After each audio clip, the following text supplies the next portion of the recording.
Good morning, everyone. I'm alive. I only have a little bit of a cough left, so I feel like everything is mostly back to normal, which is wonderful to hear.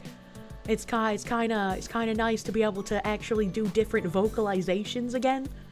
One beautiful, normal Foxu voice. Gets interrupted by a bit of coughing occasionally, but yeah, pretty much great now. Tyranno Superior, thank you for that 4-month resub, my guy. Thank you. Crypto, thank you. Hello, Miss Foxu. 1 yappuccino, please, with extra monya. I'll extra froth it for ya as well. No more raspy foxwoman, no more. How is desk? The desk is built. I just need to move all of my shit, then move the kitty table, and then place all of my shit in the correct order on the actual table. I have my chair back, too. It's great. Not sitting in a beanbag, wrecking my back. Hell yeah. Collab yesterday was glorious to watch. I just started talking normally at the beginning, and I said something about like DEI hires, and she was like, "What's a DEI hire?" And I was like, "Oh fuck."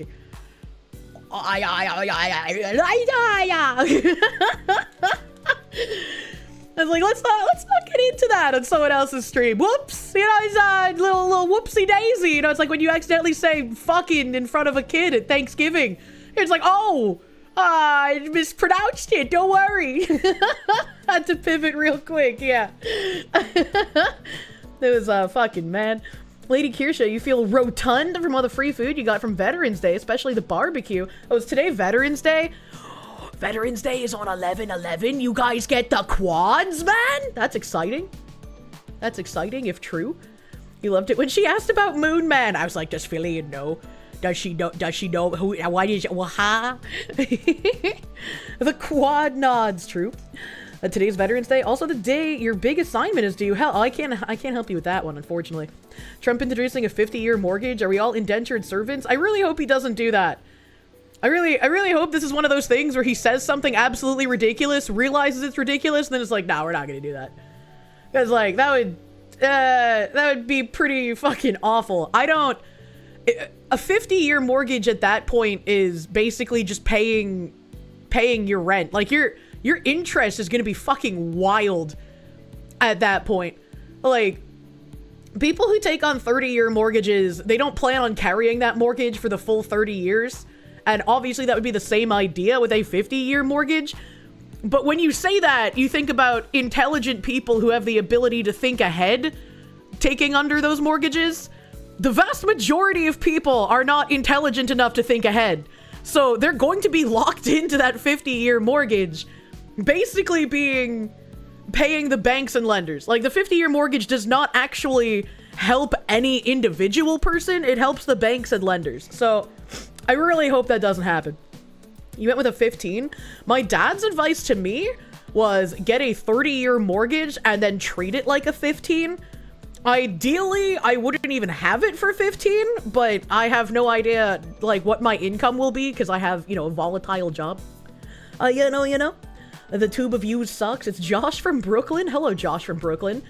I think the YouTube app is better than the Twitch app, especially, like, on mobile. Like, YouTube just seems a bit better for, like, the viewing experience, but the chatting experience is definitely far and away better on both Twitch and Kick than it is on YouTube. Kirsch's dad is smart, yeah. Your income jiggles like your boobs, unfortunately. Trump has too many friends in real estate. I mean, that's possible. That's possible. I really hope he doesn't do that. Cold acid, thank you. Respectful Armistice Day, Remembrance Day, and Veterans Day to Kirsche and chat. May we never forget the sacrifices others have made for our freedom, even as everyone else does. Abso-heckin-lutely. Happy Veterans Day. I don't remember holidays except for, like, Christmas. You know, the big ones that they don't let you forget. Happy Veterans Day, dudes. Is it so hard for Cleopatra to believe something? Is it because she was the queen of denial? Oh my god. Can confirm Twitch mobile is ass. Help. I started subscribing on YouTube and Kick to streamers and only help chat on Twitch. That's a way to do it as well. I was like, I feel bad, but like, the chatting situation would vastly improve if YouTube put any sort of effort into their chat. Like, when you look at Kick, They have many colored names. They have animated emotes. They have little jingly keys to get the streamer's attention. When you look at Twitch, they also have many colored names. And if you're using like the regular Twitch app, you can see even the 7TV colored names. I don't know if 7TV colored names exist on Kick because I use like my OBS chats. So I can't see those multicolored names. But like, aside from the multicolored names, there's animated emotes on Twitch, there's giant emotes, there's like animated borders for your messages, there's highlighting messages. They have so many things on Twitch that are jingly keys to get the streamer's attention. YouTube has jack shit. You're a gray name or a green name. That's it. You don't even have animated emotes. YouTube fucking hates you guys. So like, I try my best to remember to like look at all three chats, but when there's jingly keys on either side of the YouTube chat, sometimes it's just a little hard. It's just a little hard, man. YouTube chat will cause Firefox to memory leak and freeze. Oh no. On YouTube mobile, you can't even @ people? That's dumb. That's dumb. Maybe YouTube Player is better for viewing. However, for you, since you do everything with alternate lightweight clients, operating the stream video is much less convenient, so you need the exact link. That changes every stream, but doesn't on Twitch. So for now, you're main watching through Twitch. That makes sense. That makes sense. Another streamer loves to discriminate based off name color. Of course you would say that, you fucking green name. Shoot that guy. That is funny. We do a little bit of imaginary racism as a treat. I was like, I never read Nim's messages unless he was white. If Nim was any other color besides white, I literally, like, his messages just didn't even come into my field of view for some reason. So I was like, I guess I can't read messages unless you're white, Nim. Time to change your color, dude. C. Thomas the Peasant, thank you for the 15-month resub. Thank you. Thank you. Hello, warm bodies who stepped in when you weren't looking. Hello, Jimothy Stickle Pacey. And hello, all of my delicious warm bodies on Kick. Internet Zen Master, thank you. Fillion not knowing about Limoon Man had you go, wait, what? And then you remembered why your username is Internet Zen Master? You spent too many years practically living on the web compared to normies. After my quote retweet of the, like, ZomboCom anniversary thing yesterday, or the other day? I don't know, whatever day it was. This was like, you should try to, like, replace the ZomboCom with Kirsche.com and, like, put that as a WAV file on your website. And I was like, holy shit. I wonder if I could get that done in time for the December drop, because that would be fucking wild if I could do that. Wait, YouTube is nowhere near better than Twitch, to be honest. Cake and other alternatives feel much better to use. I think YouTube, again, is better for the player in, like, 99% of cases, but the chatting experience is just way better for chatters and for streamers on either Twitch or Kick. YouTube memory leak's bad on Brave, too. You sure Fillion has lived on the net for a while? Yeah. It was until YouTube made the video player look like ass. I don't even remember. My brain can't remember things, chat. It's not that great. It's not great for the rememberings. You'll try Twitch chats? Hell yeah. Hell yeah, different parts of the net probably. I don't know. YouTube also automatically archives streams. I mean, yeah, having the VoD storage on YouTube is also fucking giga great.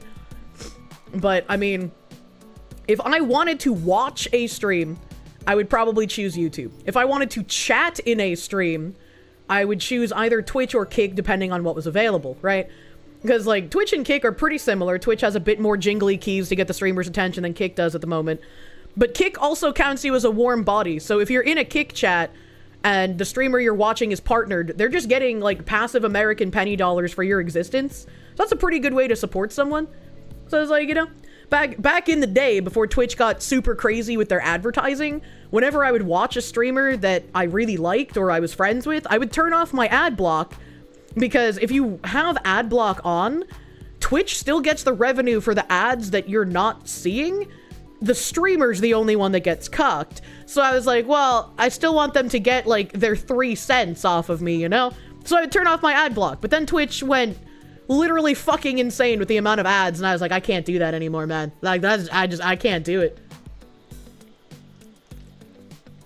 Used to farm bits by watching ads to give to the streamer. Yeah, they used to have, like, a lot of neat little integration thingies. How the hell is the advertiser okay with that? That's a great question. That's a great question. She missed my previous highlighted message chat. She does. Hey, I have 3 chats, man. I can't catch every message. I remember when I first started, like, getting CCV too high to read every message in chat. It was like this intense feeling of guilt and sadness because it's like, I want to read every message. Old people will remember, I used to get so far behind in chat because I would genuinely try reading every single message. So your Twitch chat breaks all the time and you have to force quit the app and clear the cache to fix it on mobile? Weird. No guilt. Foxu power grows. Keeper Docs, thank you. Your ideal way to enjoy Taco Foxo? Listening while playing Helldivers. Hell yeah, kill the bugs. Patchouli, thank you. Hello, Foxu in chat. Can only really listen in as you're in the middle of reassembling half a casino after taking it all down yesterday for wallpaper. What did he mean by this? Do you, like, own a casino? That's kind of cracked. My stream had, like, a 20-minute delay. Yeah, it was pretty rough back in the day. Richard Gruber, thank you. Opinion on men wearing Ranger pantsuit? Are there athletic short shorts? Actual term is auto-filtered. Athletic short shorts? Ranger pantsuit. I have absolutely no idea what that is. I mean, boxer briefs are pretty fucking great. Boxer briefs are wonderful. I like those, if they're anywhere near those. Dibs on the blackjack table. A leaf they give the Canadians. Today you learned Britbongs have waking watch instead of smoke detectors. They pay people to patrol apartments for fires. I saw a tweet about that, and I was like, that is incredibly fucking dumb and inefficient. What the fuck? Ranger panties. I don't know, man. Ranger panties, dude. I know. Sly Maverick, thank you. Happy Veterans Day, and also happy belated birthday to the Marine Corps. Semper... Is it Phi or Phi? Semper Fi? Semper Fi sounds right. I retweeted the fucking... There was a, like, Marine... Not ball, but, like, a big gala dinner thing. And some lady retweeted... Or tweeted out, like, a picture of her holding a crayon cookie. She's like, they gave out crayon cookies for Marine's birthday. And I retweeted it, and I was like, yeah, she's right. Blue is the best color. And I guess because I was commenting on how, like, blue is the best flavor for crayons... A few people thought I was a Marine. I am not former military. I've never served. Please do not think I am military. I am way too weak and princessy for that. Speaking of roadie shorts, 11/11 is also Rhodesian Independence Day. If only they were still around, man. Semper Fi, where Fi is like 5, because it comes from a fidelis, like fidelity. Ah, that would be a great way to remember it, actually. Kirsche simply enjoys the... Yeah, I am simply a crayon enjoyer. Just because I eat crayons doesn't mean I'm military, you bigot! Reminds me of the BER, where they tried to avoid delaying the opening by hiring fire spotters. What the hell? Kane's brain, thank you. Kirby, you need to be careful. The machine heads are watching. The machine heads are watching. Wee wee wee wee wee wee wee wee wee wee wee wee wee wee wee wee. Like a helicopter noise? A little helicopter machine? Kirsche trained the tactical courses. Cammy, they give the pounds. Hello, Fox Lady. Today is the day of your birth. Can you get a big munya? Happy birthday, Cammy. I hope you still have delicious pastries in the land of the bongs that you can purchase and enjoy your birthday day. Happy birthday, Cammy. Anthony, thank you. If you get a real table, we'll have less jiggles. I know. I want to go back to the normal amount of jiggle. I'm tired of being, like, on a seismic plate, man. Daishobot, thank you. Hello, Miss Cherry. Permaband with Bandman celebrated her birthday yesterday. Could we get a happy birthday for her from you? She can't even keep track of 3 chats simultaneously. Skill issue. I mean, you know, you gotta get used to it. It takes a long time, and even then, can't catch everything, buddy. Thank you, Captain Hook. It is a skill issue. Daishobot, thank you again. Permaband, I like that lady. It took me a while to know that they were a lady, because, you know, being an internet old person, I just assume everyone is a man. I like, it's just the safe assumption. Everyone man. But yeah, happy belated birthday, Bandman. One day, your birthday will come with free party favors of band milk.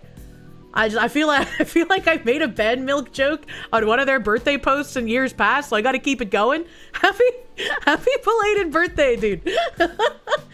You mean girl means guy in real life? Yeah, exactly. You miss when Kier sounded like she swallowed a squeaky toy. Look, I'm happy to not be sick, though. Being sick fucking sucked. I had, like, no energy. I had no voice. Elysius Mons, thank you for the... Twitch mobile app currently is broken. Also, opening a stream you're not subbed to, getting hit with 90 seconds of ads is really shit. I don't think I have ads on Twitch anymore.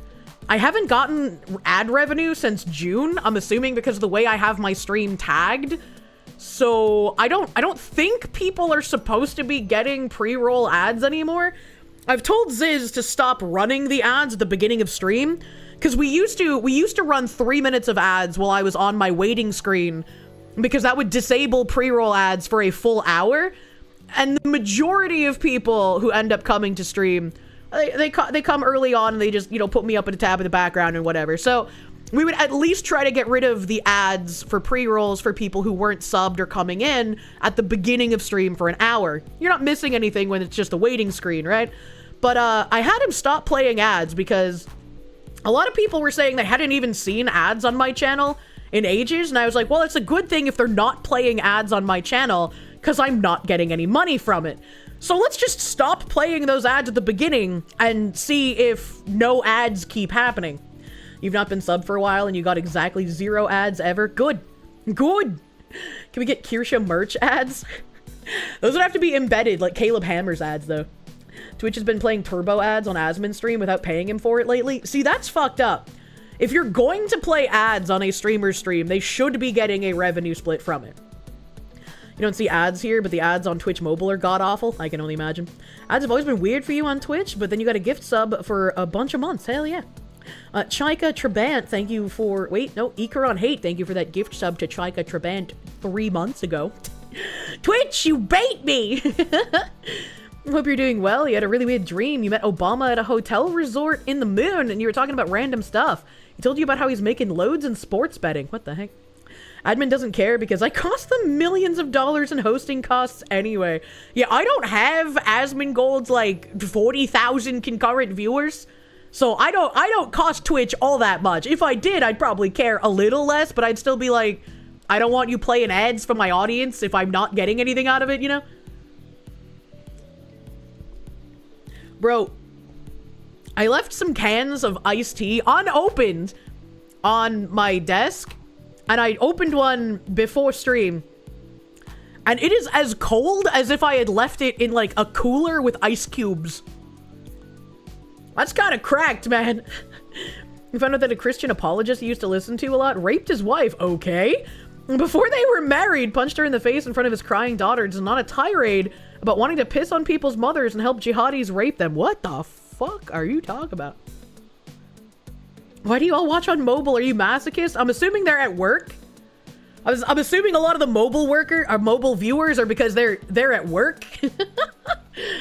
Darkor, thank you, my guy. Happy St. Martin's Day. Not gonna tip a lot as you're not that wealthy, but you wanted to support the stream. Thank you, my guy. You don't really follow American politics, but you're happy you finally found someone with common sense. See you in chat. Thank you. Thank you, Darkor. Drakon Nawa. Stop bragging, you chilly bitch. You're burning up down there at work. I'm sorry. You watch on mobile anyways because your PC is broken? Oh, no. Echo Knight, thank you for that member. Thank you. Deranged Hermit, thank you for the 14-month member. Thank you. Jeremy Lorimer, thank you. Have I seen Elon Musk's by Skybrows yet? No. No, I don't know what that is. Just some space cowboy, thank you. Did I cover the British World War II soldier saying his sacrifice wasn't worth it? No, but I have a couple of tabs on that. But before I go tab slopping in the cranberry bogs, we have to finish the Caleb Hammer episode because we had to stop it like 20 minutes before the end. The most racist lady with the black husband who's in jail, of course.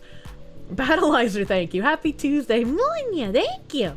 Thank you. Dim the Lamp, thank you for the 3-month member. So Asmon will be playing the... Wait, he actually said he would? I know he said he might, but I didn't know if he will, you know? Did I turn off the in-stream animations like head patch? They have been off for a hot fucking minute. A hot fucking minute. What is this? I just got an email. Hold on. Oh, jeez.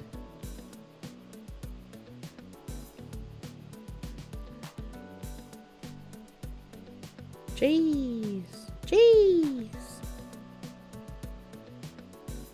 Oh, no. Oh, never mind. That's good, actually. I don't know why I got 2 emails. Oh, I see. They corrected it. Okay. Bring back the head pets. I think Asmon is going to fuck the centaur version of himself. I didn't, so I hope he does, just so I can see what happened, you know? No. Echo Knight, thank you. Hello, Foxu. Can I yell at you to paint your Warhammer minis? Why haven't you painted them yet? They are sad and paintless. Touch them up, man. Internet Zen Master, thank you. Blue is the best color. Nah, Foxu. Green is the best. Ahem, pardon your inner 40k. Orc slipped out for a second. I actually really don't like the color green. Probably because I grew up with too much green. My grandma loved green, man. I know. J. Obales, thank you. Forced valor. Do not force the valor. It's erroneous. Patchouli, thank you. Small clarification. You wish you were a casino owner. You're just a field tech. At least work comes with free food and travel. Well, that's pretty good then. Don't use it on the gamba. Models are naked. This displeases the Emperor. True. Praxis Fall, thank you. You're on mobile, currently working as well. Also, the sandals are rage baiting people again. What? For the Emperor, thank you. For the 3-month member. Found me from the Geeks and Gamers stream, and now you watch multiple VTubers. Hell yeah. Hell yeah. I would love to do something with them again. I'm probably gonna have to be on a Tuesday, though, because I can't do Fridays. Fridays are my big day with all of you guys. She hates green. She hates me. Being a mariachi also comes with free food and a cool-ass outfit, honestly. Members appear in green. She hates green. Ergo, she hates members. If I could change your color to blue, I would. But I can't, because YouTube hates you. Your name means big red, and you're a ginger, so you're pretty happy your name is red. That is pretty nice. The outfit isn't free. You gotta pay the tailor. Yeah, but it's still cool. It's still a cool outfit. You're on mobile because you're lazy, and you got out of bed wrong. Also relatable. I will suck it up and use mobile for things that I dislike simply because I just don't want to get out of bed sometimes, you know? Sometimes you just don't want to move. Let's see, where is my browser? I guess I can close the library tab. You can close that. Oh god, it'll be so great when I finally move all of my shit onto the actual desk that I got, man. I'll have 3 monitors again. I'll be back to normal operating power. Reminds you, you're clearing out some old boxes and found your old Warhammy stuff. You're getting a vigorous spanking because you've been a bad girl. That would be enjoyable right now, actually. Your old Warhammy stuff. To the autistic honorable chatters that know what this means, you found a 2nd edition Warhammer rulebook. The one with Crimson Fists on the cover. Is Crimson Fist related to the Crimson Chin? Ice Beast, thank you for the vigorous spankings. You first used Twitch for Philly and Cursed House collab part 1, because it didn't say it was on any other service. So you could only watch the live stream and then got hit with an ad in the middle of the live, and you're like, how the fuck do the Twitch tards claim to be the best?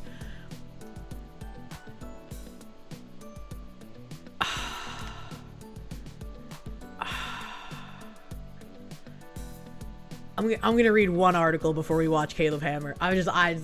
It's like the perfect timing. I have to, man.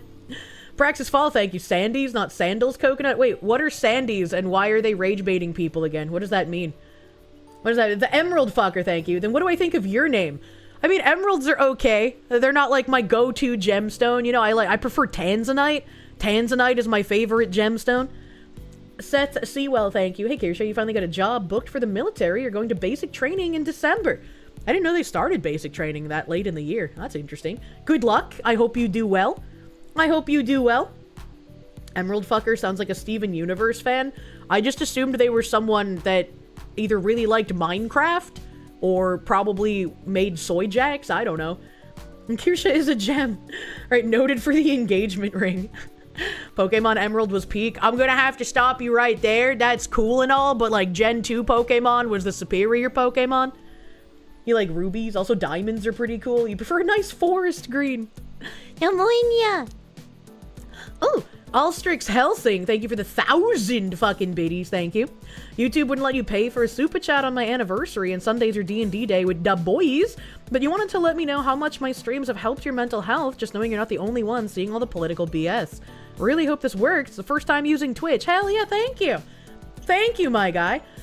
There is a Stream Elements link, where if for some reason YouTube is hard cucking you and not letting you super chat, the Stream Elements link is like a direct dono. The message still comes up on my stream screen. There's just no like little colored box in the YouTube chat because it's not associated with any of the platforms. And also, None of the platforms get a cut, so when you donate through the Stream Elements link, I retain the majority of your tip, as it were. Thank you. Thank you, Alstrix Helsing, my dude. Thank you, thank you. I'm gonna say it, you reacted to this on Sunday, and realistically, this woman wasn't really racist. But it's fun to bait people by saying that she is. Caleb has said far more controversial things on this show than I ever have, and that's crazy to me. Leviathan Cross, thank you. Thank you for your service, Kirsche. Right up there with Brandon Herrera. I hope he has time to read my DM someday. I hope he does. Chikorita Supremacy. I like Chikorita and Cyndaquil, and I always have an existential crisis when I have to pick between the two of them. Praxis Fall, thank you. Can't talk about the sand religion on YouTube. Oh. Just poke him again. Your only interaction with original Gen 2 was doing the little kid thing where you borrow your big brother's game and somehow completely lose his Pokemon Silver or Crystal. You don't remember which. You played yellow version and then went to Sapphire. Huh. Ha ha ha. Jejunity, thank you for the 14 months of Prune. You started your first job yesterday. You're still nervous about it, but hopefully you'll like it. Thank you in advance for the work entertainment. Hey, congrats. I hope it'll be good to you. I hope you'll have a good time. Enjoy the money dollars. And just use the Gen 2 glitch that allowed you to get all the starters. I didn't know about that glitch. Emerald Fucker, thank you. It's a Helsing Ultimate Abridged reference, you fuckers. You could have given me a million guesses, and I would have never guessed that. The only abridged series I enjoyed was the Yu-Gi-Oh! Abridged series. It's unfortunate that little Karibo is actually crazy in current year. Big rips to the man. She doesn't get references. I really don't. But before we get into Caleb, because we're talking about ad shit, I want to bring this up. Big streamers bet on increasingly aggressive pause ads to stop viewers in their tracks. And I was like, that's a really weird fucking title. What does that even mean? As a streamer, I don't know if I'm a big streamer. I'm like a moderately sized streamer, but like, what does that mean? Schmear Lies, thank you for the swastikas, dude. You can't give you my tip. It's been snipped already. There's still some kind of a tip there though, right? So like, even if it's snipped, there's like the stub. I can get that, easy. Big, just not huge. A moment that is frozen in time has become one of the media industry's hottest areas of focus. Most consumers are prone to dislike the interruption that TV commercials bring, which is why many of them have left the traditional boob tube in favor of streaming outlets. But big streamers like Amazon's Prime Video, Netflix, Warner Brothers Discovery, HBO Max, NBCU's Peacock, and Disney's Hulu and Disney Plus have been working to monetize millions of viewers' decision every day to pause their selection.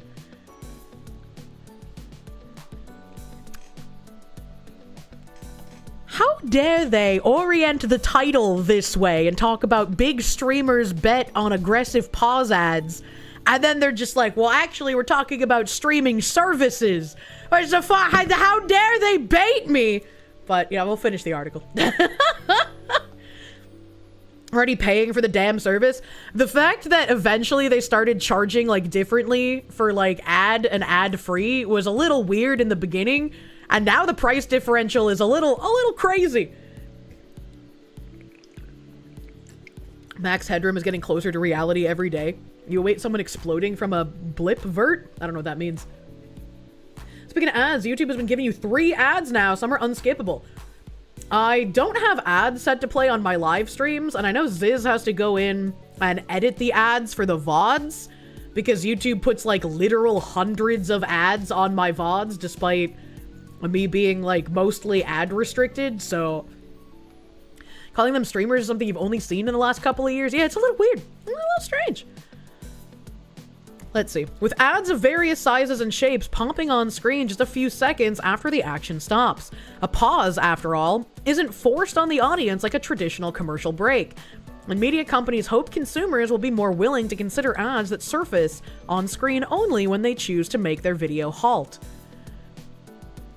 Well, this sounds a little bit better than like forced commercials, but what I would be worried about is if you pause your show and you have like the pause ad that pops up, and then like maybe you accidentally pause, so you like want to replay immediately, but the ad has like an embedded click on, so you click the button to hit play, but instead of hitting play, the ad is on screen, and so it takes you to like whatever product they're trying to shill you, and it's like, I don't want to do that.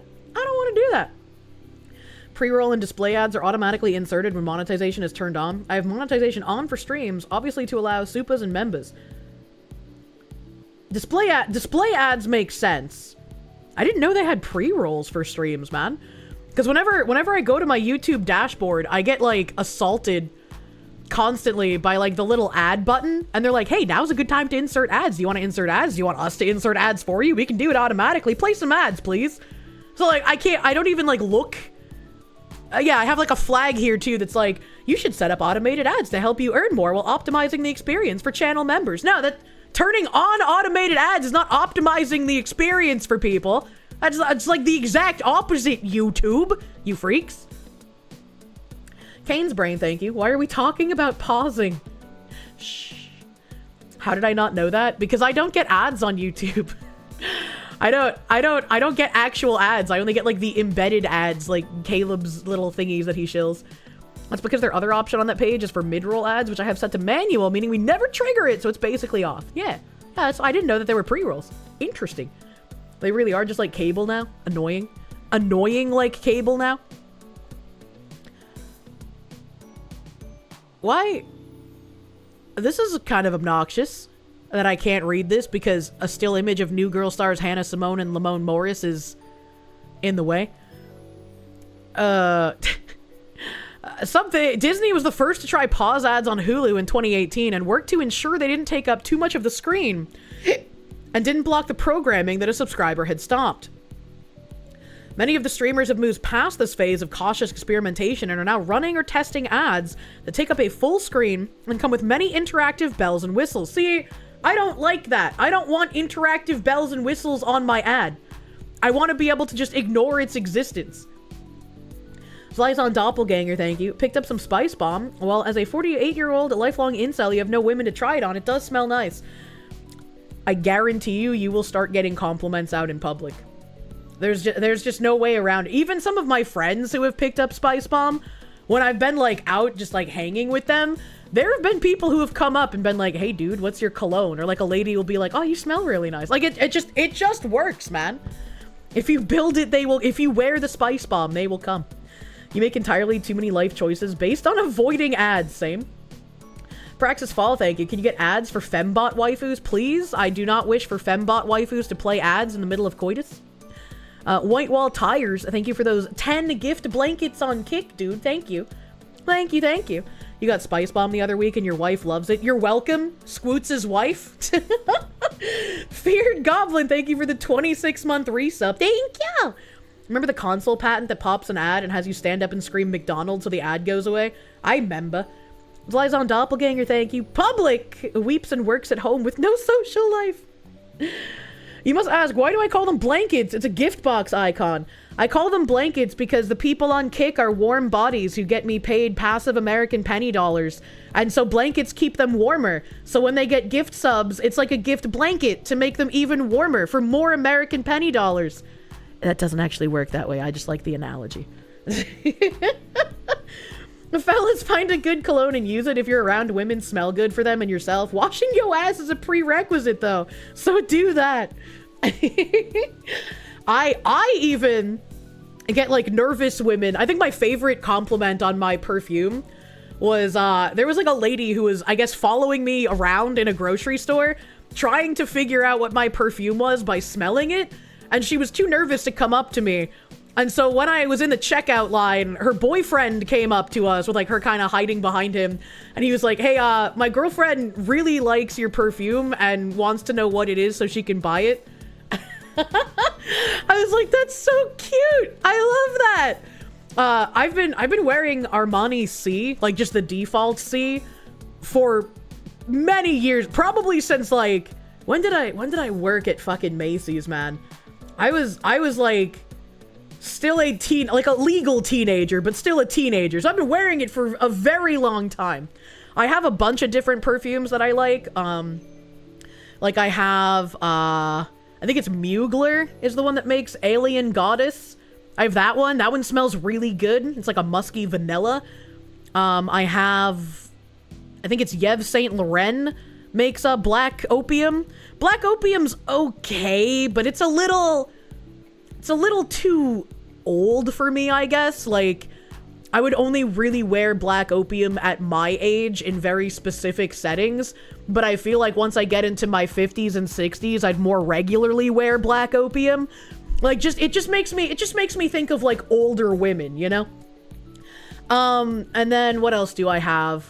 I have some, like, really old Taylor Swift perfume that was super cheap but smells pretty good, and it has a really cool looking bottle. What else do I have? I have regular flower bomb, so if I date a guy who gets spice bomb, because you should have it, our scents will mix together in harmony and it'll be wonderful. I also have the black bottle of flower bomb. I don't remember what that's called, but the black flower bomb smells pretty fucking good. So I have a bunch of like perfumes, but Armani C is like my default go-to. I will smell like this 99% of the year. Slyzon Doppelganger, thank you. Aside from the original towelette, what spice bomb towelettes and perfumes are good, kind of expensive, so you don't want to order blind.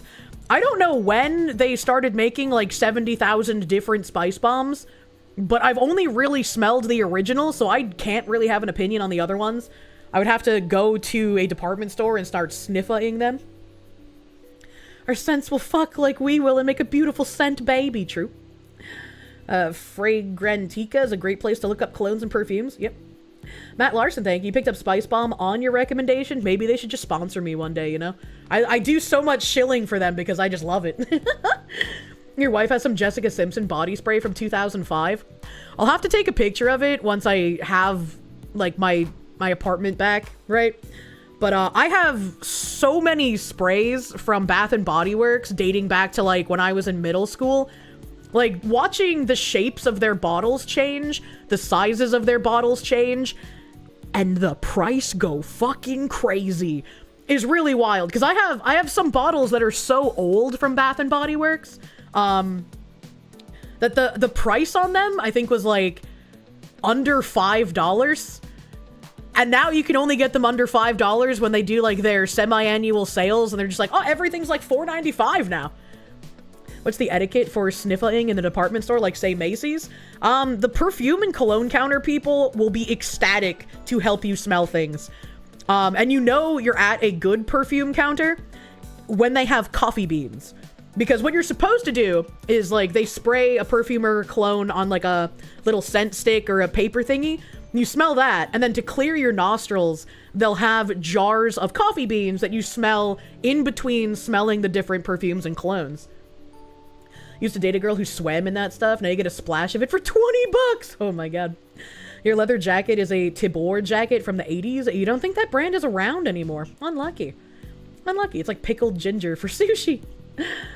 Yoru Emiya, thank you for the big fucking sniffer. Thank you, my guy. Just don't sniff the employees. They hate that. A vigorous spanking because you've been a bad girl. A Bigglesworth, thank you. You've been told that your inability to smell anything, nausea, is infuriating to a few of the women you went on dates with. Wasted effort, you guess. Yeah, women love smelling nice, so if you have a genetic deficiency where you can't smell anything, I could see why they'd be a little miffed about it, but, like, you can't do it. They can't be mad at you. They're just, like, in the future, you know, I guess redirect the sniffer effort to something else. Last time you went to the fragrance counter, they gave you a big bag of samples for free. They do that. They do that. I love getting free samples from fragrance counters, man. Can you just get a cologne that smells like coffee? It's better than any of those bottles. I mean, they probably do have those. Sergeant Buck, thank you. Fun fact, Ford patented the tech to run ads before starting your vehicle solely to prevent any other car manufacturer from trying to do it. Based? Actually? I don't know if Ford runs the ads or if they just did that to make sure nobody else can be that evil, but if it's the latter, based. To the brothers that can't smell or smell too well, my heart goes out to you. I have such an insanely sensitive nose, and I am dreading.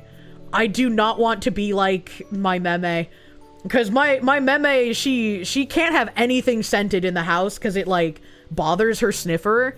And I hope that that's just, like, a thing with her for her entire life, and that's not gonna happen to me when I get older, because, like, I love scented candles, I love perfume, I love scented soaps and lotions. My grandma can't have any of that. And if I tried to bring in anything scented into the house, she would lose her goddamn mind. Like, she just could not handle any kind of scent on anything. So anyone in her house, you could only have unscented things. And I pray this is not a genetic thing for the females in my family. I love scented things. Please, God, do not smite me in this manner. She's gonna become the nostriler. You jinxed yourself. You're a fox. It's no surprise you have a sensitive nose. Yeah, it works well and it works bad, you know? Because, like, the sensitive nose with good smells, it's like, oh, yeah, man. But when it's a bad smell, I'm, like, on the verge of vomiting, you know? Like, you were Aramis Lab series back in the 90s. Of course, they had to discontinue the line. Oh, I hate when they do that. You know, if a guy's jorked it before he even enters line of sight. Holy shit. If you have a beard, go for beard oils that work with your natural scent. Smells can clash like colors and clothing cuts.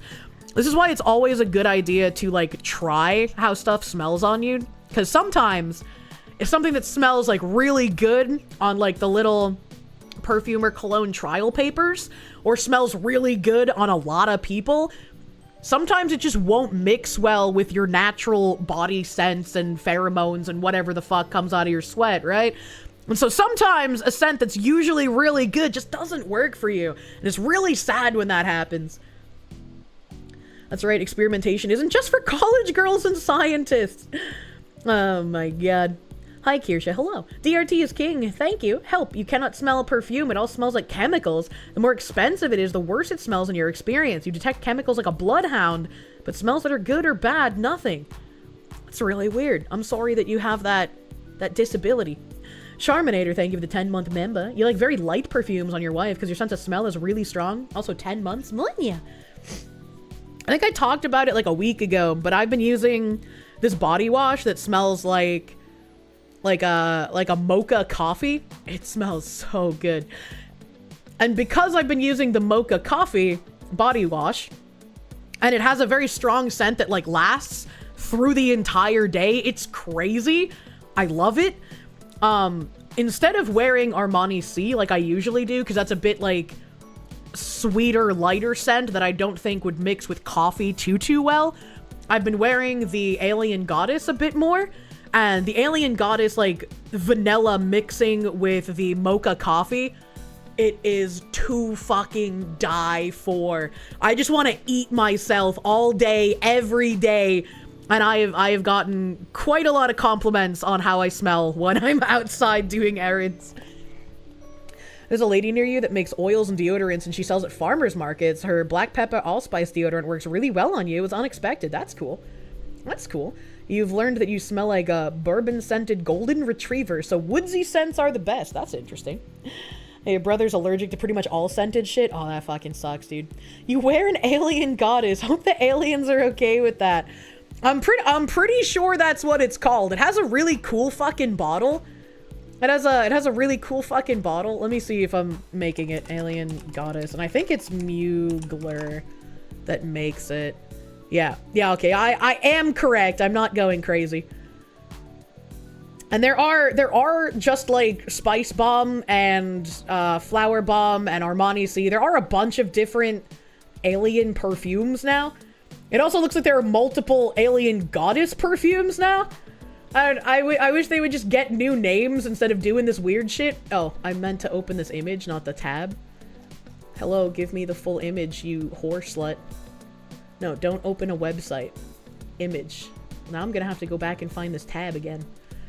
So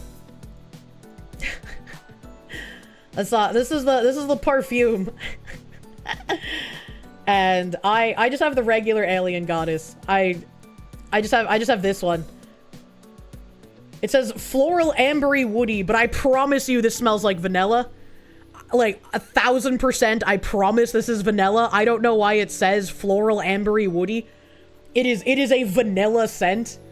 The Council of Perfumes. Why is there a toilet scent? It's Eau de Toilette or whatever. I can't pronounce French. But it's got a cool ass bottle. And I've even gotten it engraved because a lot of these perfume companies, in order to get you to buy from their site instead of a secondary site, they'll offer you engraving. And I'm like, fuck yeah, I'll engrave my perfume bottle. I'll have it for like 20 years. How would I feel about a man who smelled like a bakery, like fresh bread dough? That sounds pretty nice. I'd like that. You is pronounced O, the Eau de Toilette. Wait, so Foxy's coming vanilla too? Yes, vanilla Foxy. Ice Beast, thank you. Wonder if my grandma has the same nose autism you do? You've never done cologne or perfume because you just smell all the individual chemicals in it instead of the blend, so it's all just janitor closet. That's really sad. That's really sad, I'm sorry. Binary Mind, thank you. Your wife uses Billie Eilish number 2 Eau de Parfum, the one in the silver bottle. Works really well with her natural body scent. That's nuts. U is pronounced O. What is this shit? Exactly. So are your French genes from your mom or your dad? My dad. My dad. You got a good nose so you can smell your boss's beard oil before he enters your welding booth. Ghost of Aces, thank you. For some reason, the smell of women's perfume, any of them, you don't know why, makes you violently ill. And the smell of ketchup. You couldn't be in the same room as the Foxu, I guess. That's sad. The smell of ketchup also makes me feel ill. So, like, I love eating ketchup, but if I start smelling it, like that vinegar in it makes me like... I hate it. I can't stand it. Matt Larson, thank you. What brand is the coffee body wash? It was a Bath and Body Works body wash from when I last purchased from them. I haven't purchased in a hot minute, but I think I talked about when I got my last like giant haul from them when they had one of their semi-annual sales. Quick, get this man ketchup scented perfume. Ew. SGTD4C, thank you. Hi, Kirsche. Happy Veterans Day to fellow service members. Hope your streamiversary was good. I wasn't able to watch due to a weekend trip with friends. Anyway, you'll go back to being a schizo now. You're my schizo, though. Hell yeah. A streamiversary was fucking great. You guys always make me feel very happy. And I'm very glad you like being here. Kirsche's so white that she can smell like vanilla and still be a spicy cat. Would I say I'm the pickiest eater in my whole family? No, but it's probably pretty close. Probably pretty close. I'm the only one in my family that I know of that has the ketchup autism, though. I guess that means your crazy mom was Italian. Yes, that is correct. The eau de toilette and eau de parfum are different concentrations of scent oil in the perfume. That's true. The eau de toilette is typically the lesser expensive of the two, and the eau de parfum is more expensive. You really usually just like the smell of perfumes. The chemical scent in your nose pisses you off. You have more tolerance to women's perfumes, but you don't wear cologne because you genuinely hate smelling it constantly. That's wild. I didn't know so many dudes were like that. I fucking love perfumes and colognes. Back to this article I was reading, though. This is a commercial, says Tanner Eaton, Vice President of U.S. Advertising Sales for Amazon Ads during a recent interview. We want you to see what's going on here. Amazon's pause ads often use the full screen and include ways for viewers to click a button on their remote and go shopping for the product in question. Can you imagine how fucking bad this would have been in, like, the 90s and early 2000s with all those infomercials? Can you imagine how many kids would have racked up their parents' credit cards on, like, kinetic sand and other random doodads from the late night infomercials? Holy shit. That would have been crazy. Perfume gives you headaches worse than dehydration does. That's scary. All the kids would have died. Lawn Dragon, thank you. Telling you it was a bad idea to jork it before a date so you weren't popping wood or just horned up during it. How did I end up married then? You lucked out. I'm glad it worked out for you. I'm making you feel ancient. One recent ad prompted viewers to order candy. Another one, for Berkshire Hathaway's Duracell, offered Prime Video subscribers the chance to drop some batteries into their Amazon cart. The company found the pause ads boosted the work being done by typical video commercials, with a 12% uptick in the rate of purchase after Duracell ran both pause ads and regular spots. Netflix has found that 77% of its ad tier members keep a pause ad on screen for 15 seconds or more. It's really hard to skip the pause ad when, like, you're neck deep in muff or you're choking on someone's dick. Like, I mean, I don't know what you expect here, Netflix, but that statistic doesn't really mean much based on what people use your service for. And also, I don't like this. This feels really weird. And they're just like, oh, when we make it super easy for people to add shit to their cart that they don't necessarily need, more people buy it. And it's like, yeah, a lot of people have very low impulse control. I don't like that. I don't like that. Saw the Asmongold animal clip and followed. Very funny. Hell yeah. Little wonder that pause ads are on the move. NBC Universal's Peacock has offered full-screen pause ads since the service debuted. And Netflix now offers commercials after a pause that take up either the full screen or half. with the other half sometimes devoted to graphics that evoke the program being watched. I mean, at least there's like some kind of effort being put into it, but like, I don't know, man. Warner Brothers Discovery, which has only offered pause ads that take up a quarter of the screen and don't block out the show being watched, is testing full screen ads around the world to determine subscriber response. The company is also examining whether it can find ways to open more pause inventory, even in content that's rated TV-MA, while keeping advertisers from having ads that float on screen next to scenes that feature violence or nudity. I just think that advertisers should stop being quite as prude, right? Like, nobody's going to associate, like, Old Spice deodorant with something degenerate just because an advertisement plays during a specific show. Like, maybe if they're room temperature IQ, sure, but, like, why would you listen to that person in the first place? And I think being able to put ads on the more mature content would probably open up way more revenue streaming than any of this other weird shit that they're doing, right? They aren't being prudish. They're enforcing a racket. Just need the Trojan ad to pop up during the sex scene, right? I remember Extends commercials, man. You associate Old Spice with 75% nude dudes now? Yeah, same. I associate Old Spice with, like, men that look like Terry Crews. It's because boomers and leftists do associate with it. That's so stupid, man. That's stupid. Even Disney, which has kept a tight rein on its pause ads, is considering whether to let them do more. The company has begun running pause ads that expand to take up the full screen only if the viewer decides to do so with a click of their remote. The new pause commercial format, which Disney calls Pause Plus, Disney Plus made a Pause Plus, really? Might let subscribers telescope to a new full-screen experience that could offer a trivia game or the opportunity to send a coupon to an email address. I love coupons, but if I have to put in my email address, I'm just gonna go to like 10-minute mail and get the coupon. Some places got wise to people just using like 10-minute mail and like not real email addresses to get these codes. And so you'll put like the email in to get a code, and then they won't send it for a full 24 hours. And I really hate places that do that, because if I'm looking for a code, I'm trying to buy thing now, I don't want to wait 24 hours, man. You still have your Common Filth t-shirt? This is something we treat as a viewer's choice, said Jamie Power, Senior Vice President of Addressable Sales at Disney Advertising. During a recent interview, when you click pause, it doesn't take over your screen immediately. You decide if you want to opt into the experience. The stakes are high despite subscribers' disdain for watching commercials. More streamers are adopting advertising, cognizant that they need revenue that comes with it. The media companies are betting that consumers will take an ad-supported service for a cheaper monthly rate, particularly as prices for Peacock, Netflix, and others continue to increase, driven in part by the exponentially high cost for sports telecasts, one of the few programming formats that continue to draw large, live audiences TV once generated quite regularly. Media companies are trying to make the pause ads more useful than typical video commercials. A 30-second TV ad is generally employed to generate awareness of a product, so that customers will remember it when the time comes to shop. But pause ads are now appearing with QR codes that let viewers click to find out more information about what's for sale. Most executives believe more pause ads will soon be shoppable and take viewers that much closer to an actual purchase, something that is done better with a full-screen pitch. You know, this makes me think. They were talking about, like, interactive advertising shit. Sorry, my dad texted me.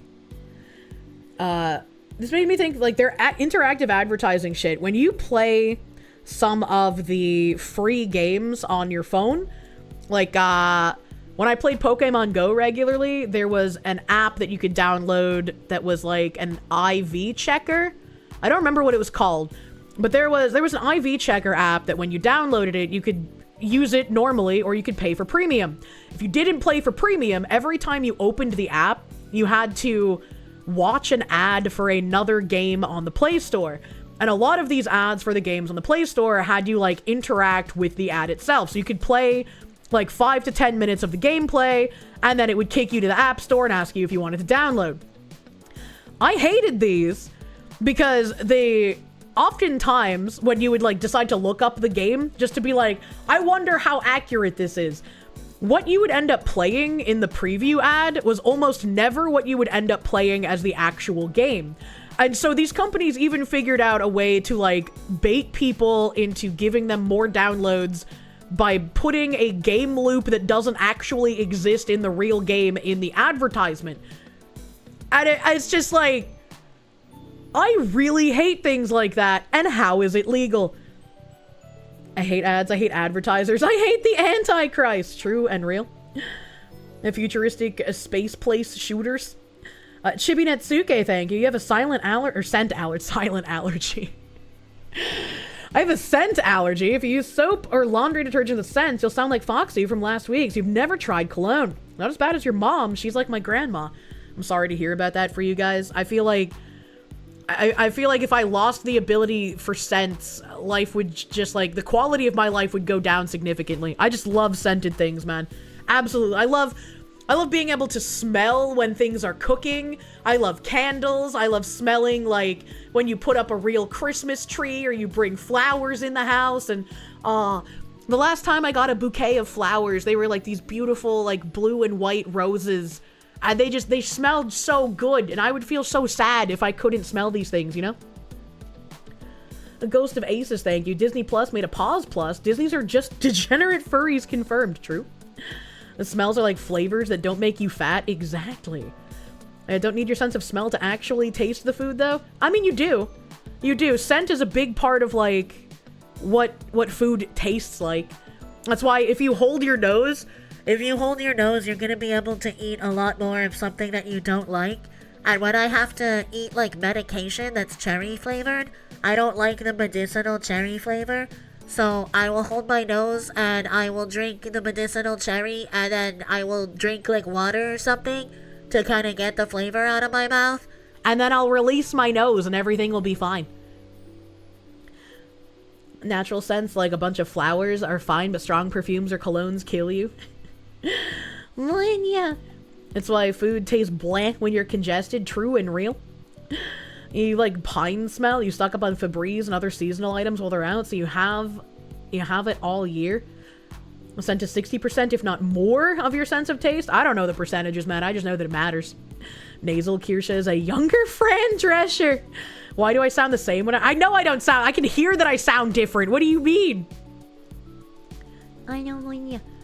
Squidward Verstal. Women overusing perfumes is one of the biggest turnoffs for you. Yeah, you're not supposed to overuse it. And I feel like a lot of people don't understand how much to use. Especially dudes who are used to like soaking themselves in like Axe from their high school days, you know? But like when you put on perfume, you can do like one spray to your wrist, rub your wrists together, and then rub your wrists like slightly below and behind your ears. You don't want it like actually behind your ears. It's like on your neck, like slightly below where your earlobes are and then slightly back. So you can do one on the wrist, and then rub on that spot on your neck. Or you can do that plus one on your chest, which is what I like doing. And I feel like that's a perfect amount to keep me smelling that way through the entire day. Walk into a nebulated cloud of perfume. I'm letting you. Battleizer, thank you. What they fail to understand is that the more intrusive an ad, the more people will remember the product in a negative way. When will they realize this hurts, not helps? Again, I wonder how much that's true, right? Because a lot of us who genuinely hate ads, when we see it and we get that much exposure, we're like, now I have a negative form of your product. But when you think of like the average cardboard eating room temp IQ human being, I don't think they have the ability to form that negative cognizance for the advertising. So they probably actually just get blasted with it enough that it sticks in their memory. And eventually they're just like, yeah, maybe I should try that actually. And Kirsche hates artificial cherry flavor. She only consumes her own natural cherry flavor. Exactly. All natural cherry flavor. That's what I want. Head on, apply directly to the forehead. I think having a good jingle is different, right? Having a good jingle is a different thing than just having your ad like a million fucking times everywhere. I already know that being remembered is the most important thing for marketing, even if it's a bad ad. Hey, I recognize that brand. Fuck you, Baltimore! Kirsche tastes like pineapple, not cherry. True. Ryan, thank you. The smell of cologne you use becomes invisible to you after 5 minutes. You don't know if anybody else can smell it. Use red tobacco spice bomb. Interesting. What do I smell like on a date? Natural perfume, pumpkin spice, dude wipes. Usually Armani C. Help. Challenge pissing. What's better? Fresh baked lemon cookies or fresh baked brownie cookies? The brownies, I'm not a big fan of lemon. Lemon just makes me think of like cleaning products, which then makes me think of Consuela from Family Guy, and then my head just goes no every time I smell lemon. So like it's not something I get frequently. What is this? Armani C. Armani is the brand, and then C, like yes in Spanish, SI is the perfume itself. So Armani C is what I usually buy. And there's multiple types of it now, but I just get the regular one. I like the regular. Foxu Brain, you eat lemons like apples? Someone stop that, man. I know. Where were we? Media companies are trying to make the pause ads more useful than typical video commercials. 30-second TV ad is generally employed to generate awareness of a product so that customers will remember it when the time comes to shop. But pause ads are now appearing with QR codes that viewers click to. I read this. I don't remember reading this, but I definitely read that. Having beautiful imagery with a very clear brand front and center is important in the quest to capture attention, says Christina Shepard, NBC Universal's Executive Vice President of Streaming and Performance Sales and Partnerships. Also paramount, having a clear way to make a purchase, such as a QR code, that is easily spotted, especially on the screen of a smartphone. Call me paranoid, chat, but I typically will not scan QR codes unless they're like in a video game or it's a very trusted source. I am very paranoid about QR codes, maybe to a detrimental degree, you know? But like, and it's probably silly that when I see a QR code in a video game, I'm like, ooh, I want to see what that is, because that's like the easiest vector to trick retards into like getting something malicious on their phone, right? But when I see it in a video game, I'm like, I have to know what they put. I have to. Much like when I play those indie horror games and they put real phone numbers in it for some fucking reason. I'm gonna call those real phone numbers, and they've probably gotten hundreds of calls already, but I gotta do it, chat. It's in my blood. QR codes can be an automatic attack vector. Your habits are correct. Crunchyroll spammed you with one Dannon yogurt ad so much when you were binging a show that you got a premium account and then bought a tub of one of Dannon's competitors. I aspire to be that level of petty. Your QR decoder doesn't automatically take you anywhere. It displays the full URL before you opt in to visiting the site. Mine does that too, but I still get extra nervous, man.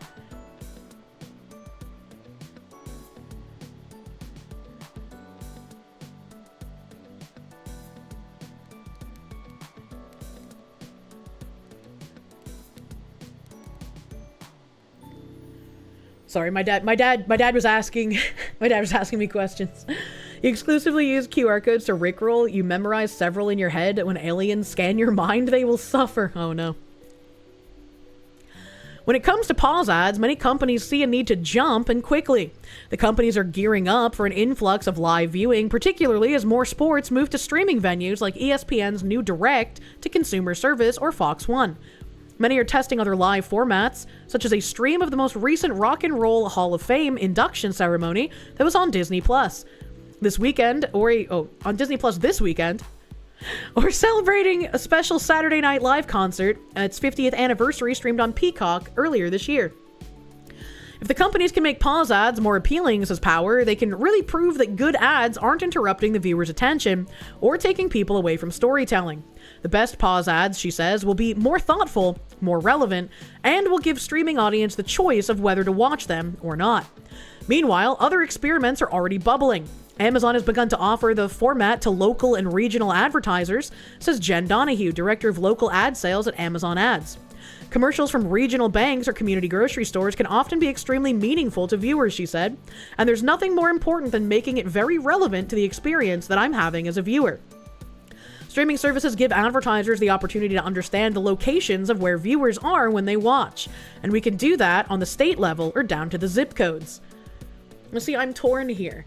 I like buying local and I like supporting local, so I really like local targeted ads, but the only way they can give you local targeted ads is if they have information about you, which I don't like. It's, you know, Azehara, my dude. Azehara. Insane Paco Taco, thank you for that gift sub to Azehara, entering month 4 now. Ryan, thank you. Eat so many lemons, your cum tastes like warheads. I don't think you'd want that. And if they have your information, they will sell it.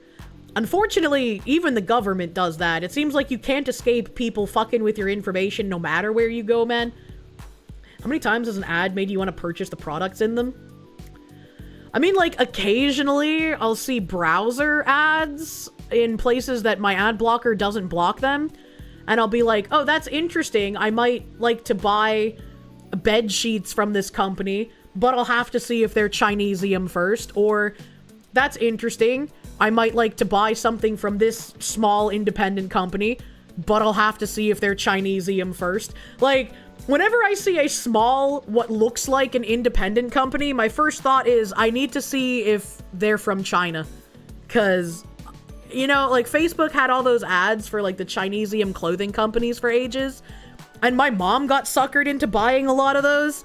And I'm like, Mom, this is low-quality sloppa. Why are you buying this? And she's like, but it's good. And I'm like, all right, well, I'm not going to argue with you, so. If you see a small brand you've never heard of, you just assume it's Chinese. It's a sad truth that everyone's going to sell your information, government included, but it's only fair that you do your damnedest to make it a huge pain in the ass. True. Ushion Lover, thank you for that 41-month tier 3 resub, dude. Thank you. Late and gay, but you're here. It's okay. We're all a little bit late and gay. Your mom is a low-quality woman. True and real. Tech was announced yesterday. They can scan your brainwaves, know exactly what you're thinking. Imagine what they'll do with it for ad targeting. I feel like that'd be really helpful for people in non-communicative relationships where it's like, if you don't communicate with me the issues that we're having, I'm going to use the brainwave scanner and figure it out myself. Ads have made you not buy a product more times than not. It just depends on how invasive and how annoying the ads are. Like, I'm trying to think of, like, a super annoying ad that I've seen recently, but I can't off the top of my head. I know. More streamers intend to start using digital technology and AI to find ways to create pause ads that play off the action viewers were just watching. Is someone having an intense phone conversation on an episode of The Summer I Turned Pretty on Prime Video? A pause might feature an ad for a mobile service, says Eaton. Meanwhile, NBCU plans to run pause ads from various sponsors, all tied to its looming BravoCon event. I wonder how much, like, new quote-unquote inventive ad technology might end up being reductionally going back to when they used to subversively plant images of certain products in the in-between frames of, like, TV shows and movies, and that would subversively get people to think about a product without even knowing that they had been advertised to.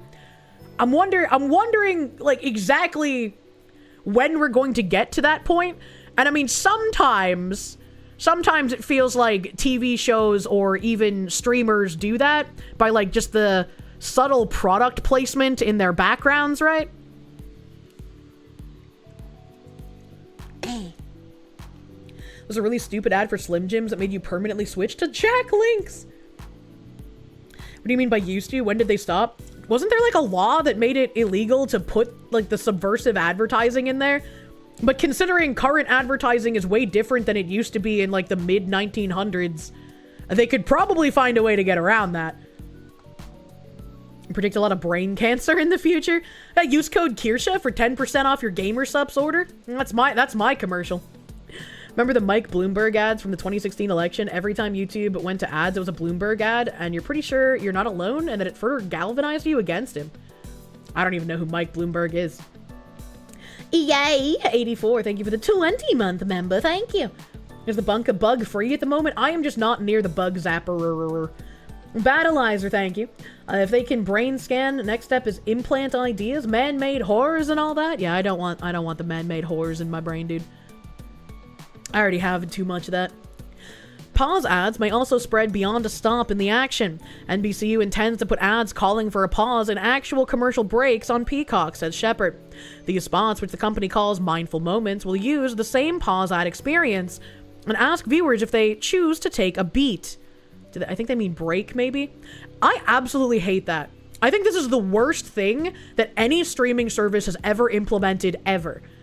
If I have it on, I want it to be playing. Stop asking me if I'm still here. If I go to sleep with my TV on, I want to wake up with my TV on.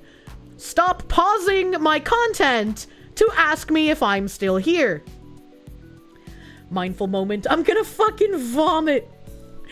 They sound similar to a popular commercial from the Calm meditation app that features nature sounds, or the Enjoy the Zen interstitials shown on YouTube TV that show seconds-long nature images. I have no idea what the fuck that is. If streamers want to succeed in advertising, they may have to put more emphasis on the break and less on the commercial. I think having the pause ads would be less intrusive than having the ads that break up the TV show. But I don't think anyone is going to get rid of the ads that break up the TV show in favor of just having these kinds of ads. It gives us the "Are you still watching" meme, though. It does, and that is a good meme, but Lord, am I tired. Am I tired? Let me see where my Caleb Hammer tab is so we can go to that. I wanted to read that article. I thought it was about streamers like streamers, but apparently it was about platform thingy-majiggies. Got a browser, the Caleb Hammy. They do it because it costs money to stream to someone. If they can stop people from leaving things on when they aren't watching, they can save a ton of money. Yeah, but I don't care about the feelings of multi-billion-dollar corporation. I want to sleep to my TV shows. Professor John Wolfman, thank you. Nope, it's brought to you by Beat Farmers of America. What the heck?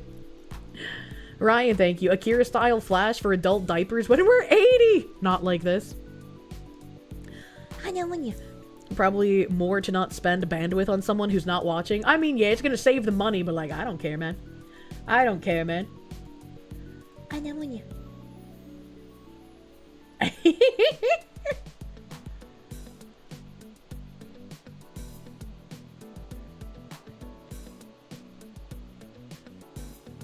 Okay. You hate getting thanked whenever an ad plays? They thank you for watching ads? Is that a thing? As an advertiser, you can explain so much, but messages never get read by focusing. What does he mean by this? This dream is brought to you by Lightspeed Briefs. So, we watched the majority of this episode of Financial Audit last stream. We got like 20-ish minutes left. We're finally into her finances. We're finally into her finances after many fucking rabbit holes at the beginning of this video. Let's fucking go, brother. I hate breaking up videos on stream. This is just my life off of stream when I watch stuff. I only have time for like 15 to 20 minute stints at a time, so it takes me days to finish one episode of Financial Audit. Oh, my BGM paid off every... I'm gonna rewind this like ever so slightly. Lessons. And then set up a Chime account. And then I'm gonna turn off my BGM. Damn, he kind of loud. Set up direct deposit, and then you immediately get hundreds of dollars for free.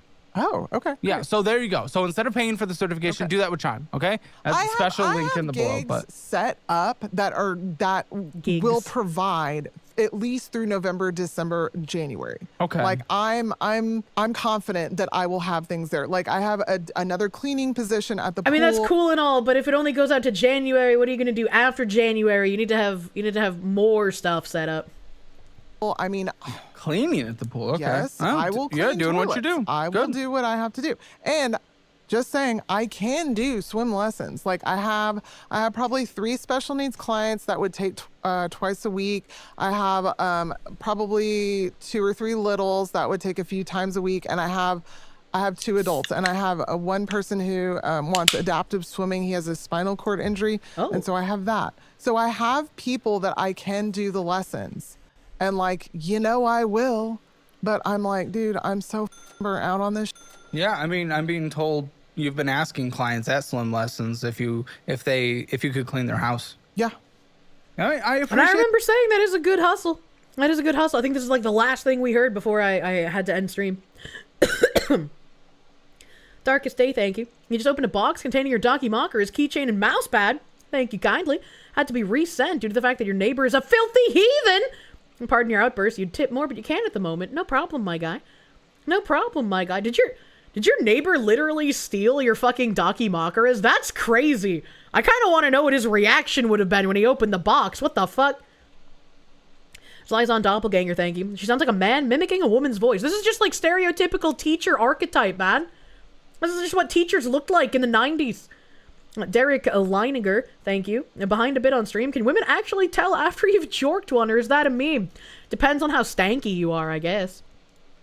The hustle, because you have to. The care credit's at $922.65. That gets paid off every year on a regular basis. That is the one that I hope so. With a $41 minimum to payment. Paid off every year? You're solid with it, and that's why there was a late fee this month. For care credit? Because I'm solid with it. Yes, a late fee this month.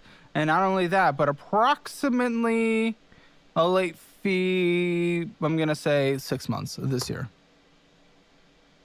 I don't know. 5 to 6 months this year. Don't know.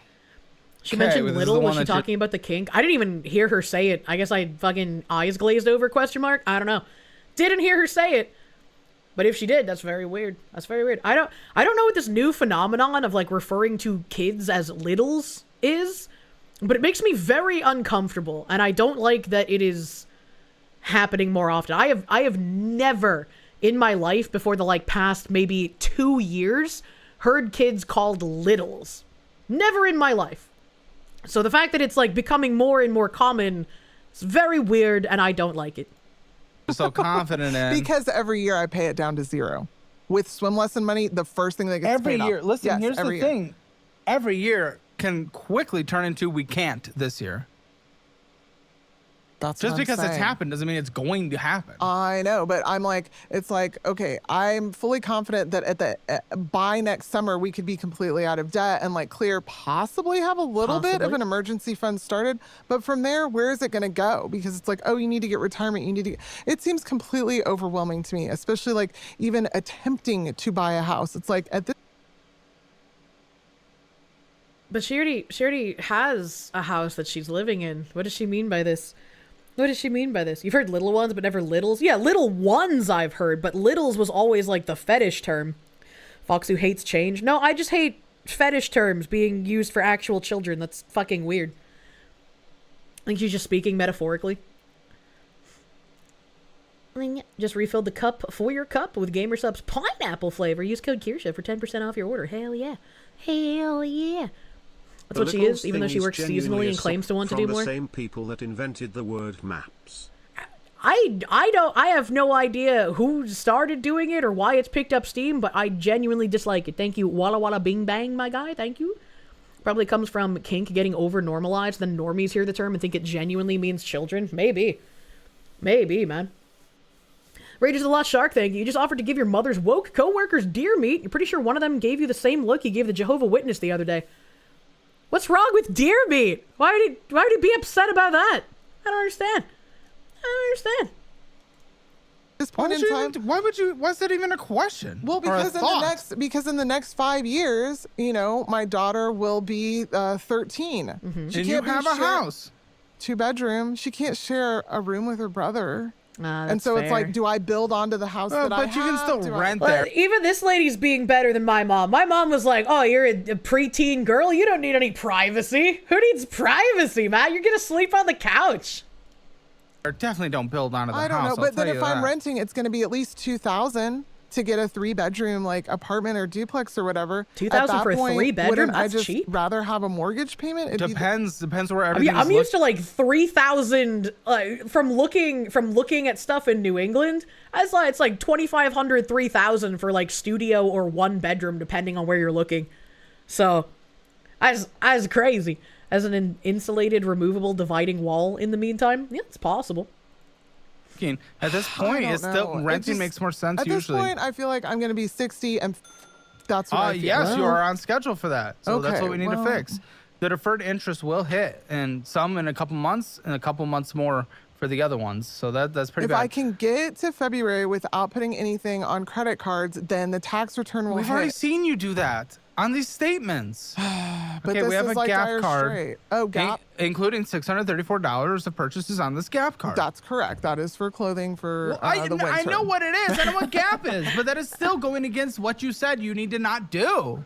No, they needed to have clothes for the winter. Well, you still did the thing you said you need to not do, regardless. Like, you Oh can my justify anything, but No. in Yeah, order it's to a execute 30 the plan you want to do, you have to. It's a not $30 minimum payment. They have to have clothes. They grow I'm out not of saying them. they don't, but well, you then what am I gonna do? You specifically said as long as I don't put cards on pay, you know. Yeah. That is kind of a rough spot because, like, unfortunately, her kids are at the age where last year's winter clothes might not fit in current year.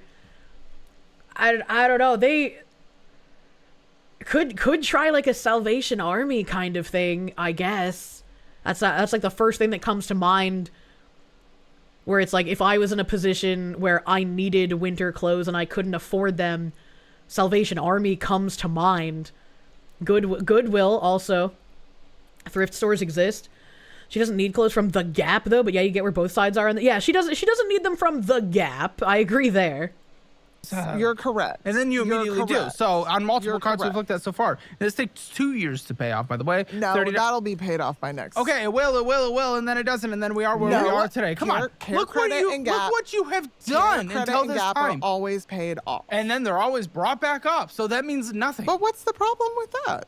If well, it's only you're losing brought up interest and, and then fees on Care Credit. Yeah. So But then what is the like good credit you're always talking about? Like if it's good not credit like- is paying off every single month.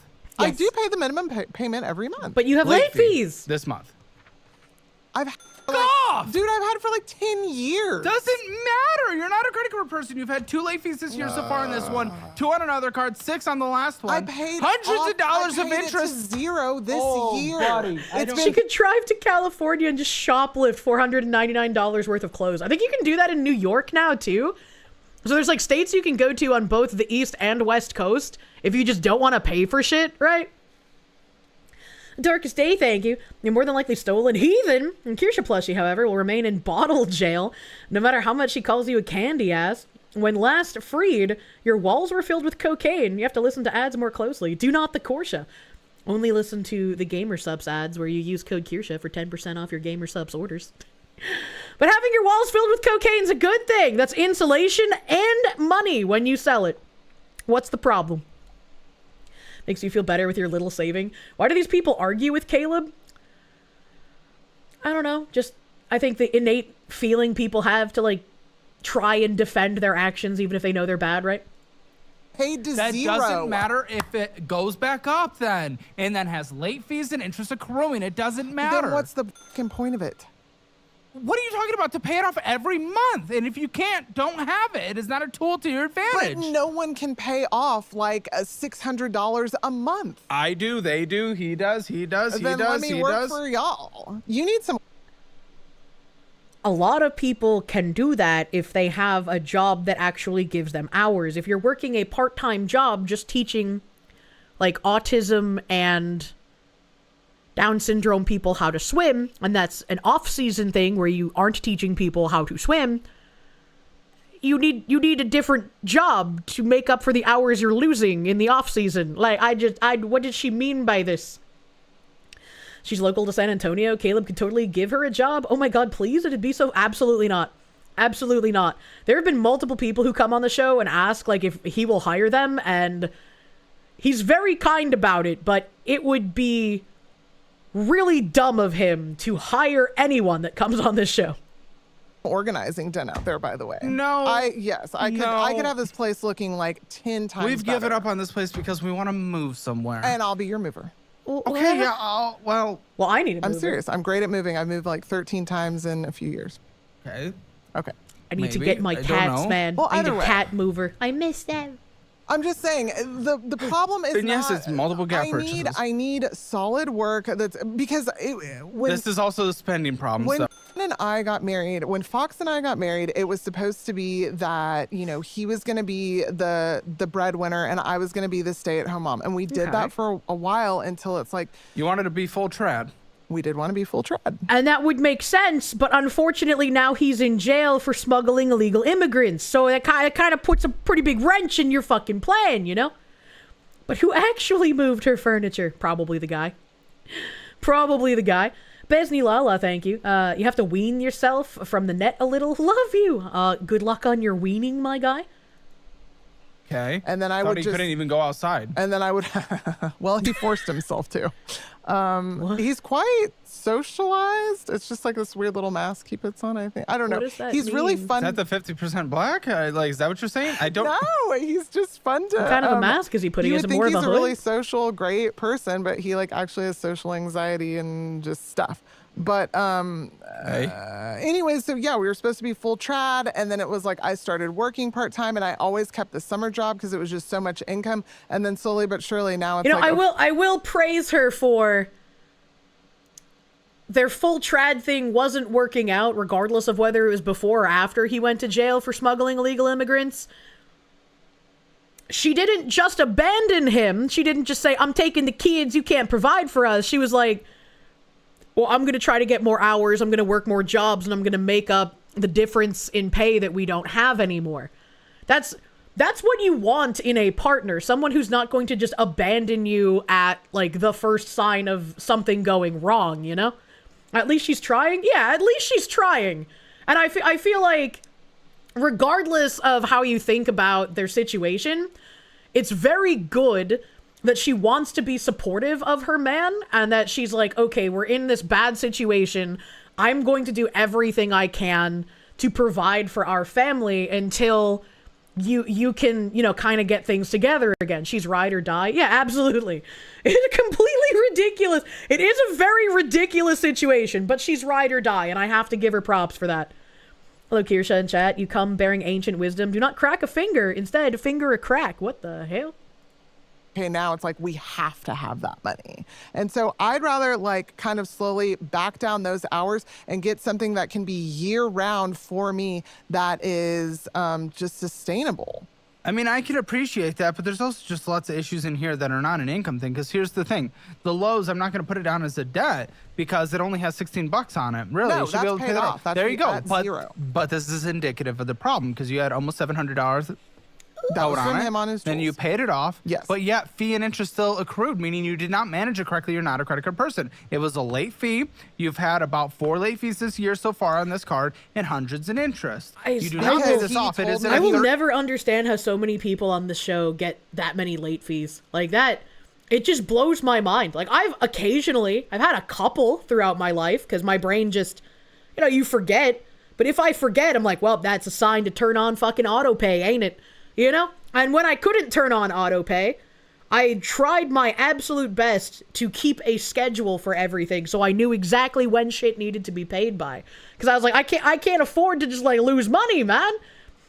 Bad spending can be way worse than lack of income. Oh, for fucking sure, man. 37% Paying it off interest. and he wasn't. What, him? Is this his card? Yes. It's not on your credit. You're an authorized user? I don't know. I don't know, actually. How do you not know? Okay.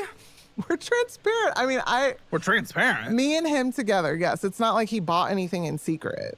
Like, I knew he was using that, and I was like, why are we doing this? He's like, I need it for my work because he lost all his tools, blah, blah, blah, drama. And he's like, I'll pay it off. And then he, like, couldn't. Okay, is this indicative of everything that is going on here? What the fuck even is that? What did you send me? What is this? No one's ever sent me some bullshit. That's a Venmo. This is Venmo exported as an Excel sheet? That's what they Great. sent me. Well, I'm not it's- some noob. Oh. Medical? Well, there's lots of denieds and... Well, okay, so what am I looking Her at? Venmo sheet looks like my fucking PayPal. What is she doing? Content creation? What is this? Why is it redacted? Like, they redact like any sort of personal information and whatnot. You never autopay. You had car insurance charge you double 1 month on an autopay. Never again.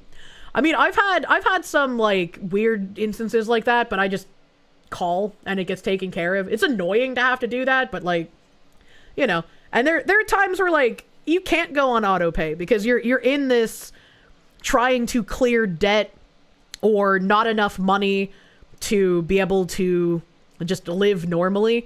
So you're trying to finance things on credit cards until you make more money. And so you have to kind of juggle like when you're paying things, and it fucking sucks. It sucks to have to live that way. Might be how she gets paid for the swim. Oh, that's true. That could be. And here specifically because That's just all medical stuff that was like partly paid off, but we're like for Fox or you? yes, Fox. Okay. Hey, you own $14,000 medical. Well, Yeah. that will go on collections now.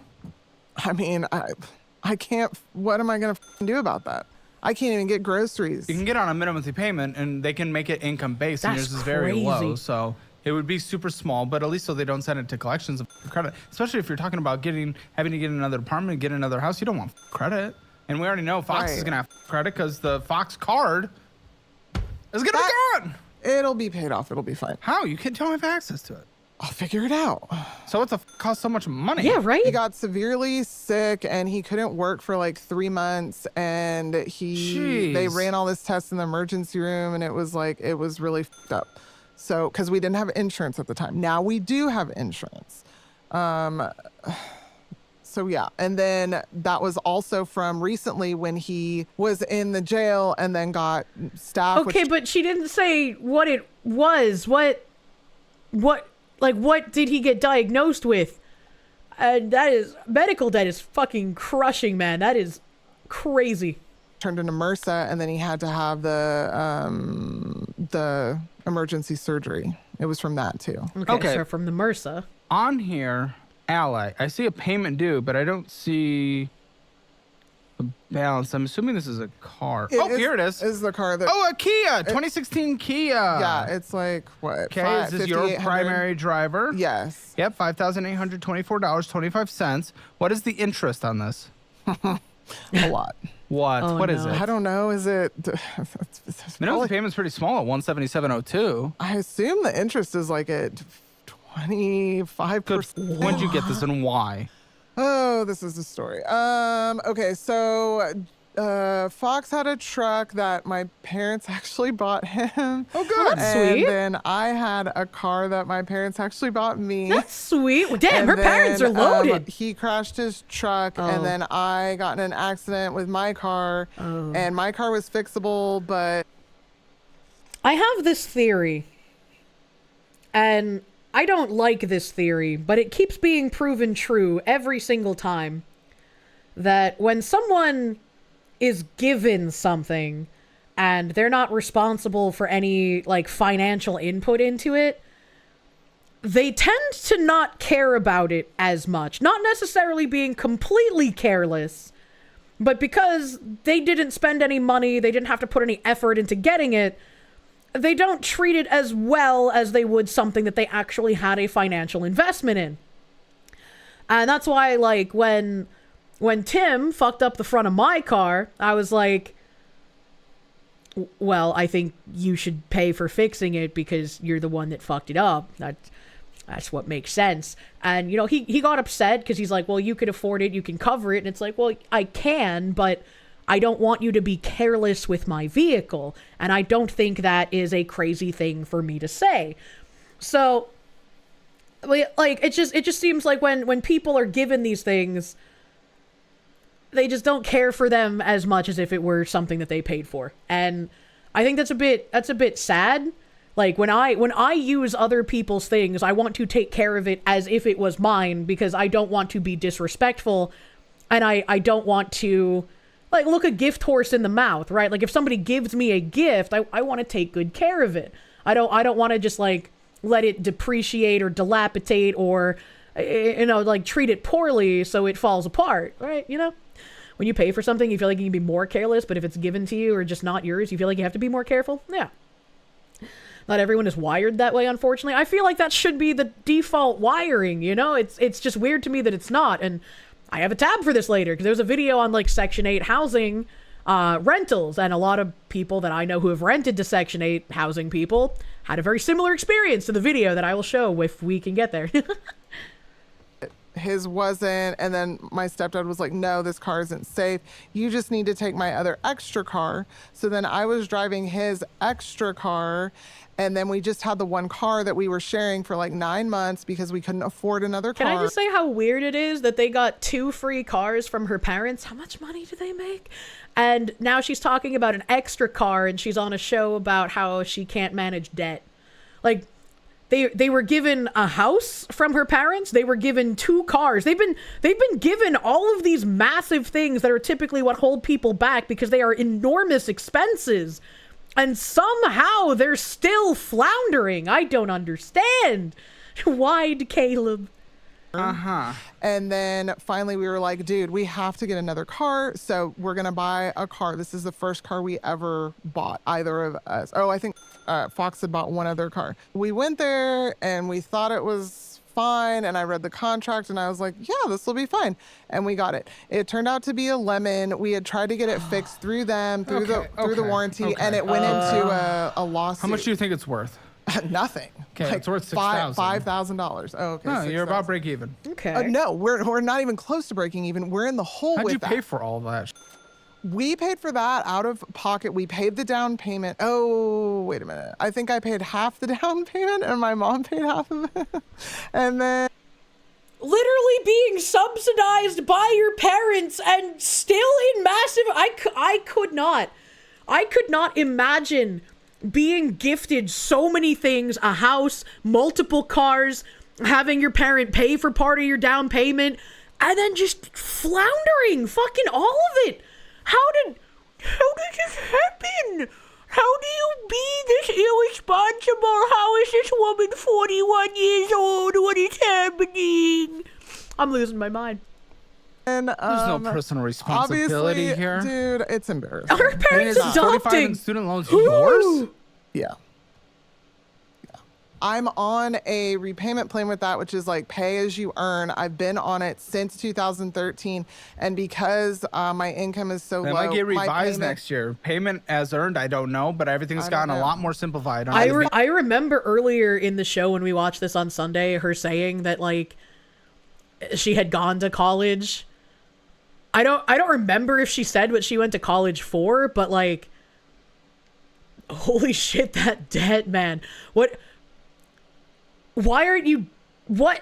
And she said she doesn't have any credits because they're all from like the late 2000s, early 2010s. And even he said, you can't really do anything with those credits anymore. They're too old.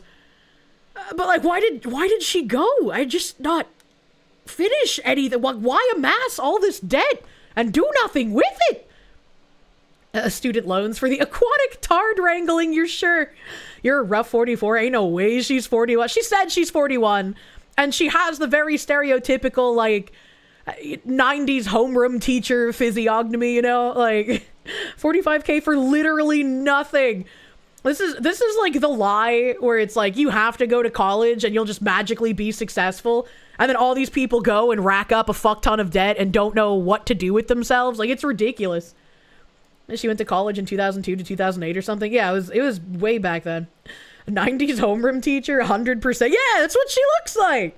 This woman's a fuck up, only saving grace is she's willing to try and work odd jobs to make do.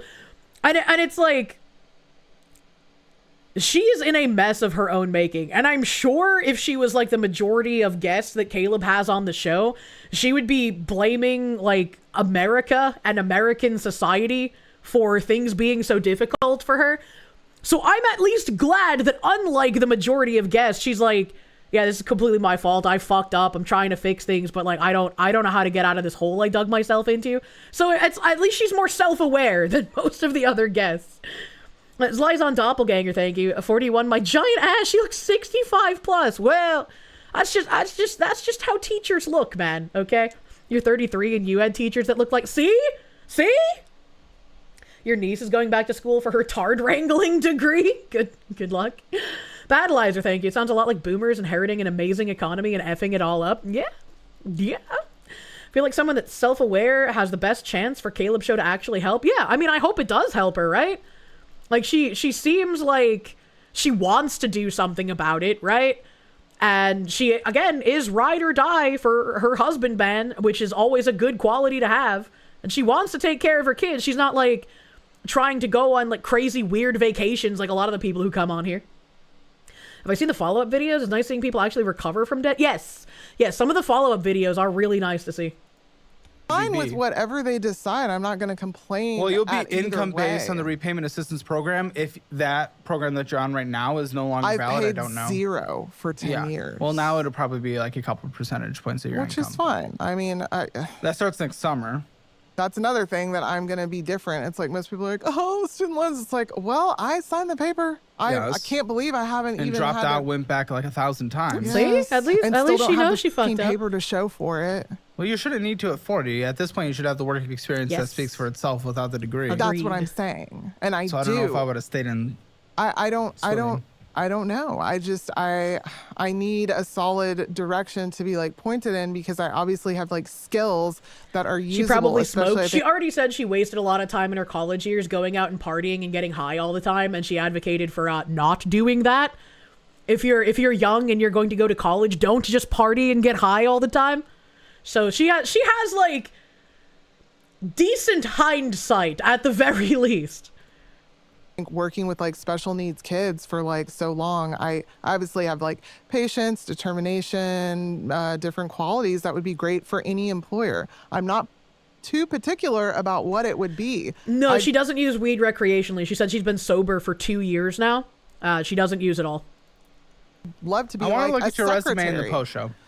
Because it all also depends how you're framing it. If it looks like you're going to just accept a job for a quick paycheck and immediately leave. No. Because lots of resumes look like that. At the top of it. Well, I'll review it. Okay. At the top of it, I put that I am eager to benefit a company to help make them money. I want to be a moneymaker for the company to benefit the company. And does Fox have unironically, in current year, instead of being like, I wish to use the skills that I have to make you money, you should say some shit like, as a disadvantaged recreational, partial lesbian, demisexual woman in current year, I have these assets that I think I could bring to your workspace and try to bring people together in order to reach levels of diversity never before seen. If we talk about the equity that I can bring into your company and how people would view you for admitting to having this kind of equity, it would be a wonderful partnership. You know, like just really play into that like grotesque kind of shit, you know? Fucking Destroya, thank you for the raid. Welcome, raiders. Some personalities do not mesh well with Mary Jane. True and real? No. Okay. Surprisingly, no overdrafts in this checking account. I want to make sure first, though, before I go in. Oh, nope. Yeah. No, 130 in overdraft fees this year. Great. I want to make sure first. Is that all the debt we got?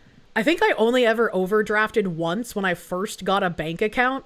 So I was like 15 or 16. And I didn't really understand how the bank account worked exactly. So when I thought I was paying for something with enough money in the account, like the sales tax pushed me over whatever I was trying to buy. And so it overdrafted and I was like, oh, let's not do that again. So, you know, Optimal, thank you for the 12 months of Prune. Thank you. Yes. Overdrafting, why the because your income hasn't gone down until now. No, I mean, the income didn't. I don't start swim lessons until May. Now, I had a tiny bit of income coming in from like part-time coaching, but that was just like a few hundred, maybe like up to 600 a month to like pay off some of the credit card minimum payments. And then like Fox was like working and paying most of the bills, and some of that he wasn't because of mental health, because he's going to prison because he broke his own morality. And now his wife and kids are going to be abandoned for a year. But that's why you don't traffic illegal aliens, especially if you're against illegal aliens being in your country. It doesn't make any sense. The money's not worth it, man. Okay. Whew. An interesting one. Amazon restaurant. Amazon. Okay. I get 50% off, and I had still my spending kids a ton. Oh, yeah. Yeah, $30 there. Dude, I want to get 50% I off looked some at it fucking after I food sent place. it to you, and I was like, oh, I'm. Yeah. So Amazon Pool Food, Amazon Pool Food, Amazon Pool Food, Prime Video, Amazon The Prime Video was for my friend, and they paid me for that. Okay, well, there's two of them. And then correct. Amazon, and then Pool Food, Amazon, Evergreen Restaurant. Oh, more. Okay, good. Netflix, Brevity, Amazon, Swimlet, Swimolette. Swim Prime Video, Outlet, Caleb. Texas, Wait. GM, yeah. Texas GM American, Etsy. Well, Costco's probably groceries. Yes. Nayax, Canteen, vending machine, vending machine, vending machine, vending machine, Wait, vending wait, machine, wait. vending That- machine. No, vending stop, machine, vending machine. stop. That is from when I went to the prison to visit. How many vending machines you need to do out there? Well, it's a prison canteen. As I don't know how mad you can get at that one, you know? As she's trying to be there for her dude who made an idiot. You know? Well, I did had like the kids, 1,000. so I have Just kids, bring lunch? Sir, they don't let you bring in outside lunch to the prison. You could, like, hide razor blades and shit in that. Ain't no way.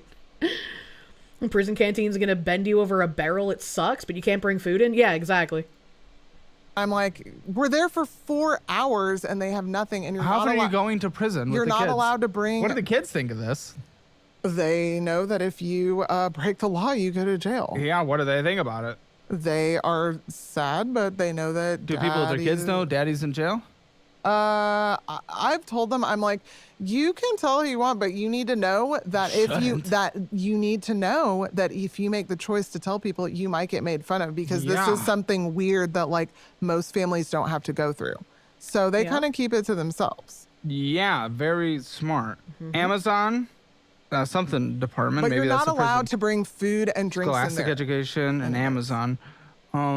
Yeah, which makes sense. He already got in trouble for smuggling once already.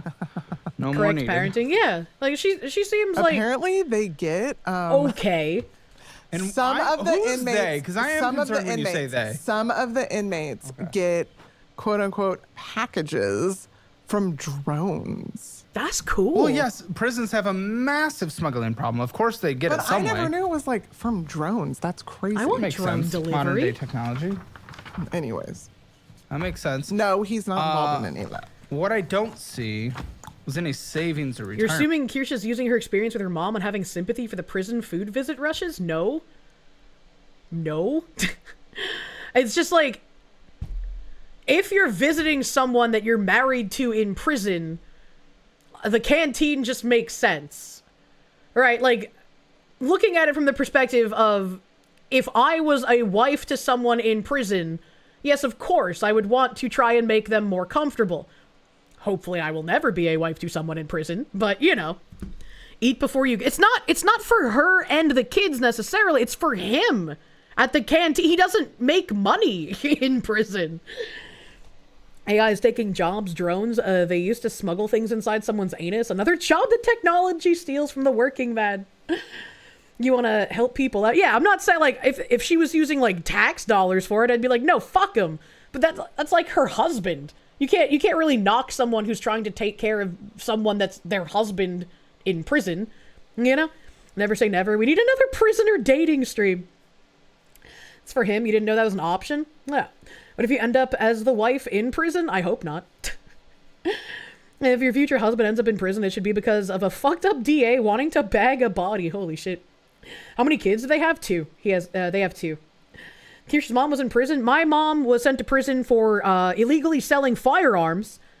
That was a thing that happened. And also, she met her Aryan Brotherhood guy after he got out of prison for some kind of drug charges and domestic. So, you know. Kirsche didn't visit her mom. I did not. I did not visit my mom in prison, no. But we did after she got out of prison, before she could get custody back of either my brother or I. We had to do, like, supervised visits with some, like, child services lady. Kier mom prison once. Jail like 400 times probably. Oh, yeah, she was a drunk tank regular. Please tell me it was something better than High Points, at least. I have no idea what she was selling. I was a teenager at the time. You don't miss being inside? I can't imagine. This is how Kirsche knows about prison rules, yeah? Yeah, the Nazi guy ended up going back to prison multiple times. There's some kind of, like, prison that's in either Mass or New Hampshire, and it doesn't look like a prison. It looks kind of like a farm. And, like, you'll see the prisoners outside doing farm work. And I know the Nazi guy went there at some point. I have absolutely no idea what that prison is called. But, like, I can visualize it in my mind because you drive past it so frequently on the highway here. Or there, rather. Why are you, like, the third VTuber that has a family member linked to smuggling arms and gun running? My mom is crazy, actually. A lot of my childhood stories are crazy. And so I never even really bothered making up alternative lore. So, you know. Didn't he blow up a meth lab? Yes, he did blow up a meth lab. But that was like after I thought he had exited everyone's life. Turns out my mom was still going to see him and fucking him behind her husband's back. But I digress. I have no idea how long he got for the meth lab because not in my life, not my problem, not something I need to worry about. He's not an individual I ever wish to speak to or see or have to interact with ever again in my life. You missed almost 2 hours of stream. Start over, please. Girugamesh, thank you. Can you sell chat firearms? Asking for a friend. No. I'm not an FFL. The prison's closed down now? Oh, the one that I was talking about or like a different one? Do not pick up the men in jumpsuits and face tattoos. They might be prisoners, true. You can totally see Kirsche running her own prison gang. Well, I would want to run out of prison, actually. And you're surprised I'm not in phase? I'd fit right in. I'm not really like traditional VTuber corpo material. Like after reading some contracts like years ago, I was like, I don't think I would ever want to join a traditional VTuber corpo. But even outside of my desire to no longer join one, I just don't think I would fit in. Like I had talked to Aviel a little bit about having Idol as like talent management services, kind of like what I have Mythic for now. But my biggest concern is like, I wouldn't want people to schizo out and attack other girls in the same company as me because people don't like the things that I say, right? And I wouldn't want anybody else in a company with me to have to deal with shitty people because they're doing a sort of, well, you're in the same company, that means you agree with everything she says kind of nonsense, right? She isn't a member of FaZe. I'm not. Absolutely not. Illegal immigrant Jen. True. I liked when Pippa said that. That was funny. And Kier also wouldn't be able to say like 90% of the things she says now. Yeah, it would change a lot of my content, and I like being free to do and say what I want for about 95% of the time. You know, there's that 5% where like I can't talk about some things, and that's unfortunate, and sometimes I feel really angry about not being able to talk about some things because it feels like it almost goes against a bit of like principle that I have, but if I spoke about it, it would cause more damage to people I care about than it would do good. So, you know, but never cripple your content. Absolutely. 5% Olive moments. The oppression Olive. Kind of sad how people need validation from people online to agree with 100% of what they want. It's rough when you get into content creation spheres. Anyone who thinks that Kirsche with her content should be in a group is a retard. Yeah, I really like where I am with Mythic because, I mean, kind of like my tweet where I was talking about what I did previously when I was multi-streaming and I had to do all of the work to get sponsors myself. A lot of people will just wait for sponsors to reach out to them, and it feels good when they do, right? It's like, hell yeah. But a lot of it, you have to reach out to people on your own, and it's a lot of work, it's a lot of research, especially because I'm so autistic about what kind of sponsors I take and what I would be willing to promote and how I would be willing to promote it to my audience. It was a lot of work and a lot of research that took up a fuck ton of my time. And so getting into Mythic and having my Mythic manager, who, bless his heart, I fucking love that guy. He is amazing. If he ever left Mythic, I would want to do anything I possibly could to help him out. I love that dude. So I'm just really happy that I have someone who's going out and doing that for me now. Damage to yourself for principles is fine. Risking damage to others is different. Yeah. Important that you be true to yourself. I think it's a good thing that I'm not tied to a company. You wouldn't want me to have to give up the things about streaming that I love. Yeah, I think it's a very good thing. I mean, there was a point in time that like I thought the same as most other VTubers, like, you know, the way to make it is to get into a company, is to have that company support, and doing it as an indie, that's way too hard and you're not likely to get anywhere. Look at how many people fail. But after being here for so long and having the experiences that I've done, I would never want to give up being indie. And I would very much recommend to people, like, it's fine if you really have that, like, dream of being in a company, but it might not match what you think it is. And you might be giving up way more than you ever really realized to be a part of a company. So it makes me happy when I see people actually striving to do things as independent and then actually making progress. She loves the mythic guy. He's gay now. He has a wife and a kid. So he's safe. He's inoculated from the gay. Mythic man, we're coming to appreciate you in your office. Need to join a VTuber group full of genetic clones that were raised under various different conditions. In all fairness, if FaZe isn't much of a traditional VTuber agency, that's... You wish your mother was here now, to be honest. She wouldn't let your father fall apart like he did. I think again, to like do a tiny loop, it's if you have like mental health issues you're dealing with, I can understand how some people would be like, I don't deserve to be in a relationship. I shouldn't burden someone else with the issues that I'm facing. But sometimes if someone cares about you and they're like, look, I don't give a fuck. I want to help you and support you through these issues. You shouldn't reject that offer if they genuinely have shown in their actions to care about you and they want to help you, you know? It's so much better if you have extra support to help you with that shit. Because Labubu are retarded. Yeah, fuck Labubus, man. You're new here, you gotta say you love the content. Hey, thanks. We kind of jump around a lot. I tangent. That's my power.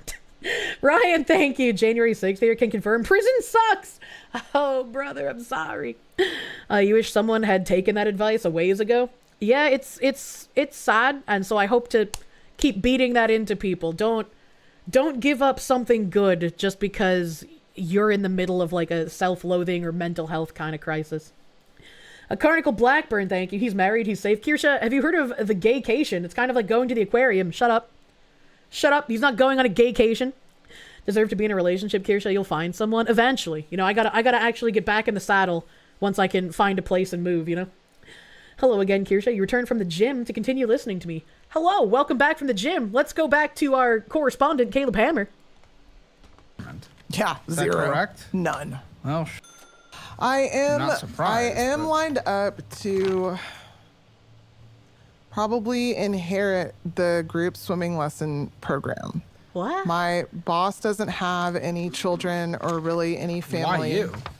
Because I've been there for 15 years and I care about Sure, it more but than why anyone. you? Because I'm responsible. And Yeah, because but I'll why keep would it she going. pick you? Yeah. Well, she did. She already Obviously, did. because she trusts Okay. me. She gave me a notarized copy of her will. Whoa! And what will... This okay. this woman is just getting handed everything on a silver platter. She's so lucky. She's so lucky. Please do not continue to squander, woman. So what is this valued at? I'm not sure, but potentially 40 to 60,000 in 2 months. Okay. Well, let's see how you manage it, because we have how you manage I've already your house. I've already managed my own swim lesson program at the natatorium in the way that she does it. So it's viable and I can definitely maintain it. The only reason I can't do it full time at the natatorium is because I don't have the teacher supply. During the summer, she has the supply of teachers because everyone's off of school. But during the school year, it's way harder to get someone who's just going to work 2 or 3 hours and that's it. Okay. Listen, I'm gonna make the budget, but before we do, So lucky but we got irresponsible, true. This episode was just wild, and we have so many more wild things in the post show.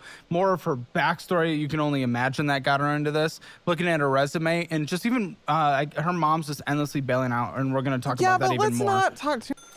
Please, Of course we will. I don't want to just shit all over her. Who? My mom. You don't have to. Okay, so total income, 1,500. I guess. Rent, we're going to say zero because you're not required to. Zero. Utilities, do you pay that? I pay the electric and she pays the water. How much Oh is my electric? God. Electric is about $250 a month. Internet? Damn. 80. Do you? Damn. I pay it. Let's get your minimum monthly debt payments without student loans or medical yet. Okay, well, this eats a third. Already. Debt payments without student loans or medical. 2 cents. Now, to be clear, I want to make very clear because obviously this is going to be very... $507 monthly debt payments excluding the student loans and medical. That is insane. That is crazy. Tight. Do not pay debt if it comes between choosing to pay a minimum monthly payment or paying for utilities and food on the table. Debt can go f itself when it comes to the necessities of the house. To be very clear, I want you to pay debt. I want you to be... Okay, phone bill? My mom pays it. Okay, I know. Groceries. What do you budget for groceries? So we do Costco like maybe every 2 months, maybe like 6 weeks to 2 months, and it's usually $200 to $300. Was it a little over 300 when we saw the Costco HEB is like earlier? anywhere from 50 to 100 a week, depending on how much Costco like kind of the weight is in Costco because I get like a lot of frozen meats and like yogurts in bulk. Tell me, for all three of you, do 400 a month? 400 to 600. Okay, yeah. I was gonna say That's a crazy tight budget. That's a crazy tight budget for a family of 4. And I mean, well, her husband's in jail. She has one less mouth to feed, so that will reduce the food budget a little bit. So, you know. It depends. At Yeah. Okay. minimum. So, well, at minimum, it even depends. that's Well, a bit tight. because they I eat- want to say I'm not faulting her specifically on the phone bill. It's just like a giant pile of stuff that her mom is constantly subsidizing for her, right? Like, family plans make sense, the phone makes sense, but when you have the mom gave her the house, the mom gave them 2 cars, the mom paid for part of another car that they bought, the mom is paying some of the utilities, the mom is paying for the phone, right? Like it all adds up. It's like huge subsidizing. Like her parents are like the only reason she's able to live, man. 6. They eat dinner with my mom sometimes because like she picks them up from school. Okay, and I'm then I'll say working. 5. Okay, vroom drive gas.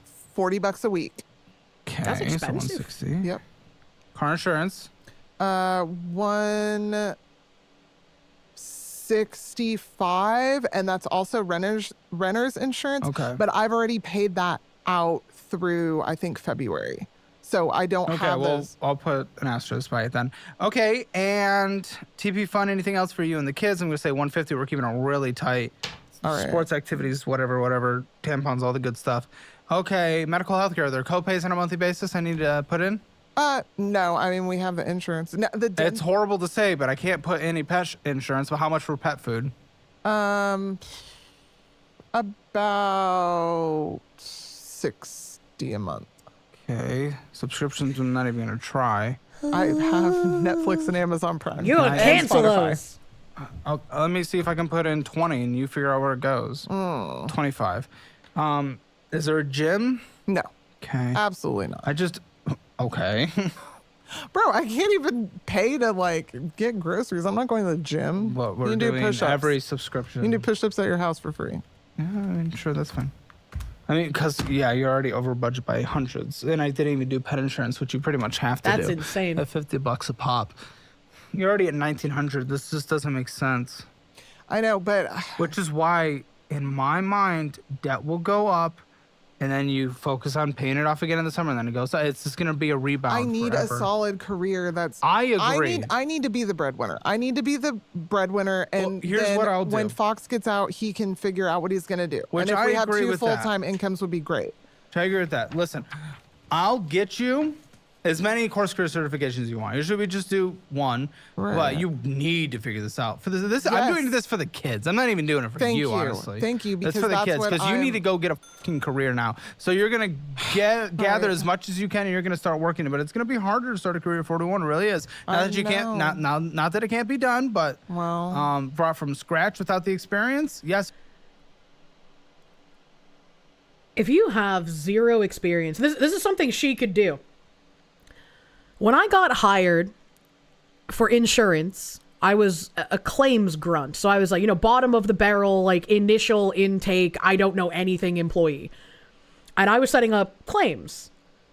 And I didn't even talk to the public. I only talked to other like robot claims grunts in the same job as me. And that paid above minimum wage. I can't exactly remember how much it was when I started, but it paid above minimum wage, especially in Georgia. And that's something that I think she could genuinely do. Like, if you are out there and you're like, I need a job, I need an income, I don't have like the experience to do anything above minimum wage, find claims grunt jobs. And I don't remember like the exact title of the job, but you can look at like State Farm, Geico, Progressive, like just tons of companies have these jobs where you get hired to do data entry and setting up claims by calling other claims people that do the same job as you. So you'll call and you'll be like, I have like 40 claims to set up with your company, right? And then you take the time on the phone and you do it. And you want to get good and you want to be able to do it fast. And the only skills you really need are being able to type fast, being able to talk fast, and being able to understand the other person on the phone. So it's not exactly difficult work. And from there, I ended up getting multiple promotions. I ended up being promoted to a manager. I ended up being cross-trained in property adjustments. They wanted me to get my adjuster's license, but I didn't want to be a field adjuster. And then I ended up getting trained in doing fraud investigations. And my pay, obviously, went up substantially every time. And so this is something that you could do with like no college, no prior training. And if you're good and you buckle down, and like my perspective is like, even if I don't necessarily like the job or if the job is boring and redundant, I want to do my absolute best to be good at the job, you know? And so the only thing that made me quit that job was how bad my anxiety was and how much I had to interact with people in the office. And I mentally couldn't handle that for the length of time that I did, unfortunately. But if I didn't have the anxiety issues, I absolutely probably would have stayed there. And I probably would have used my platform there and the skills that I was learning to jumpstart in trying to go into FBI detective kind of stuff. And that would have been a way different trajectory from where I am now. But I think because I had literally no experience, I knew nothing about insurance, and I was able to get hired for something like that, there's a lot of people who could look into jobs like that who might not even know that those kinds of jobs exist. Alternate reality. We had federal agent Kirsche. True. J-Play, thank you. You don't know what she was expecting? Her first 40 years was making her bed. All she can do now is lie in it. I mean, yeah, she made a lot of fucking shitty decisions, and I don't necessarily feel bad for her because she made those decisions, but I can think that it's good that she wants to correct them, and she sounds more like she's willing to do what needs to get done in order to fix her situation than a lot of people who come on his show. Too many people are too scared to apply for things outside of their experience or degree? Yeah, absolutely. Tactical Kirsche is almost deployed. Dark Ross, thank you for the pounds. You live with family and you pay the internet utilities and part of the shopping and rent with no debt. What the fuck are we doing? Yeah, I mean, like, if I had a kid and that kid turned 18, I'd be like, okay, well, maybe since you're an adult and you can't afford to move out, but you have a job, you could pay me like $200 in rent, right? And then I would save that $200 for when they go to move out, and I would give them all of that money that they paid me in quote unquote rent, so that they would have a lump sum to then be out on their own with and would help them with an actual apartment. I think that would help teach them both money management as an adult, paying things on time, and being able to equip them with skills to work in that kind of environment. Seems like a good way to set a kid up for success. Yeah, like you wouldn't want to charge them a lot and you wouldn't want to spend that money. Being able to give that back to them later on, I think, is a really good idea. Would I tell them? I wouldn't want to tell them, no. It would be a surprise, you know, because if they know they're getting that money back, then it changes the attitude. The Wastelander, thank you. Kirsche Fraud Detector Inc. sniffing out your bullshit since 1995. Yeah, exactly. It will be harder. So you're going to focus on that, and then you're going to go hard into grinding 40 hours a week at a job that is a consistent level income while working second and third jobs as well. Now, once you actually start bringing in like $2,500, we should be able to tackle down this a lot of this debt relatively decently. It's going to take a few years still, but that's remember, fine. in June, I'm going to be making We're not relying on that 7,000. anymore, though, because you're focusing on getting a career now that is consistent. Right, but I can't leave the pool. I have to at least maintain some. That's another hard part of it. Because that's going to throw a complication into your career. If I'm gonna inherit the program, I have to at least. Okay, stay when's the there a little bit. inheritance going to be? Well, she's like 75, I think. Holy shit. So I don't know how long she's gonna keep doing it. So, well, you haven't had a conversation? I mean, a little bit. She'll probably do it for another 10 years. How do you start a career if in the summer you can't do career? I don't know. Okay, then I'm just going to go to the post show Because I would work both. Because I would work both. I would work 2 jobs like you're suggesting, or 3 jobs. She needs to let the pool thing go. She's also admitted that she needs to do something outside the pool. She's admitted she doesn't like doing the pool. But she seems like married to it because it's like she's been doing it for 15 years and she doesn't know how to do anything else. And this is a very human condition where even if you don't like something, if you've become comfortable with it, if you know what to expect, making any kind of a change, taking any kind of risk can feel very paralyzing. So while to all of us, it's like, you fucking dumb idiot woman, just leave the fucking pool. What are you doing? To her, it's a harder decision because it's all she's known for 15 years. It's a comfortable thing. She knows what to expect. She knows it's not good to be staying there, both financially and for her mental. But it's harder for her to get out than it is for us to tell her to get the fuck out, you know? Pool's closed. She just needs to rip the Band-Aid off. She does. And hopefully talking to Caleb will help rip that Band-Aid off. Yeah, but the hours are... Okay, whatever. Hammer financial score. Okay, spending a budget. You overspend 0 out of 10. Debt. Well...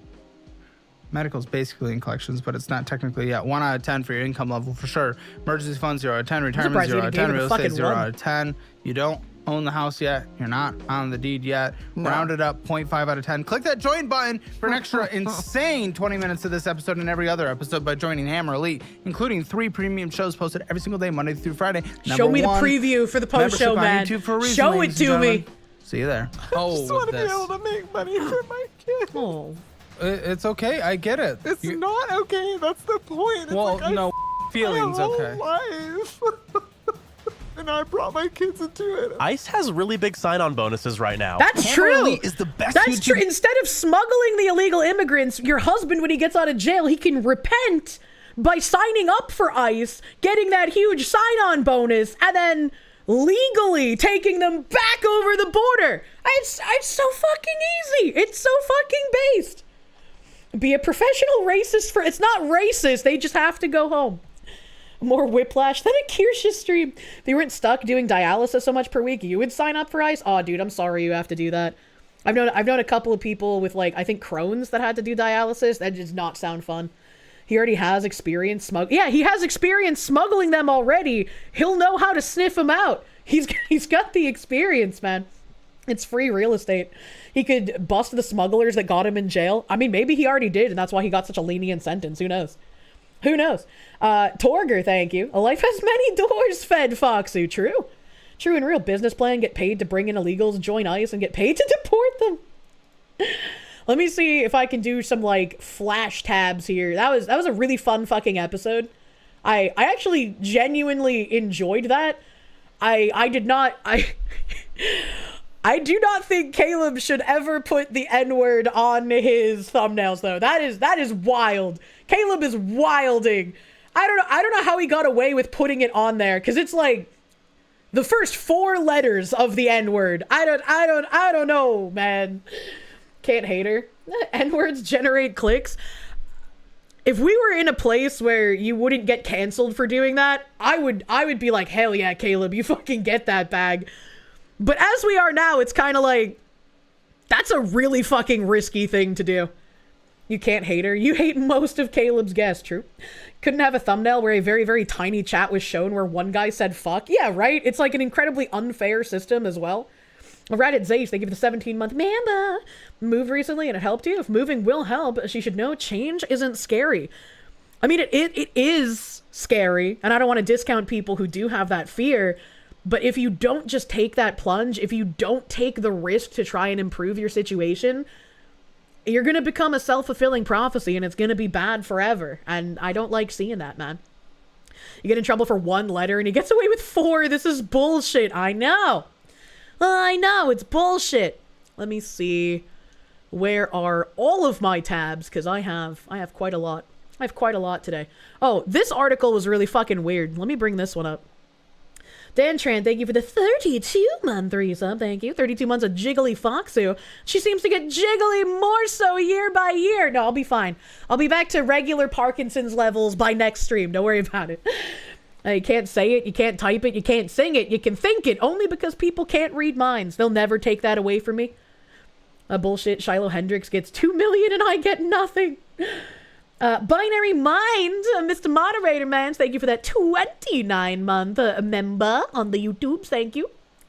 How much would it cost me to look at Twisted Wonderland? I don't know what that is. You should try putting Quandle Bundwy in the thumbnail. See how he fares that? That's true. Quandle Bundwy is a much more dangerous slur than the N-word. And what you're saying is we need to time our fucks more intelligently so that we don't fuck the thumbnail. How long before Minority Report starts reading thoughts? Thanks, I hate it. He has like 8 million subs and consistently gets hundreds of thousands to 1 million views within a few weeks of uploads. He's huge. He is huge. And if him putting the N-word on thumbnails makes it so the rest of us can start saying it again, bless you, Caleb, the next coming of Christ. You can say it. IRL people don't really care that much. It's only online that thinks it's verboten. You can say it IRL as long as you're not around people who are terminally online. Because when you say it around people who are terminally online, they're gonna have terminally online reactions. Like that guy who wanted to go on a first date with me. And then I said the F slur, and he started reeing like some kind of weird, retarded alarm bell. And I was like, hey there, guy, what are you doing? And he's like, every time you say that word, I am going to screech until you learn to not say it. Because that's offensive, and I've been to pride parades and have LGBTQ friends. I was like, all right, this isn't going to work out, you candy ass. Caleb slur baited so we could make sailors blush. True. If you aren't saying it around terminally online people, you're doing it wrong. Sounds like something a slur would say. Yeah, the fucking Sam Hyde. Nah, we're not doing that. You're getting called a slur. That lives rent-free in my head. You only say it around terminally online people. Meanwhile, you hearing the slur 50 times a day at work. Who's a dumbass saying the N-word in public? People won't care unless your community is only Mexicans and whites. Do not say it. That really depends. I got the N-word pass on my PlayStation 2 memory card, you know?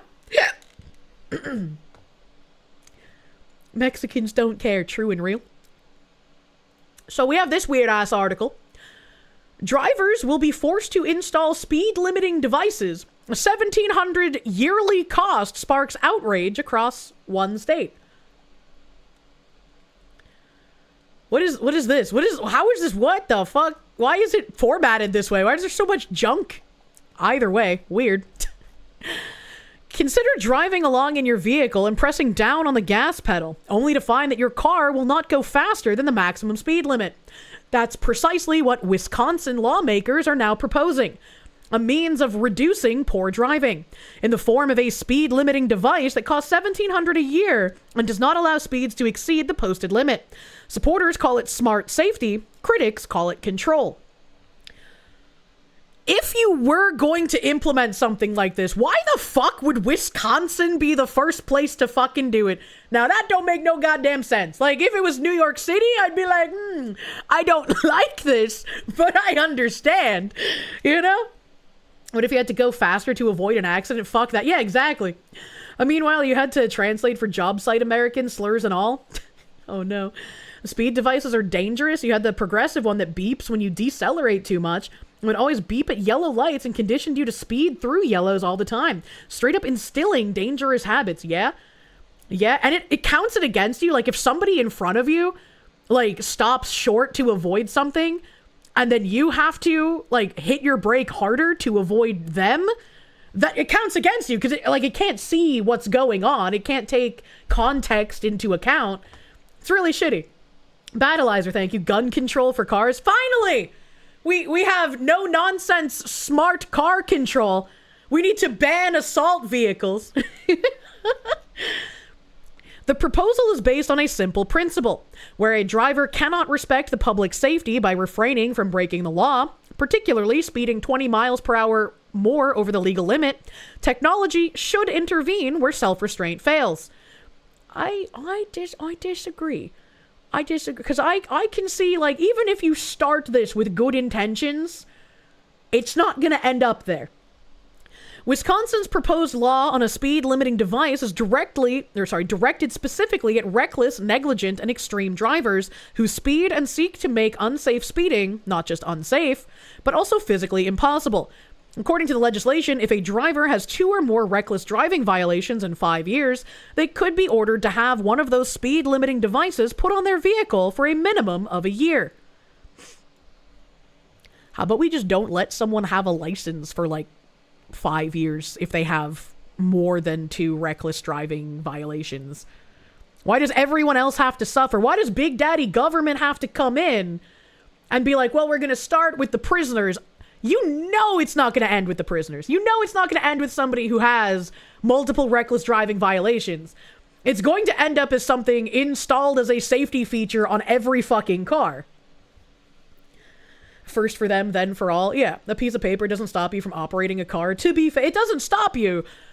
But if you get pulled over and you have a suspended license, you're gonna get tongue tossed a bit. Street racers will find a way to bypass it by not having a car with a computer in it. Dirtbag Dennis, thank you. As a resident of Wisconsin, it's wild how much they try to do for public safety, but yet we see the routine 8th DWI arrest. True. Basically, it comes down to being a physical form of enforcement, in that it is a means of taking reckless behavior off the road without the immediate effect of a jail sentence. No.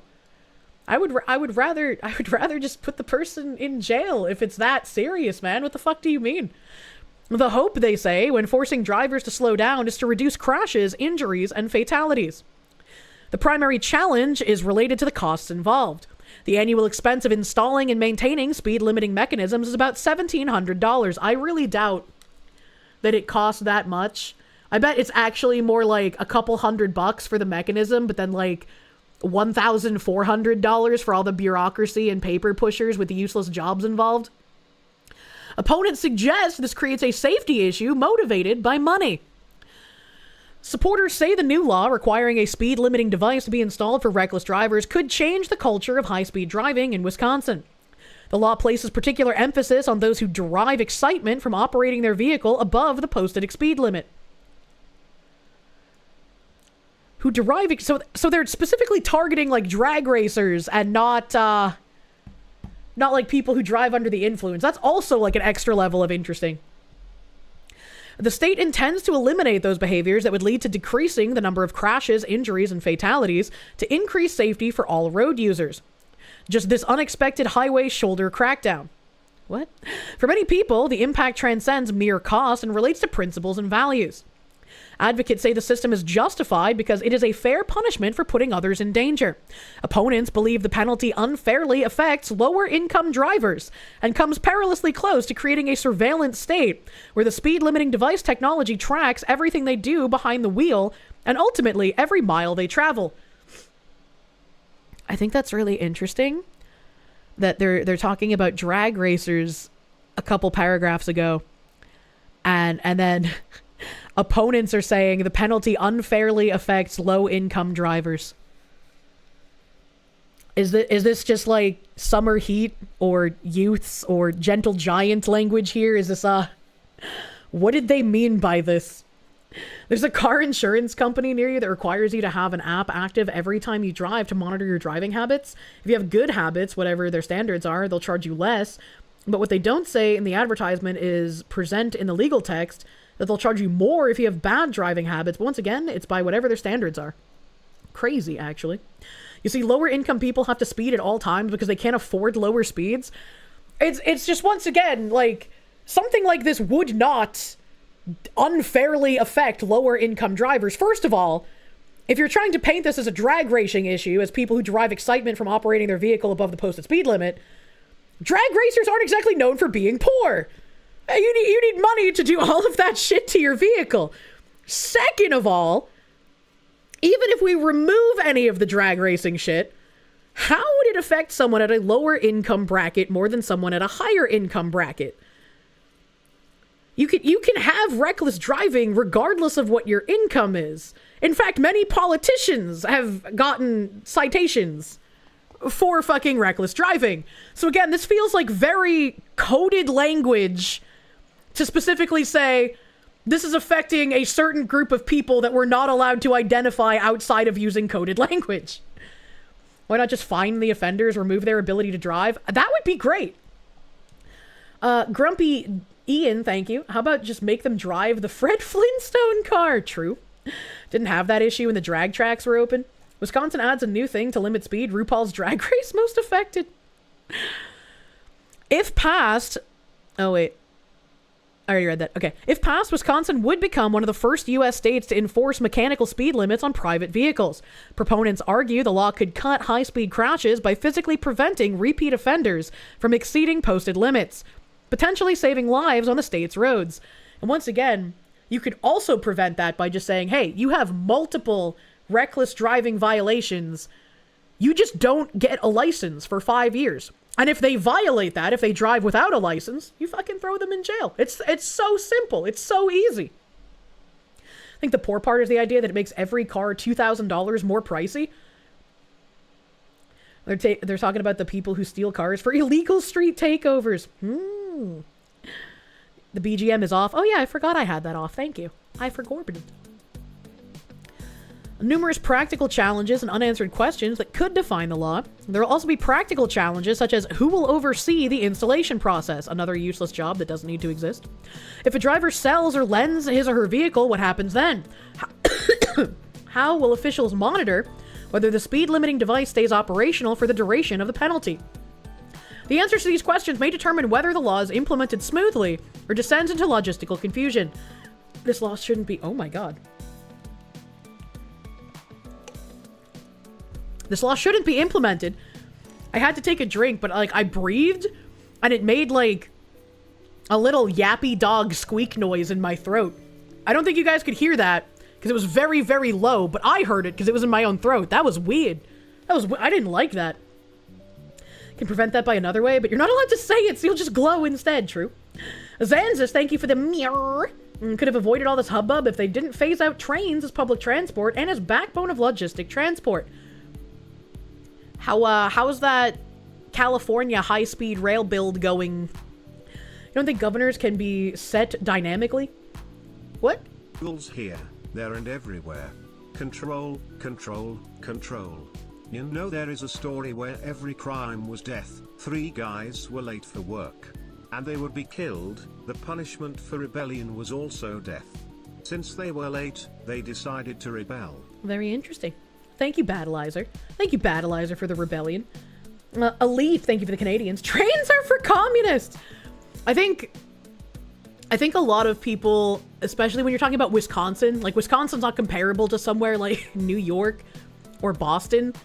Having a lot of easily accessible public transit in a state like Wisconsin, I think would be very difficult considering just how much land is around there.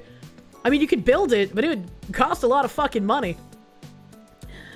They're pretty great. National train autism must return. I mean, having national train autism would be fun. I love going on trains. I love casual train rides, but I couldn't imagine being like in the middle of nowhere cornfield land and having to rely on public transportation. It wasn't when the Sioux line existed. Detroit street racing scene is worse. If you ever get to Japan, you're riding so many... Oh, absolutely. I would ride so many fucking trains in Japan. Trains are too dangerous now after what happened to the Ukrainian girl. Also that. I feel like the trains in Wisconsin, if they do exist... I haven't been to Wisconsin. Probably safer than the trains where Irina got murdered.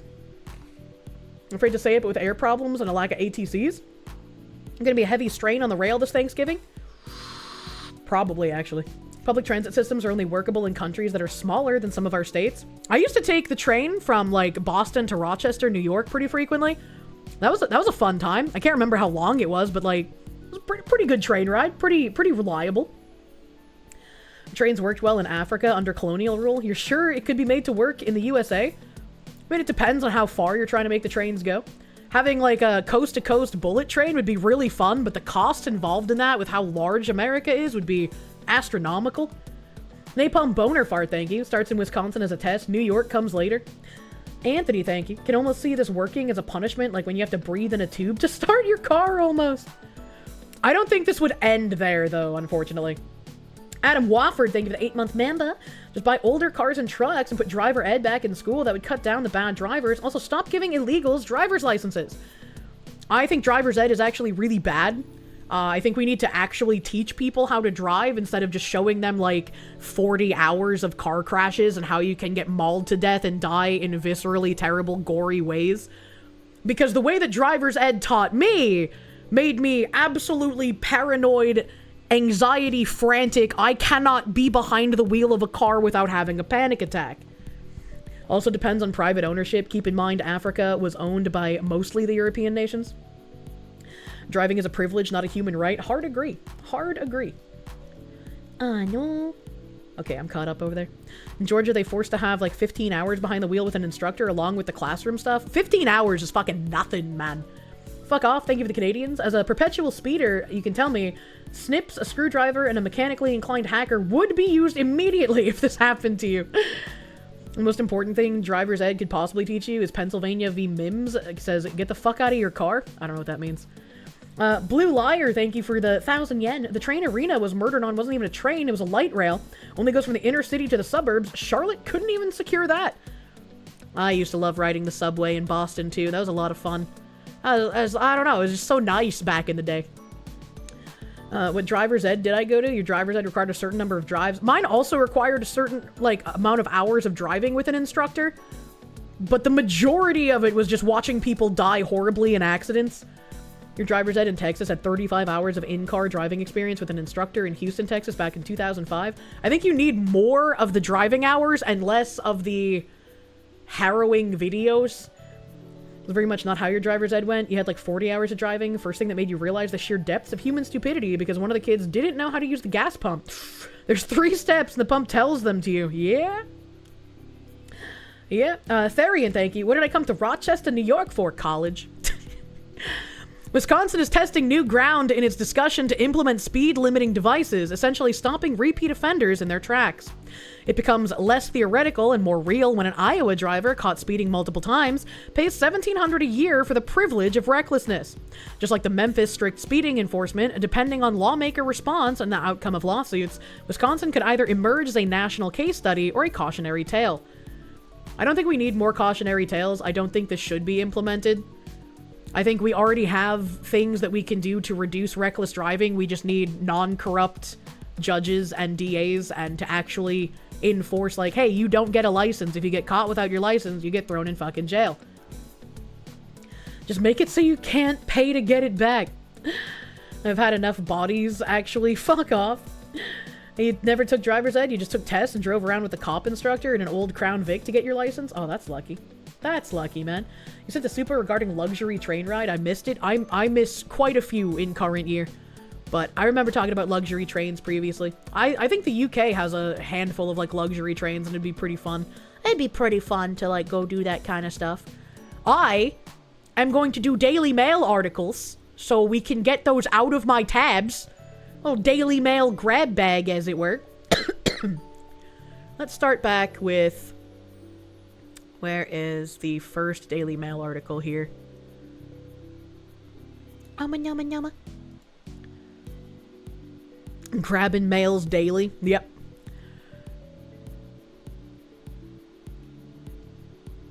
So this is back from October 31st, but I wonder how many people heard about it. In your country, the driver's ed and the license taking is separate. You pay the ed to learn to drive. Or you go to a course with someone that already has a license and you train with them. There's also a handful of private luxury trains in the US for overnight journey. Granted, if you're ready to spend around $3,000 or more. That's expensive. That's expensive for a train ride. And that could be an interesting thing to do, like, for the content. But I don't know if I could do that, like, just by myself, man. But this Daily Mail article We have the embarrassing emails and photographs that spells the end for Prince Andrew. Pictures of Epstein and Maxwell at Balmoral and promises to play some more soon were too damaging to survive. Pressure might have grown on King Charles III to all but...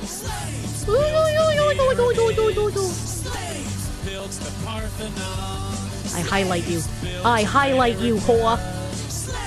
This is your song, thank you. Do, do, do, do. Thank you. Do, do, do, do. Thank you. Do, do, do, do.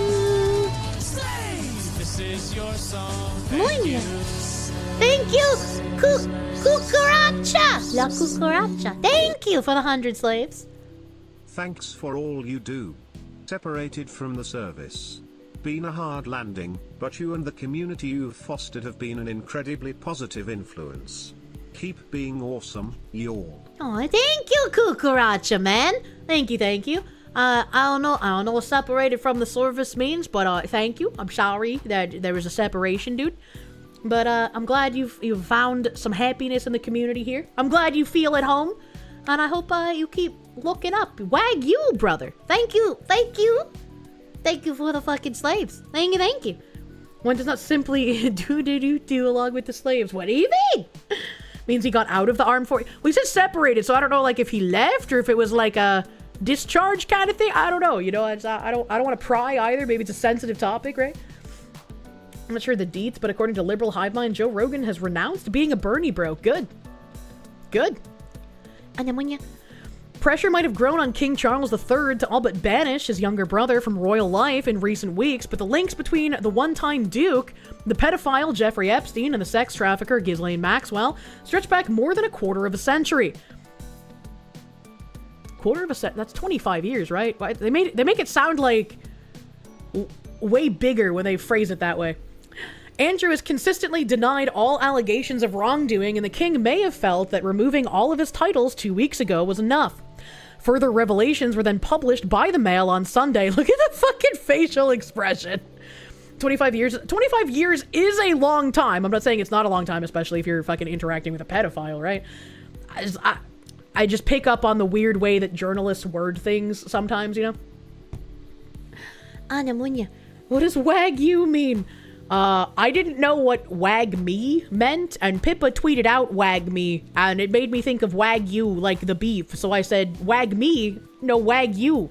And then people had to explain to me what wag me was. And so now, wagyu just means you're gonna make it, brother, you know? It's like a community joke. We're gonna make it, yeah. I know what it means now. I didn't know back then. I know. Further revelations were then published by the Mail on Sunday, and a posthumous memoir was published by Virginia Guffrey, who claimed she was trafficked to and sexually assaulted by the Duke as a teenager. It will have become clear to His Majesty that he had no choice but to sever the cord altogether, forcing his brother to decamp from the Royal Lodge to Sandringham and denying him the right to call himself a prince. Looking back at the realm of emails, compromising photographs, court cases, and distressingly detailed allegations laid out against Andrew over more than a decade, many of them revealed by the Mail, it isn't hard to see why the king finally felt enough was enough. Andrew says he first met Jeffrey Epstein in 1999 through Ghislaine Maxwell, the now convicted sex trafficker whom he professed to have met at university, and was allegedly flown to his private island of Little St. James in the U.S. Virgin Islands. The friendship would seem to have taken flight quickly. Epstein and Maxwell were pictured together in a log cabin on the Balmoral estate in rural Aberdeenshire, Scotland, reputedly in 1999. A logbook reported by the Mail in 2015 showed Epstein also met Sarah Ferguson and her children as early as March 1998. Andrew would later be pictured with Epstein at a party at Donald Trump's Mar-a-Lago resort in February 2000. Epstein and Maxwell then entered royal circles and were then among the guests at the Dance of the Decades event at Buckingham Palace in June 2000, thrown to mark 4 royal birthdays, including Andrew's 40th. He told the BBC at the time that Epstein was there at his invitation, but was also in effect Maxwell's plus one. The trio were also pictured together on Ladies' Day at Royal Ascot the same month. Andrew and Maxwell were then seen attending the wedding of the ex-prince's former girlfriend, Aurelia Cecile, in September, and at a Halloween party thrown by supermodel Heidi Klum in Manhattan with a theme of hookers and pimps. By then, Epstein and Maxwell's royal connection was assured, to the point Andrew threw Maxwell a surprise shooting weekend birthday party in December 2000 on the Sandringham estate, to which he himself is now expected to be exiled. A bit on the nose for a theme. Yeah, that's a bit weird to have as a theme, man. That cheesy boy, thank you for the cheese. Thank you for cheese. That fucking onion cheese that I had in my cheese tasting stream is living rent-free in my head, and I miss it, and I want more of it, and it was delicious. I want it. And Adam Wofford, thank you. For the U.S. to do cross-country railway system would cost $2 to $3 billion, and then for each year for upkeep. But it would nearly 1 million jobs, but it wouldn't profit for 20 years after finished. And then you'd also probably run into a lot of the same issues that currently plague public transit. It just doesn't really seem feasible in current year. Doesn't seem feasible. Andrew would later confirm he was seeing the financier regularly, at least 3 times a year, and using his private jet and staying in his properties. There's more pictures, pictures. Those are pretty dresses. Man, I want a dress like that. Virginia Guffrey claims to have met Prince Andrew at Ghislaine Maxwell's house in March 2001 after being recruited and trafficked by the socialite from the U.S. Writing in her posthumous memoir, Nobody's Girl, Ms. Guffrey claims Andrew guessed her age correctly at 17 and quipped, "My daughters are just a little younger than you." Odd. The infamous picture of Andrew with his hand wrapped snugly around the teenager's waist, Maxwell behind them, was then allegedly taken by Epstein. He was friendly enough, but still entitled, as if he believed having sex with me was his birthright, Miss Guffrey would write. She then claims that she was made to have sex with the former prince, for which she was paid $15,000, and would later be forced to do so again on 2 more occasions at Epstein's New York mansion and on his private island. In 2006, Epstein celebrates Eugenie's 18th with Maxwell and Weinstein while under criminal investigation. In 2005, Epstein faced accusations of molesting a 14-year-old girl at his home in Palm Beach, Florida. Her parents claimed she was paid $300 to strip and massage him. He was charged with solicitation of prostitution in June 2006, and a month later was pictured at Princess Beatrice's 18th birthday party. Damn, he really got around. The masquerade ball had an 1888 theme, and among the guests besides Epstein were Harvey Weinstein, now serving a prison sentence after being convicted on 3 counts of rape in California, and Ghislaine Maxwell. More pictures? For almost 20 years, it was a matter of record that Epstein, Maxwell, and Weinstein attended the main party at Windsor Castle. Earlier this week, the BBC reported that there was evidence the trio had also visited Andrew's private home, the Royal Lodge, which he moved into in 2004. Epstein was arrested 8 days after the party, and the allegations of sexual abuse would later grow to include 36 girls, some of whom were as young as 14. The financier would later take a controversial plea deal that saw him plead guilty to just 2 state-level charges, including soliciting a child for prostitution. In his now infamous Newsnight interview, Andrew sought to claim that Epstein had been invited via Maxwell and that he wasn't aware of the legal proceedings in the U.S., adding of Epstein, he never said anything about it. The pedophile would serve 13 months in prison under a work release program that allowed him to go home during the day, and was released into house arrest in July 2009. In 2010, Epstein's conviction for soliciting prostitution from a child did little to trouble the then Duke of York, who would be pictured with him in New York Central Park in December 2010, 5 months after Epstein's house arrest came to an end. The New York Post first published the image in February 2011 under the headline, "Prince and Perv." Months later, after the picture was published around the world, Andrew resigned as a UK trade envoy. A day after the central car picture was taken, he was seen bidding farewell to a woman now identified as Catherine Keating, daughter of former Australian Prime Minister Paul Keating, from inside Epstein's New York home in footage published by the Mail on Sunday in 2019. Andrew would later deny that he and Epstein had kept in touch beyond his time in New York, claiming the trip had been used to end the friendship. This turned out to be a lie. I feel like if you're an incredibly public figure and everywhere you go is like intensely documented, either by the regular press or by like creepy people that follow you around, why would you attempt to lie about something like this? Like, that doesn't make any sense. The interview was a legendary car crash. I can only imagine. Some are good at geo and ethnoguesser, others are good at guessing the ages of minors. Holy shit. Why travel to someone intentionally to end a friendship? Yeah, it doesn't make any sense. Maybe he was betting on people being like, oh, well, he's a royal and they do things differently. I don't know. They have like a little email here. It says, from Prince Andrew to Ed Perkins. Just had a short conversation with Ghislaine, and she says VR is a lying so-and-so. This is consistent with what J.E. says. I'm assuming VR is... Actually, no. I was going to say Virginia Guffrey, but that's an R, not a G. J.E. is probably Jeffrey Epstein.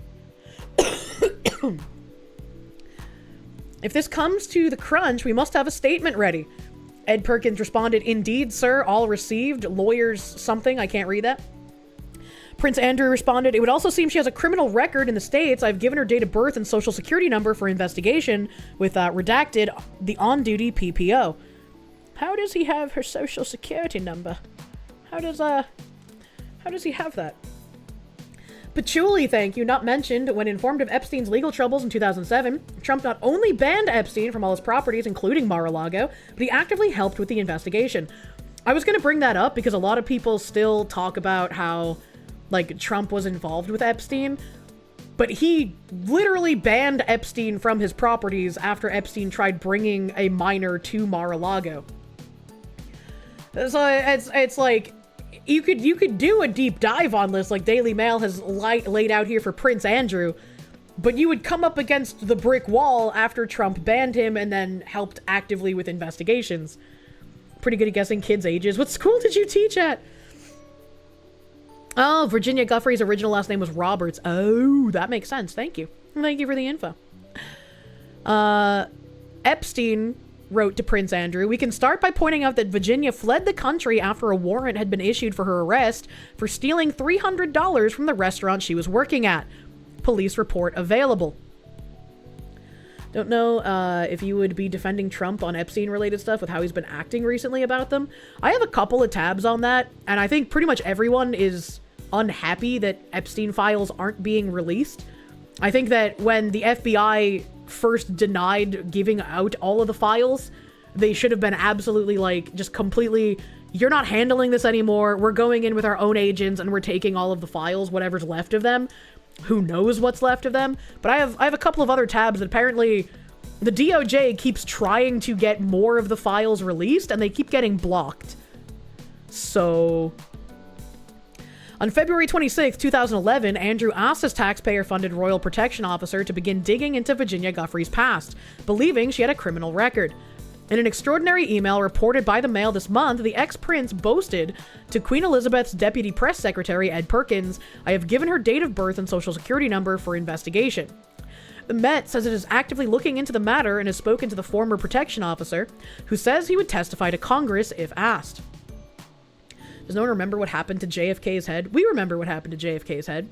What I think is kind of grotesque is I think Ghislaine Maxwell is like trying to ask for a pardon. Under no circumstances should she be pardoned from absolutely fucking anything. The next day, as questions were being asked of Andrew's relationship with Epstein, the Mail on Sunday revealed to the world the infamous, damning photograph of the former prince with his arm around 17-year-old Virginia Guffrey. The ex-duke had been made aware of the fact that the Mail had the photograph and it was set to publish it, and he ranted to Epstein that the newspaper was gratuitously trying it on. A day later, the disgraced ex-duke would email Jeffrey Epstein to swear his loyalty to his friend, writing, I'm just as concerned for you, don't worry about me. It would seem we are in this together and we'll have to rise above it. Otherwise, keep in close touch and we'll play some more soon. That's wild. He signed off the email as A. HRH, the Duke of York, KG. The initials referred to the titles of His Royal Highness and the Knight of the Garter, both now surrendered. The pair would then spend days emailing back and forth about how to seek to undermine Miss Guffrey's credibility. Andrew had claimed in the 2019 Newsnight interview that he ceased all contact with Epstein after visiting him in New York in 2010. An outright lie. Fergie's groveling apology and promise to cut all ties with pedophile Epstein. Fergie like Fergalicious Fergie? I'm so sorry I let a child abuser pay my debt. I don't know who this Fergie is. Duchess apologizes for her gigantic error of judgment, but backs Andrew as finest man she's ever known. Ooh. Ooh. Well, I personally, on behalf of myself, deeply regret that Jeffrey Epstein became involved in any way with me. I abhor pedophilia and any sexual abuse of children and know that this was a gigantic error of judgment on my behalf. I am just so contrite I cannot say. Whenever I can, I will repay the money and will have nothing ever to do with Jeffrey Epstein ever again. I cannot state more strongly that I know a terrible, terrible error of judgment was made. My having anything to do with Jeffrey Epstein, what he did was wrong and for which he was rightly jailed. I will never have anything to do with him again. I deeply regret it. How many more times do you want me to underline that? My whole work is charity and children's books, and I just did not think this through. I did not see the ramifications. I was so intent on being clear of my debt. I don't know if charity and children book work is the defense you think it is, but I mean... Smiling Reaper, thank you for the 45 months of Proom, thank you. In gushing email to Shame Tycoon, she confesses, I only said sorry to save my book deals. Holy shit, these people. I know you feel hellaciously let down by me from what you were either told or read, and I must humbly apologize to you and your heart for that. You've always been a steadfast, generous, and supreme friend to me and my family. As you know, I did not, absolutely not, say the P word, pedophile, about you, but understand it was reported that I did. However, I'm apologizing to you today for not replying to your email or reaching out to you, and the tabloids were so horrendous. I was advised in no uncertain terms to have nothing to do with you and to not speak or email you, and if I did, it would cause more problems to you, the Duke, and myself. I was broken and lost. I shut down and ran away. I saw all my children's work disappearing. I didn't want to hurt Andrew one more time. And I was instructed to act with the utmost speed if I would have any chance of holding on to my career as a children's book author and a children's philanthropist. In the meantime, I write this from the truth of my heart. That's crazy. That's crazy, man. The children's books only make you more suspicious, asshat? Yeah. It's like when someone comes out and says something crazy about kids and then they're like, but it's okay. I work around children. And it's like, well, but... yeah. Philanthropist or full-on rapist. Holy shit. 2010 to 2011, Fergie is bankrolled by Epstein. It's worth remembering that Sarah Ferguson has lost her title too, being stripped of the right to call herself the Duchess of York when Andrew surrendered his title. Like Andrew, she maintained a cozy relationship with Jeffrey Epstein for longer than she professed to publicly, which has completely destroyed her professional reputation as of now. In 2010, she emailed Epstein while he remained under house arrest, as exclusively revealed by the Mail on Sunday, writing, I will never forget your kindness and friendship at this time. Our reporting has revealed that she had asked for $50,000 or $100,000 US to help get through the small bills that are pushing me over. Epstein accounts. Interesting. Weeks later, Ferguson would publicly disown Jeffrey Epstein, telling the Evening Standard in March 2011 that she deeply regretted being involved with him after it emerged he had given her £15,000. We read this. A few weeks later, she said sent the pedophile a gushing email in which she apologized for distancing herself. I did not, absolutely not, say the P word. We read that. Epstein complained to a friend about being so publicly renounced on the day the Standard interview was published. He wrote to modeling agent Jean-Luc Brunel, the Duchess that I have financially helped for 15 years, said that she wants nothing to do with a pedophile and child sex abuser. It has caused quite a stir. A litany of charities have since dropped Fergie as a patron, and she will no longer be offered appearances on ITV shows Loose Women and This Morning. That's a really on-the-nose show name, I might add. Publication of her next children's book, Flora and Fern, Kindness Along the Way, has been delayed. That is a really interesting timeline for all of this shit, to be fair. To be fair, Loose Woman is basically Anglo The View. Oh, I see. Very apt name, then. She's probably one of the more innocent ones, famously taken for a ride by Andrew back in the day. You said more, not actually, everything's relative? No! I could have agreed with that if she didn't give, like, a groveling apology to Epstein himself, but considering she did that, no. No. No. Damn it, gotta go. Have a good night. Have a good night. Have a good night, dude. Have a good night. And I guess, since we're on this article, let me scroll to current year here. Because related, I don't know where the other Epstein tabs are, so I can't just tangent to those. But if I find them while I'm looking for this one, I will tangent to them. That's not what I'm looking for. That's not what I'm looking for. Not that. Not that. Not that. God, I have so many things I want to fucking talk about. There's so much stuff here. No. Yeah. Okay, here. So Destiny said some weird shit. Yeet, the like Clipper account, posted this clip that said Hassan talks about vetoing Nick Fuentes jokes on Leftovers, blames Destiny for kickstarting Fuentes' rise. There were numerous times when Ethan Klein wanted to make fun of him. I was like, are you out of your mind? We're not covering him, even to ridicule. Which, I mean, like, I don't know anything that goes on with these people in current year, so we're gonna watch this clip so we have some context. Don't know him and think he's cool, brother. For many years, I refused to utter the mention of Nick Fuentes for that reason, because he had a, albeit limited, platform. As a matter of fact, I'll give you guys one inside baseball moment. There were numerous times when Ethan Klein wanted to actually make fun of him for going on a date with a cat boy and shit like that. Back when we had the Leftovers podcast, I was like, are you out of your fucking mind? No, we're not covering him. It doesn't matter. Even to ridicule him, we're not covering him at all. We're not giving him any fucking breathing room. We're not giving him any platform whatsoever. And I actually vetoed that shit over and over again. And, you know, people say this, right? They're like, oh, if there's someone you don't like, if there's someone who's doing damaging things, like, just ignore them. Just ignore it. Why talk about it?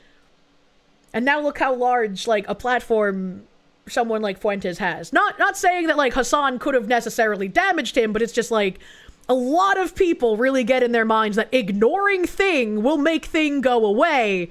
And if you think that ignoring thing will make thing go away, typically that's a very retarded thing to do. The only time ignoring something makes it go away is if the people that care about it didn't actually care that much, which is why when there's a lot of like sort of bad behavior that goes around with VTuber corporations, the people in the corporation can ignore all of the issues and eventually people will just be like, oh, whatever, it doesn't matter. You know, but most of the time, ignoring issue, not really going to make it go away. But unfortunately, some of my other fucking ideological opponents who claim to be liberals may or may not have sucked his penis and also simultaneously openly delivered them a fat Are we... Didn't it get debunked that, like, whoever's dick was in that video with Destiny wasn't Nick Fuentes's? Like, didn't people... Wasn't it not Nick Fuentes? Please, again, like, do not post that. I don't want to see it, all right?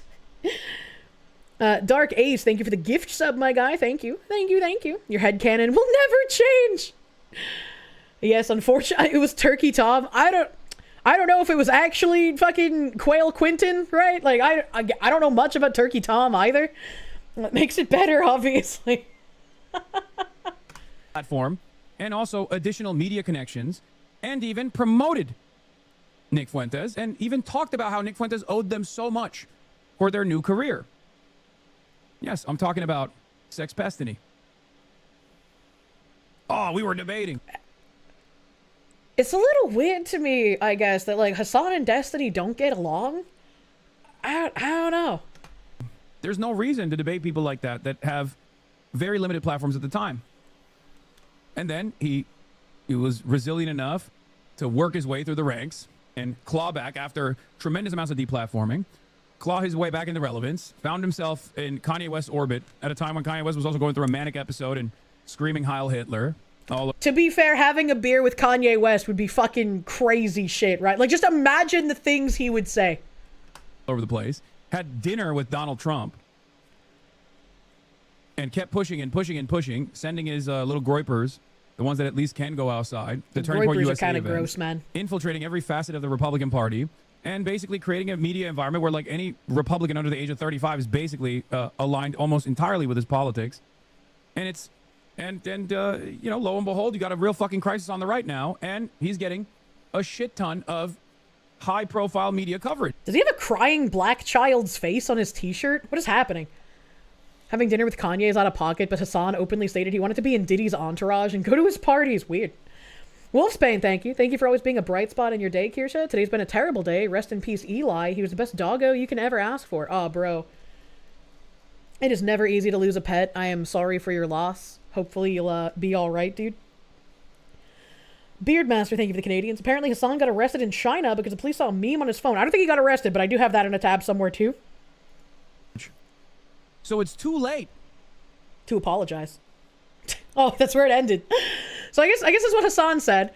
And Destiny responded. Destiny said, if Hassan is going to reach this hard to say that I kickstarted Fuentes' career, then I am responsible for his career 10 times over. Also, Hassan fucked a 15-year-old where he was visiting the brothel in Berlin. That's why he doesn't like to talk about it as much now. I have literally no idea what went on with that brothel. I have read so many different things. I read an article about how like the brothel was like suing the government or some shit because of like misinformation in the news or something. I have no idea. I have literally no idea what's going on with that brothel shit. Also, crazy thing for Destiny to say without an allegedly in front of it. I'm gonna be honest. Crazy thing to just assert with no allegedly. And I think Asmongold had the right response. Imagine that, Asmon being right about something. Destiny goes out and says this is all alleged. I don't need another fucking lawsuit, okay? Right? This is the main thing is this, right? So if Hassan is going to reach this hard to say that I kickstarted Fuentes' career, then I am responsible for his career 10x over. Well, I mean, I would say, like, I mean, Destiny absolutely did help. He did help Hassan a lot whenever Hassan was first coming up, right? This is undeniable. And then he said also Hassan fucked a 15-year-old when he was visiting that brothel in Berlin. That's why he doesn't like to talk about it as much now. I genuinely mean this. I think Hassan should sue him if this isn't true. Agreed. If this isn't true, Hassan should absolutely throw legal at him, because you can't just say something like that if it's not true. I think Destiny might have responded again where he's just like, Hassan can't sue because there's no defamation defense against the truth. I don't know. If Hassan doesn't do anything about this, I feel like that's a little damning. Yeah, let the retards fight, basically. It's interesting to watch, for sure. I do. I think Hassan should sue him. Like, this is a crazy accusation. Crazy accusation to make at somebody. Yeah, wild. That's a crazy claim. Yeah, that's nuts. You can't just throw that on people without proof, man. Yeah, sure. And it's quite the allegation. It's common knowledge behind the scenes. If Hassan wants to contest it, he can sue me, but he won't, because truth is an absolute defense against defamation. I'm glad Asmongold had this on tab, because I didn't have this tweet in a tab. I didn't remember where the fuck it was. So thank you, Asmon. I don't know. Like, I almost feel bad even giving this any attention at all, because I feel like maybe it's probably like I would never ever assume this of somebody, right? Exactly. I never would. Like you don't. Much like calling someone a pedophile, you shouldn't just like sling that around casually. You should have some kind of proof before saying it. Destiny seems, for whatever reason, very okay with saying this without an allegedly. And so if Hassan doesn't try to slap back with some kind of defamation, it's going to look like an admission of guilt, which is going to just make everything so much worse. I'm very interested in what direction this goes in. I don't really have any horse in the race. I don't care who wins here. I'm just interested in how this plays out. Beretta did that shit. I don't know what Beretta is. Pretty sure Hassan did that to Destiny, although in that case, it's also probably applicable. I have no idea what Hassan has said or has not said about Destiny. Maybe Destiny knows because he could be there at the same time. I don't follow Destiny. I don't follow him. I'll be curious to see what his response is going to be if he even does respond. I mean, you got to admit though, right? This is a crazy thing to accuse somebody of. That's a crazy thing. It's literally what I said. What the fuck? What the fuck? I've seen this so many times. Oh my god. And please Hassan, please live stream the trial so I can watch it. Please let me watch it. Think of the content. Please, I want to see it, man. I do, and that's all I'm asking for. Okay, all I'm asking is for content. Okay, we're asking for the content, and then there was another tweet. At least I thought there was another tweet. Maybe I'm crazy. Maybe I'm crazy. Yeah, I'm crazy. I'm crazy, I guess. I thought there was another tweet related to this, but I quote retweeted something like this about the situation, and I brought up the like Destiny text thingy from when he was just starting his lawsuit with whatever's going on with like some chick accusing him of stuff. And he said, like, in a Discord somewhere, where is it? He's like, bro, if I need to go on the sex offender list, I'm taking like 20 other streamers with me.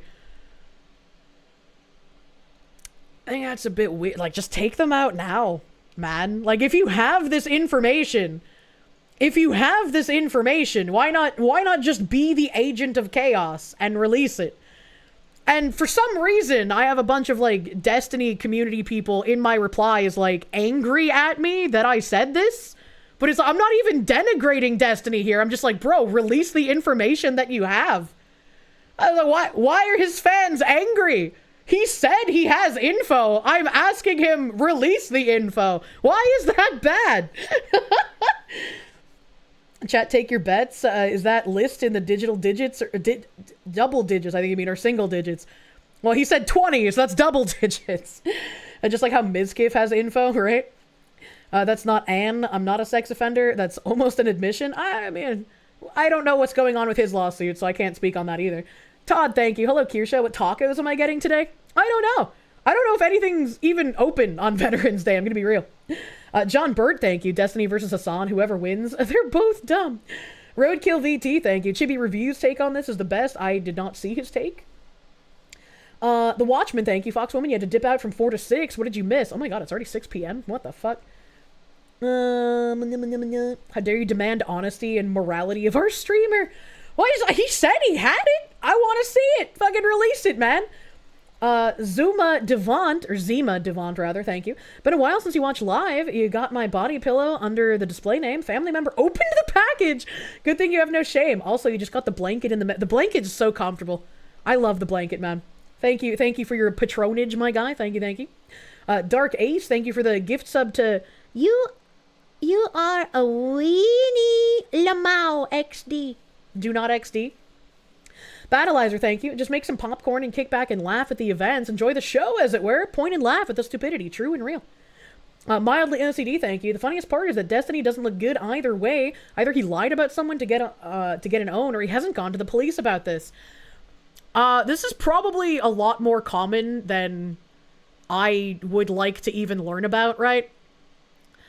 I would imagine that there are quite a few people in, like, the top streaming echelons that instead of rightfully outing some sort of illegal information about people, they keep it tucked in their back pocket for when, like, they want to destroy that other person and boost their own numbers. With content creators, 100%. Oh, yeah.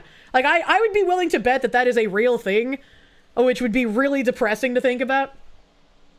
Your dad just got a new cat. Need Kirsche snuggly blankets that turn you into a fox? Hell yeah. Help. Then gotta keep the blackmail for a rainy day. Thanks, I hate it. I guess, since we're kind of on Hassan, I can tangent over to this tab someone brought up as well. Chinese security police harassed Hassan Piker while he was live streaming in Tiananmen Square. Hassan's live stream went down for 10 minutes after Chinese security officials saw Hassan hold up a Chairman Mao meme on his phone. They immediately pulled his entire crew aside and forced them to go through their phones. You can hear Hassan's friend translate, "They want to see your phones." Hassan is pro-CCP. He's defended the Chinese Communist Party in his live streams dozens of times. Hilarious. Roger, you seen this? Oh, yeah. Yeah.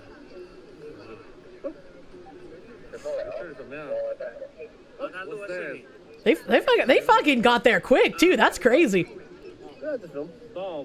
Okay.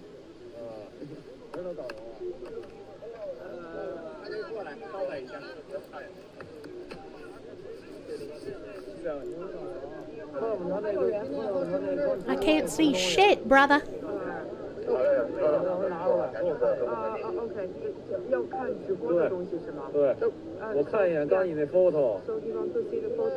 I didn't take a photo.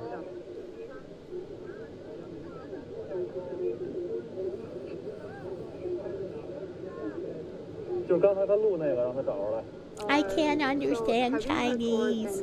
No, not yet. No, 我都看见了。直播还是什么呀？ Oh, I was holding the camera out, but I didn't do anything yet. 对，拿手机弄一背景，那是什么东西？把它打出来。Still recording? 刚才那个背景。So if you want to see the background of The VoD, my beloved. I can't. I have the video here. It's just a black. They put it like up against their body. Other phone. Oh. Another. Oh, it died. We're doing secret memes. Be right back. Holy shit. Good on there, but my internet is not so good. Okay, we'll On your circle back. Okay, the internet on your phone, isn't it? We're back. We're just waiting for Will to get out of the bathroom now. Yeah. Which I wonder if there's a line for the bathroom. That's very interesting. Very interesting. They're gonna see a picture of Winnie the Pooh and they're gonna skin him. Well, I mean, he's pro CCP, so I don't think he has that kind of meme. Oh man, this dip. Land of the Flea, as in everyone would flee that shit if they could. Yeah. Would love to get the... Oh no. Hassan and his crew even know they can't be recording and streaming this, which is why they have to hide the active camera, and he still praises it immediately after. Actually, wild behavior to witness. The tweet below, actually, hold on, let me bring the browser back up. Tweet below says, zero self-reflection. After being harassed by CCP security police, Hassan Piker proceeded to Tiananmen Square to wave a little Chinese flag at the daily flag-raising ceremony, and then went to a gift shop filled with Mao and CCP souvenirs. That jacket is crazy looking. It's got like the traditional Chinese ties in the front, but it's like an Adidas Slav jacket with like the yellow man collar from Curious George. He had a video after that where he defended the racial profiling of a white guy. Hassan supports race profiling and calls himself white. What an interesting thing to say. What an interesting thing to say. Whenever the police showed up, they thought, so that thing that we went to, okay? The flag raising ceremony is not, it's not in focus. Hold on, I'm gonna fix it. The flag raising ceremony that we went to is not a thing that white people normally go to, right? It's not normally something that like white people attend, right?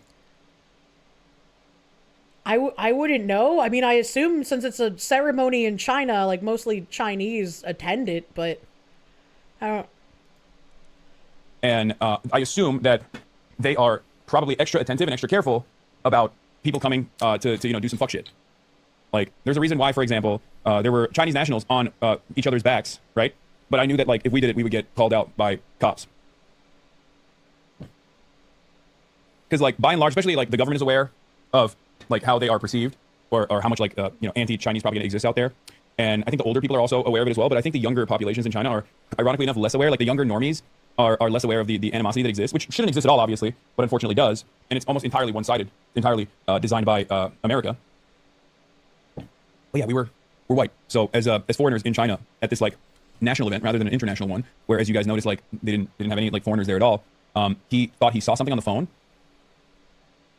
Like he thought we were like making a mockery. You know what I mean? They didn't realize that we were swagged out white boys who love China.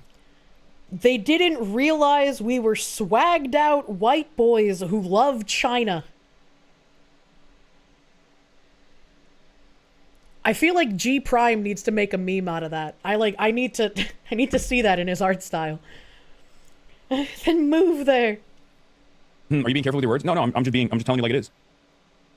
Like they thought they were being extra attentive to make sure that no one is making fun of Mao or anything like that, or the ceremony, and that's what they were that's what it was. It's normal for police to take close to foreigners to make sure that white people don't do stupid shit. Yeah, it's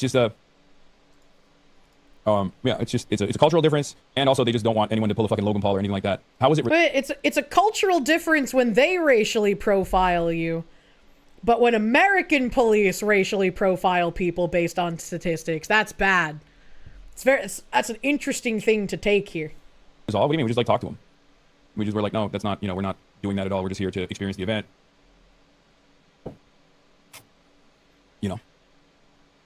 I told you would end up in jail. You got lucky this time. Yeah, okay, calm down. That's not.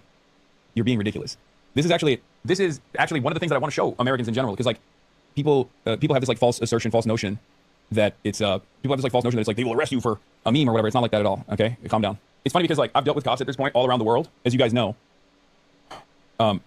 So as far as like cops that I've dealt with all around the world, European cops in France, American cops, just European cops in other European countries, and even Japanese cops as well, I will say that it's not even remotely up there. The further west you go, the worse cops get, the more aggressive they get. America being the worst one out of all of them. What a very interesting take. What a very interesting take there. A shut it CCP mouthpiece. No one with a brain likes you. Mildly OCD, thank you. San just pulled the white when convenient card. You thought he was brown. He's Turkish, if I remember correctly. And so it is very interesting hearing himself call himself white so many times. You have long breads for hamburgers. I like long hamburger bread. I like the long hamburger bread. Alright, let's see here. Let's see where I'm taking us on our journey next. Back to the Daily Mail grab bags, as it were. We just read that one.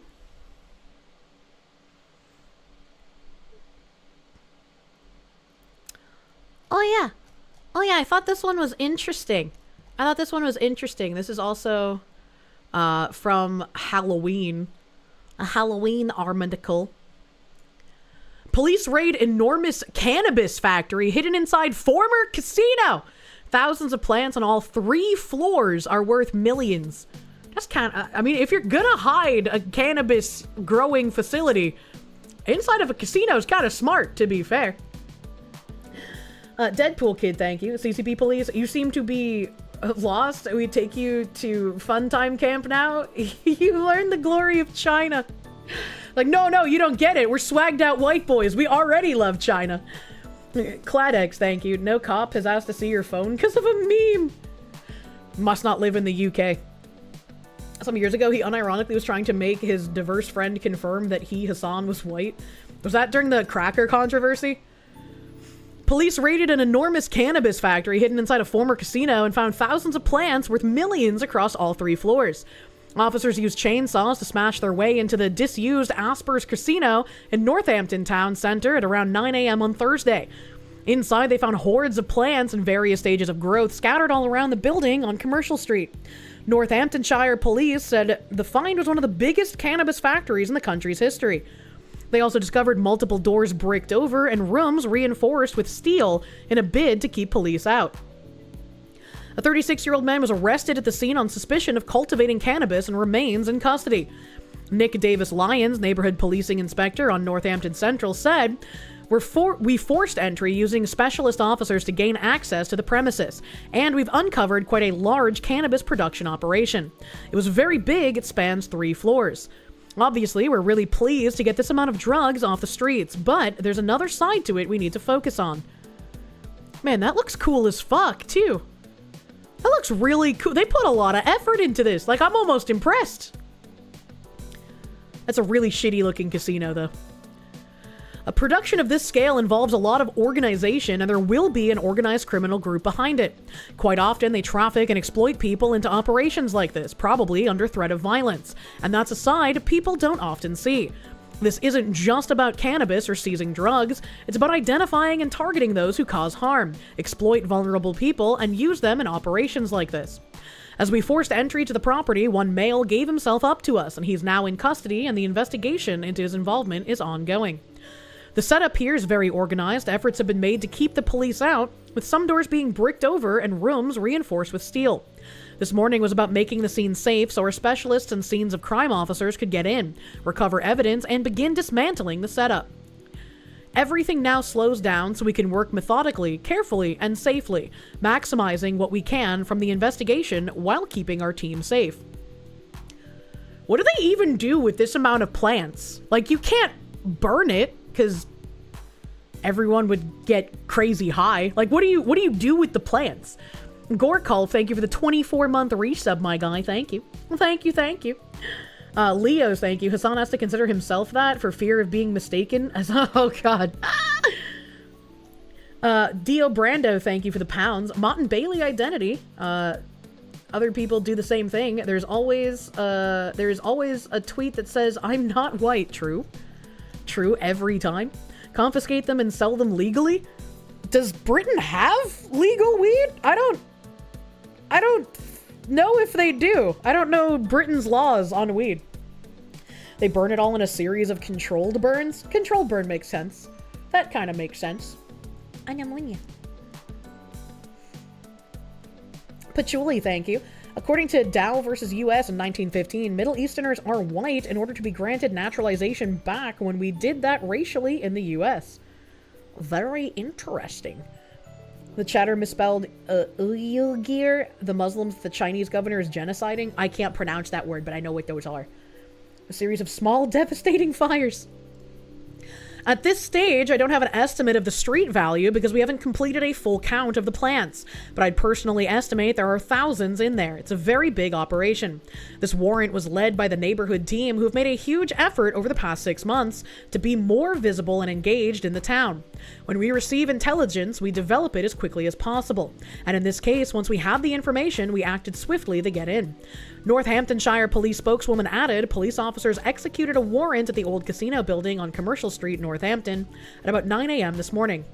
A large cannabis grow was discovered inside with plants in various stages of growth. One arrest has been made, and officers are now working to clear the location and make the building safe. I don't know. That's a fuck ton of weed. I just thought that was crazy. To be fair to all Chinese people, anyone that isn't Asian is white or black. The Uyghurs is pronounced... Oh. I'm gonna keep pronouncing it incorrectly then.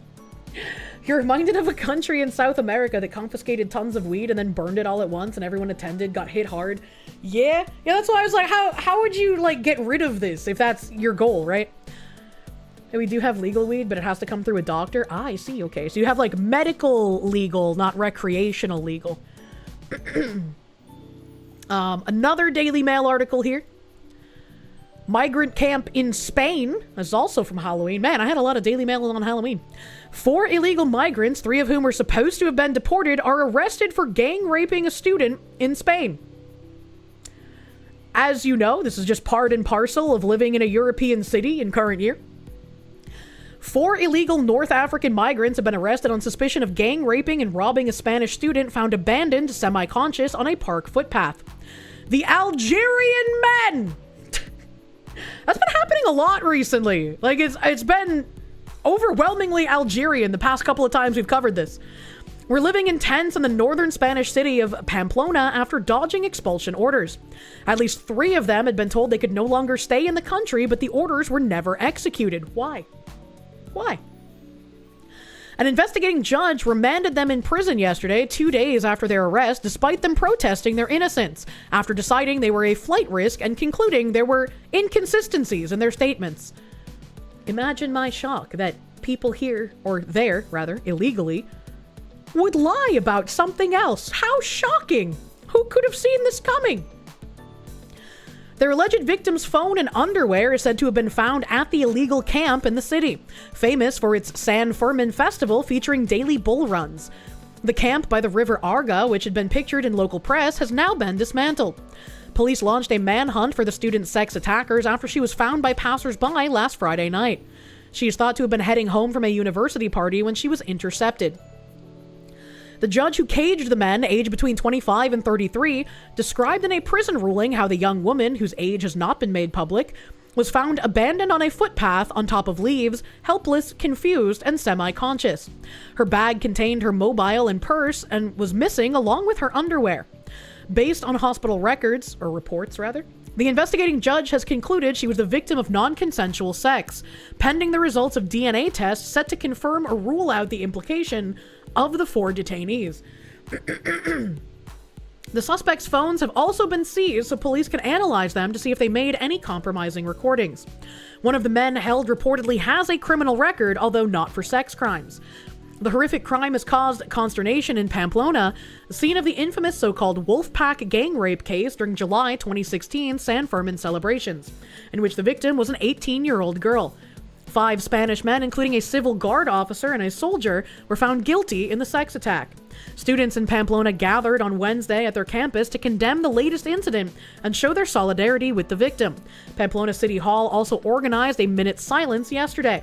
A spokeswoman said it was to show our total rejection of the sex attack that occurred at the weekend. I think what's really interesting is they said that she was intercepted. Like, maybe this is just a poor translation. Right, maybe it's just a poor translation from Spanish, but like it's weird to say intercepted instead of attacked in this instance. You don't see how any woman in Europe thinks it's a good idea to walk around at night, let alone drunk alone.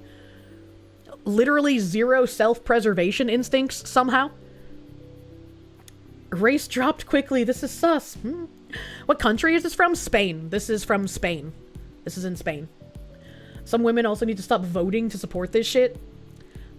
It's very, very weird to keep voting for the things that continuously make you unsafe. I'm gonna be honest. Deadpool Kid, thank you. Hassan on stream. Guys, I don't know why, but the officer kept asking me how my kidneys were. It was weird, and now I woke up with this scar. Oh, no. That does sound better in Spanish. Yeah, I'm assuming it's like just a translation thing. Not that the Daily Mail article is translated, but whoever wrote this probably translated the Spanish information.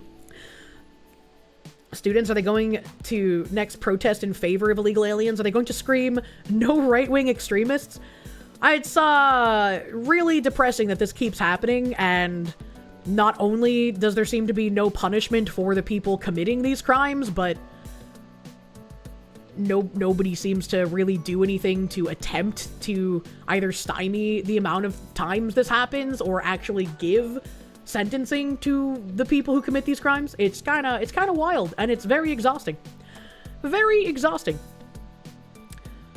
Let's see here. Next, Daily Mail article. Where are we? In the future. Trump posing radical healthcare shakeup that would bypass insurers and hand cash directly to millions of Americans. He's saying again, like, he's gonna give out, like, $2,000 stimulus checks because of the tariffs and the money that they're bringing in. I don't know how good of an idea that might be. Getting the stimmy checks was fun, right? But it also had some repercussions. So it's, I don't know. They're already walking that back. Yeah, I was like, I don't know if that's such a good idea at the moment. Could you just stop taxing me instead? True and real. Can we just stop taxing as much? President Donald Trump has proposed a radical new healthcare plan that would hand money directly to Americans instead of to insurers. The president said he was recommending the proposal for Senate Republicans to consider as the longest government shutdown in history entered day 39 on Saturday. This is from November 8th, a couple of days ago. In a post on Truth Social, Trump, 79, why did they put his age, said the government should stop sending federal funds to money-sucking insurance companies in order to save the bad healthcare provided by Obamacare. True, I can agree with that. Instead, it should go directly to the people so that they can purchase their own much better healthcare and have money left over. In other words, take from the big bad insurance companies, give it to the people, and terminate per dollar spent. He added that he believes Obamacare is the worst healthcare anywhere in the world. Obamacare is really fucking bad, and I think the most depressing thing was when Trump first got into office. And one of the first things that he did back in 2016 was getting rid of the fine that you had to pay if you were making too much money to be able to get on Obamacare, but making not enough money to be able to afford any other kind of healthcare. And so you were forced to pay I don't make enough money, but I'm also too poor fine in order to fund healthcare for other people. I had to pay that fine. That fucking sucked. So it was great when Trump was like, yeah, we're gonna get rid of that. Fuck off. And then he was like, okay, Republicans, what is your plan for overturning Obamacare? What do you have for me? What is your healthcare plan? And all the Republicans just kind of shrugged and said, well, we never really thought about it. And it's like, you guys have been bitching about Obamacare for how many fucking years now? And you came up with literally fucking nothing? Holy shit. Republicans passing real bills, not. Yeah, just literal spineless do-nothings who are there to fill their own pockets, essentially. Like, the Democrats actually do things, even if I dislike the things that they do, because they are in the path of destroying the country, essentially. So it's like I get to vote for someone who will destroy the country, or someone who will say nice things but then never actually act on them. It's fucking tiring. How do you go about getting your federal taxes that you paid during the shutdown back, right? It is unclear how exactly Trump's plan would work. Private health care is typically offered through employers or through the Affordable Care Act, also known as Obamacare. It's also unclear who is eligible to receive the money Trump is proposing, how to obtain it, or how much each recipient would receive. This is his Truth Social post, talking about how spend the money on the people directly, not to the insurance companies. The Daily Mail reached out to the White House for comment. The ACA got its nickname when former President Barack Obama signed it into law in 2010. It allows citizens under the age of 26 to stay on their parents' insurance, as well as prohibiting insurers from denying coverage based on pre-existing conditions. Now, it's been a while since I've talked about fucking Obama's shitty-ass healthcare, so someone can feel free to correct me if I am wrong on this, but I'm pretty sure you were able to stay on your parents' insurance longer than 26 before he instituted this. This was actually detrimental to people and trying to encourage them to get on Obamacare. So prior to him instituting this limit, you could be on your parents' insurance even longer. Okay, thank you, Chad. I'm not misremembering. That's great. That's great. I love remembering things correctly.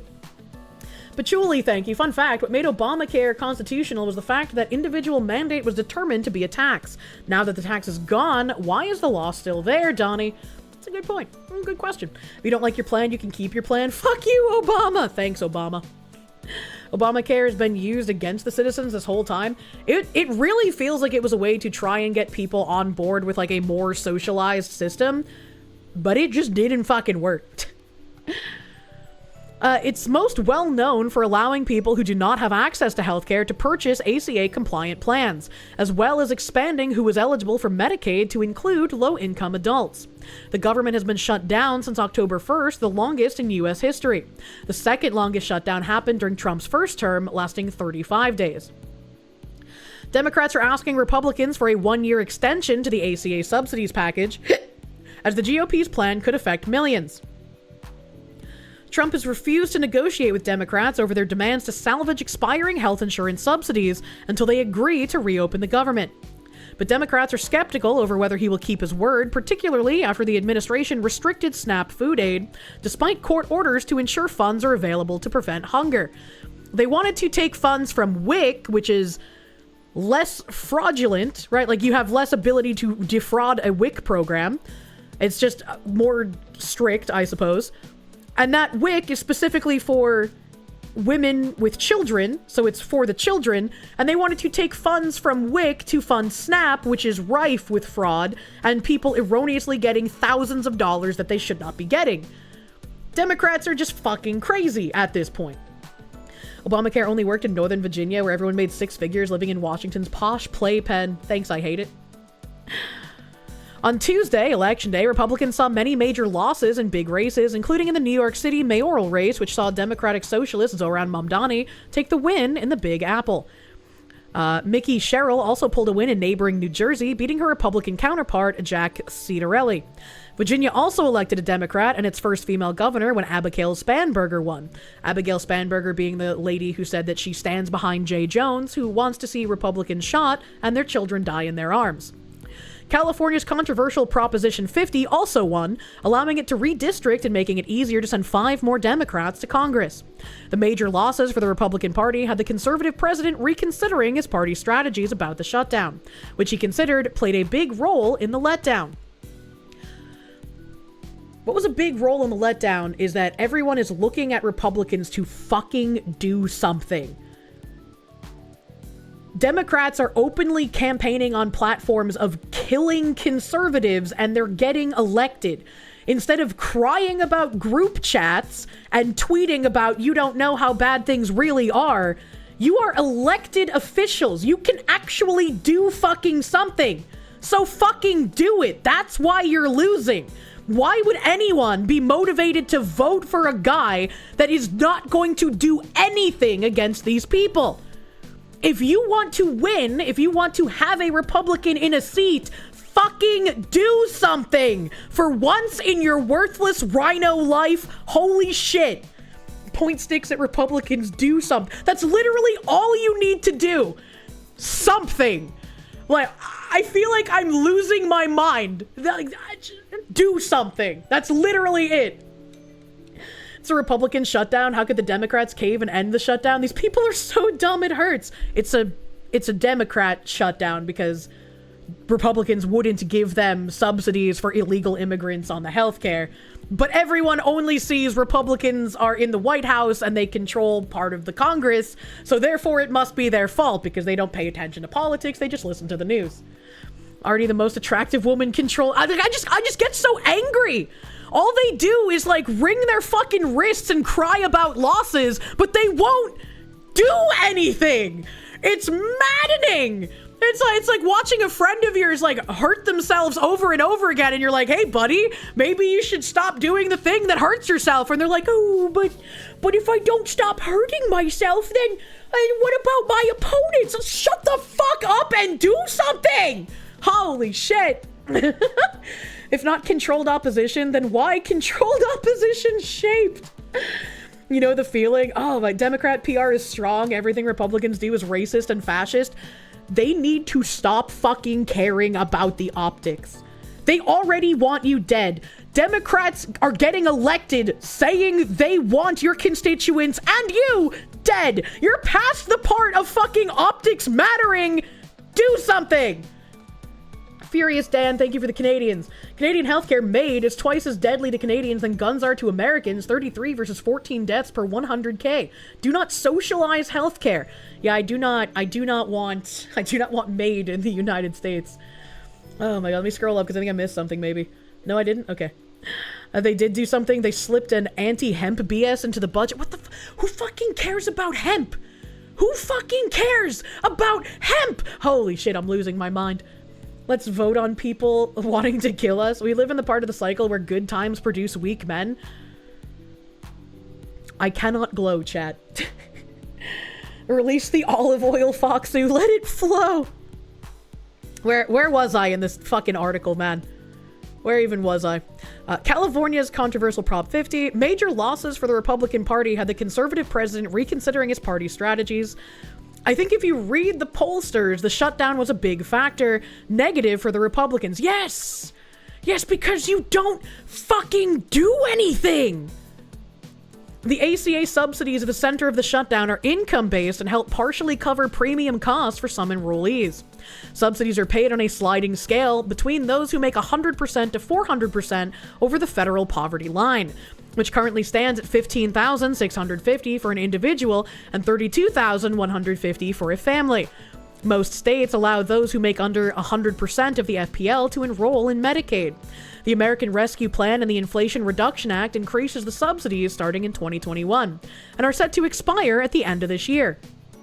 The extra subsidies covered 100% of the premiums for those making between 100% and 150% of the FPL. And again, it's a little weird to continue extending subsidies that are set to run out. Like, the FHA was supposed to stop paying for people's mortgages under the guise of, like, COVID relief in April, and that was already pushed back from September of last year, and then Trump pushed it back again to September of this year. So we finally have hit the FHA no longer paying for people's mortgages that they can't afford because they're fucking retarded. But it got pushed back so many times, and why did that happen? No Guard Codesmith, thank you. The Uniparty is very real. Republicans are doing exactly what their role is, pretending to resist the march toward globalism. They will not save us. Yeah, seeing some of the, like, supposedly Republican politicians from New Hampshire in a couple of articles I've read recently, it's like, bro, that R should not be next to your name.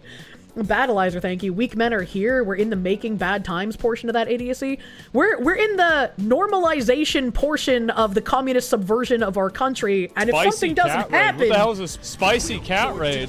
All of this is going to be like New York City voted. Oh my wings, thank you for the raid. Welcome Raiders. Local R's or federal R's in New Hampshire? I can't remember the article I read, but it was like a guy from New York that came out to New Hampshire. and started like basically just acting like a leftist with an R next to his name and somehow got elected. I think in Portsmouth he might have been. You're so confused. What does 6'7" mean? You're 23 and you still don't know? It means nothing, and that's apparently why it's funny to the Zoomers. Lewis Hand, thank you for the...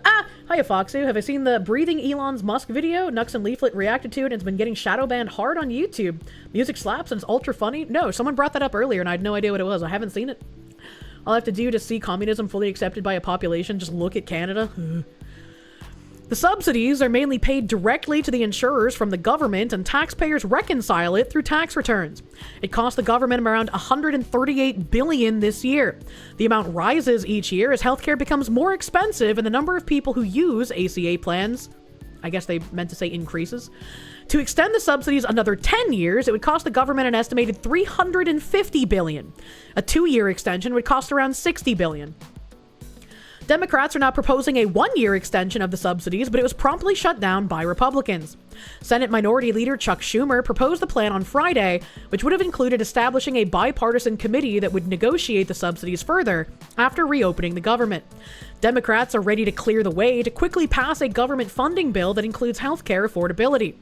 Leader John Thune just needs to add a clean 1-year extension of the Obamacare tax credits to the CR, continuing resolution, so that we can immediately address rising healthcare costs. No! No, he does not. People who already struggle to afford healthcare should not be subsidizing other people's healthcare. It makes no fucking sense. That's not a negotiation, it's an extension of our current law, something we do all the time around here. Thune later called the plan a non-starter, and Republicans rejected the plan as it would continue sending federal funds to insurance companies. We're not going to continue for a year to load up insurance companies with taxpayer dollars to get an inferior outcome, Senator Lindsey Graham of South Carolina said. So, like, I don't know what Trump's plan would even realistically do. Like, I don't know how you would hand cash to Americans in order to buy healthcare. I don't know how that would work. So I'd be interested in hearing an explanation of what he possibly means by this. Can we mandate an actual balanced budget instead of continuing resolutions to continue to spend more than we can afford? That'd be great, right? That'd be great. Let's see. We have another Daily Mail article here. God, I get so fucking angry just... It's funny when, you know, like, official White House Twitter accounts, like, post memes and shit, but it's like, you can do more than post memes. Posting memes is not going to get people to vote for you forever. Please fucking do something. Please do something. You would never be able to run for any office. You have a very short fuse for bullshit and would rather just fight your political opponents in the pit. Bring back the Coliseum.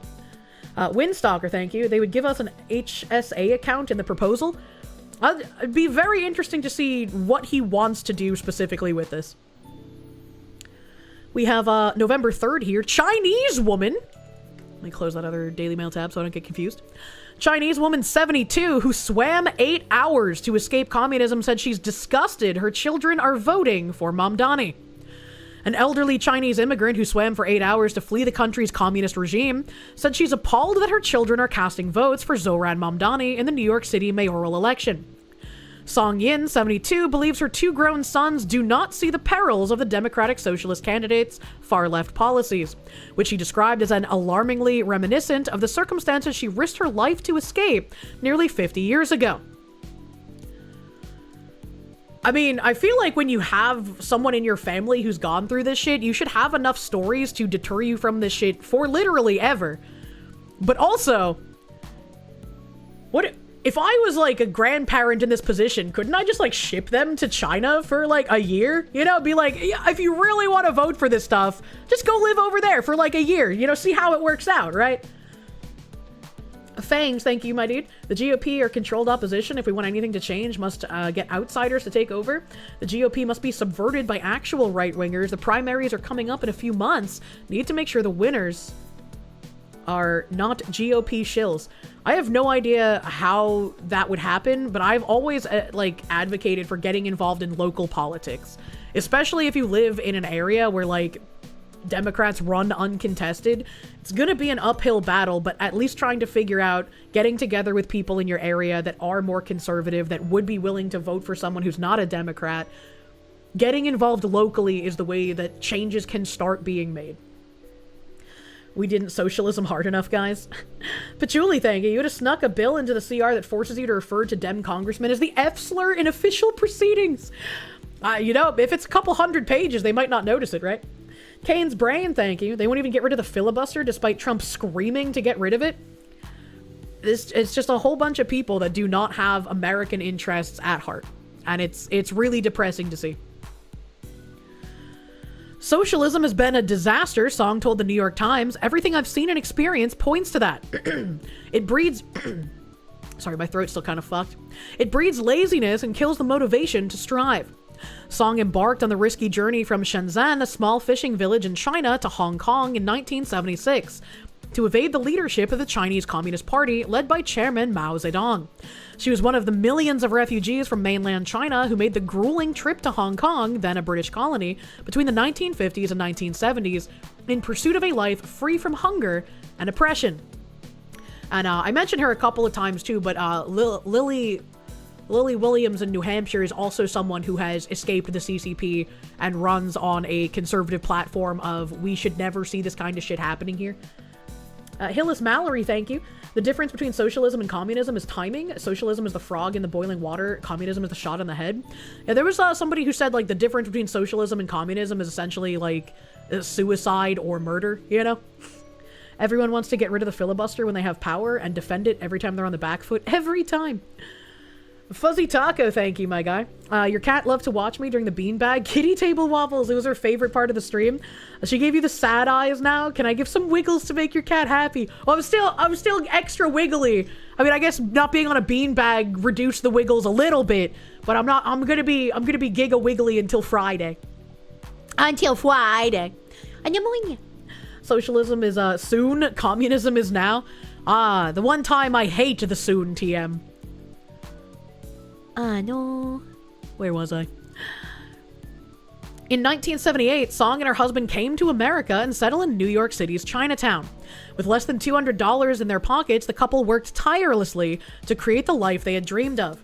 Song became a reporter for a Chinese language outlet, and her husband founded a telecom business. Their sons went on to receive prestigious college educations, with one graduating from Cornell University and the other from MIT. Song, who is a 3-time Donald Trump voter and cast an early ballot for Andrew Cuomo in the mayoral election, told the Times that her children are Ivy League types, well-intentioned but naive.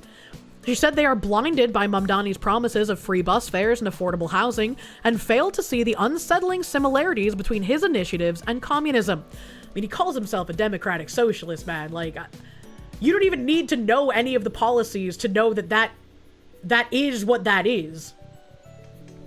Song represents a growing group of Chinese New Yorkers shifting to the right in their political beliefs. A Times analysis of the 2022 New York gubernatorial race revealed that predominantly Asian neighborhoods across the city's 5 boroughs shifted 23% to the right from 2018. I mean, she voted for Cuomo, which hopefully she voted for him because that other guy had literally zero chance of winning. But if she had been voting for him prior to this, she was kind of expediting her city going down the socialist route in the first place. Cuomo, the Democrat ex-New York governor who resigned in 2021 amid sexual harassment allegations, has the support of Trump, who recently said he preferred him over Mamdani in a 60 Minutes interview. Yeah, once again, hopefully this is the same reasoning from the lady. Joey Zhang, a Brooklyn Democrat, told The Times that he does not believe in the sweeping handouts that Mamdani has based his campaign on. Like Song, Zhang cannot understand why her children are on board with Mamdani. The U.S. has changed in recent years. It wants people to believe that everyone deserves the same, no matter the effort. But life doesn't work that way. Zhang, who moved from Fujian, China in 2003, told The Times. And this is also like, I got like this all the time on Twitter with people reposting my like happy Otoya Yamaguchi day when Otoya Yamaguchi murdered a communist politician who was a Maoist trying to bring Maoist policies into Japan. And it's like, yeah, that is me. If you are a Maoist communist trying to subvert a nation and bring policies that would essentially genocide a massive portion of the population, that's a good thing that you weren't able to do that. Anyone who argues that that is a bad thing and that guy should have been allowed to run is crazy. It's like, again, would you prefer that Hitler was still alive? Like, I don't understand that you would want genocidal maniac politicians to actually be doing something. Removing communists from the earth is a good thing, actually. Absolutely. And it's like, even after that, even Otoya Yamaguchi doing something in the interest of his nation to save it, he still felt bad enough after taking someone else's life. He killed himself in prison and begged for forgiveness after disembowelment. So he still understood that regardless of that, it was still a bad thing to do. Crazy how that works. Hitler wasn't even close to the death toll. He wasn't even close to the death toll of communism, but that's the only way, like, some people are going to listen to when you say communism bad. Because half the time when you say communism bad, people are like, but what about Hitler? It's like, well, fuck that guy too. Like, what do you mean? I swear, guys, it'll work this time, I promise. Mr. Toast, thank you for the 8-month member. Hey, Kirsche in chat. You want to thank all the vets and active members of the military? A happy Veterans Day. Hell yeah, brother. Sometimes good men need to do bad things. I've had that tweet taken out of context, too. It's just like, it's crazy that I literally say in the tweet, sometimes reasonable men must do unreasonable things, implying that the things being done are unreasonable and shouldn't be done under normal circumstances.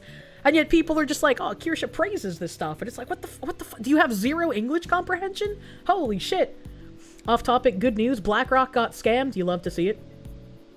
The Chevrolet, thank you for the pounds. Just finished the Gulag Archipelago by Alexander Solzhenitsyn. He talked to one woman in the Gulag who supported her own false imprisonment because she wanted her daughter to join the commie youth. That's crazy. That's fucking insane. Bad latency, thank you. People are always willing to risk their lives to escape socialism and communism, but never capitalism. Funny, huh? Really is. Loxar, thank you for the 16-month member. Your first boss was a lady who swam from China to Hong Kong with just the clothes on her back. She was the hardest but most fair boss you've ever had. Yeah? I mean, Cubans have been screaming about this shit for ages. They're just like, why would we want to have the same thing that we fled from here, you know? They have a shallow interpretation of the consequences and the things necessary to prevent further suffering. Truly. Praxis Fall, thank you. Really need treason charges? Bring it back. Spartan, thank you. You're very anti-commie, but honestly not sure what's worse, a commie or a quote-unquote conservative with loyalties to another country. This is what, like, if you are someone who is going to be running as a Republican, there's two things that you need to do. One, don't say you're going to visit Israel. Say you're going to stay in the US and focus on things that Americans care about. And two, something. Just do something. That's it. Easy wins. Easy fucking... That's all you have to do. One funny trick that Republicans can't even get right. Wolfsbang, thank you for the 2 months of Proom. Thank you. Thank you, thank you. Americans care about fighting Islamic extremism. You meant Gary? Who Gary? Zoran hits the club. What the hell? Mamdani, 34, who was vowed to tax the rich to fund his progressive programs, has been dominating the polls leading up to Tuesday's election. Spencer Kimball, executive director of Emerson College Polling, said Mamdani's lead is built on a coalition across key demographics in the city, including increasing his lead with black voters. Since September, Mamdani has increased his support among black voters from 50 to 71%, while Cuomo has dropped 10% during the same time. Mamdani's base is also aided by massive support among young voters, with 69% of those under 50 revealing plans to vote for him. Cuomo has garnered considerable support from East Asians, according to the Library of Congress Preservation's ASAM News. I guess that's Asian American news. But the majority are expected to continue supporting Mamdani. Roughly 1.4 million people living in New York City are Asian American and Pacific Islander, according to U.S. Census data. Chinese Americans alone account for 8% of the city's total population. Mamdani won a lot of districts like Flushing, Queens, and Manhattan Chinatown over Cuomo, but it was close. It was very competitive. Trip Yang, a Democratic strategist based in New York, told ASAM News. According to polling done by JL Partners on October 30th, Mamdani has maintained a significant lead on his opponents, Cuomo and Republican candidate Curtis Sliwa. Mamdani had the support from 42% of voters, while Cuomo trailed with 29%. Sliwa's supporters only account for 19% of those who have already cast their ballot, according to the poll. Rhinos and Dems hate this one easy trick to counteract their influence. Step 1, don't turn down the temperature. No matter how Asmund tries to put it, this is a racial issue. Every other race will make decisions based on race. It's a little interesting. There's been some neat tweets. Oh, I guess we're gonna go over this next because I closed my tab. I closed my tab. So after Trump talked about the persecution and killing of Christians in Nigeria, this was on November 5th, some guy, Somto Okonkwo, said, "Killing of Christians, the Nigeria Air Force is ready to face President Trump and the American military. We control our skies and no one will enter our airspace," a Nigerian Air Force officer wrote on TikTok while posting this video. And I think this was Trump saying that they would begin like military action if the persecution and murder of Christians did not stop. I remember covering that tweet ages ago.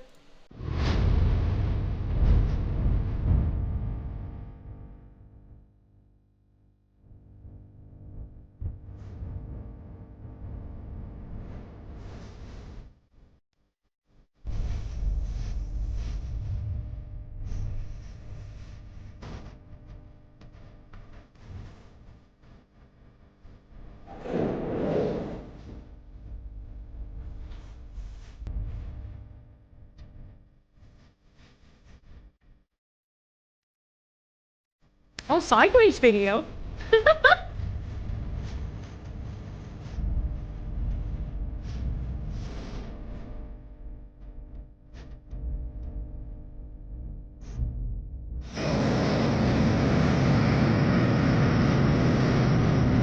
It's literally one plane.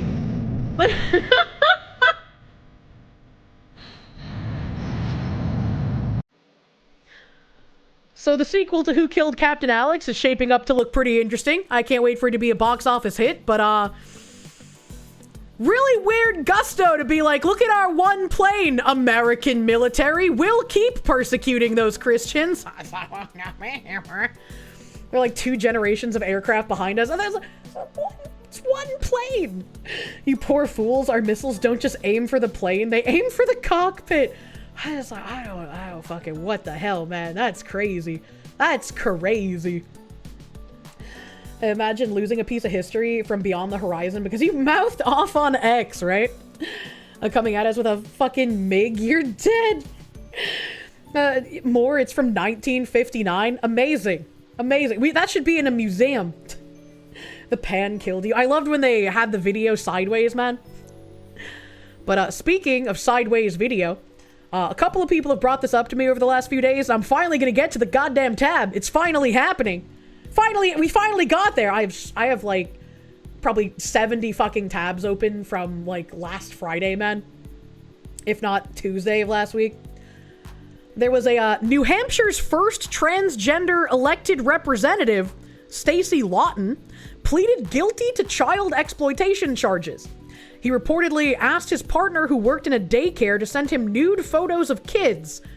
Eric Swalwell campaigned with him. And this is Eric Swalwell with the pedophile here saying, campaign 2022, Lawton for state rep. Let's get started.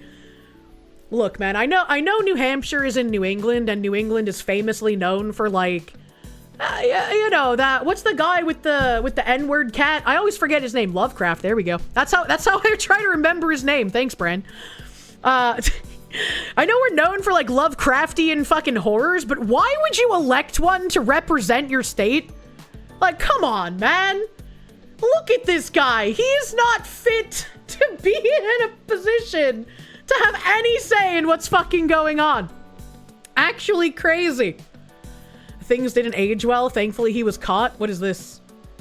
This is like a weird 3D video. New Hampshire transgender rep Stacey Lawton pleaded guilty to child exploitation charges. He will be sentenced in February and faces up to 30 years in prison. Oh God, what is this? No, that's dumb. I don't want to watch that. Shut up. Eric Swalwell and Beto O'Rourke's friend. Oh, fuck me. And Crozen, thank you for that gift sub, dude. Thank you. How about the match between Aston... Oh, fuck, it's gone. Thank you for the bless yous. Thank you for the bless yous. You swear it's a freaking script? Yeah, I know. It seems like it. Beto O'Rourke and Eric Swalwell campaigned with Stacey Lawton, the transgender New Hampshire state rep, who just pleaded guilty to child exploitation charges after reportedly asking his partner, who worked at a daycare, to send him nude pictures of kids. That's crazy. That's crazy. Imagine. And I have an article here just so we can get some more information. Former New Hampshire state representative enters guilty plea in connection to child sex abuse image cases.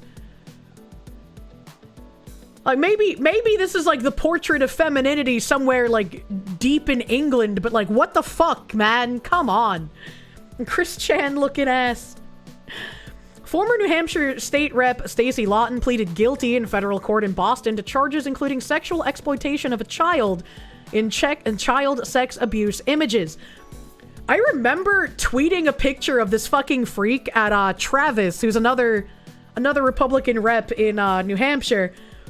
Like, I guess part of this, like, he was arrested like ages ago and now he's finally being charged and pleading guilty. Because I remember Travis saying something about this, and I posted a picture of this fucking freak, and I was like, he gives me Chris Chan vibes, man. Why do all these pedo motherfuckers look the same? Physiognomy is real. Patchouli, thank you. Of course, Francis and Fang Fang's 2IQ lover are this weirdo's friends. Imagine. This plea comes after her former partner, Lindsay Groves, admitted last month to taking sexually explicit photos of children at the Massachusetts daycare where she worked and sending them to Lawton. So, what's gonna happen to her? Because she actually took the pictures. Like, it's good that the pedophile is getting sent away, but what about the pedophile enabler? All right, okay. Federal investigators said 4 photos of children who appeared to be between 3 and 5 years old were sent to Lawton. Officials said Lawton asked Groves for the photos and the two exchanged thousands of text messages about them. Lawton was elected to the New Hampshire House 3 times, but resigned twice over separate legal issues. I kind of want to know what district, right? Because if this guy was in a district that had a massive amount of Massachusetts transplants, that would make sense. That would make a lot of sense. And I really like the "Don't Mass Up New Hampshire" slogan, especially as someone who was a born and bred Massachusetts person and fucking hates to see what has happened and the dire state of that state. I don't want New Hampshire to just become a second fucking Massachusetts, right? From everyone fleeing what they voted for in mass and then voting for it again in New Hampshire, right? Like, I don't want to see that happen. Please leave me one state to flee to, as it were. When they said that his partner ratted on him, you're about to say good on her for reporting him at least, but then you thought to wait, and wow. Yeah, sometimes you gotta wait. Stinking massholes. I'm one of the good massholes. I wanna keep New Hampshire the way it is, bro. No Blue City people in your red state. Just bar state refugees from voting. You guess we need an Alaskan Avenger for every state. True and real. Sonic Extreme, thank you. You've never taken the people who throw a fit over people wanting communists to be removed when they say the same thing about Nazis all the time. Yeah, and it's also interesting because they, once again, just call anyone who disagrees with them a Nazi, whereas people talking about commies, the majority of people talking about commies will call a commie, but if you're not a communist, you're like some form of lib shit or Democrat or progressive. Plenty of words to use that aren't just sweeping everyone who disagrees with me as a commie. The chippers yearn for the pedos.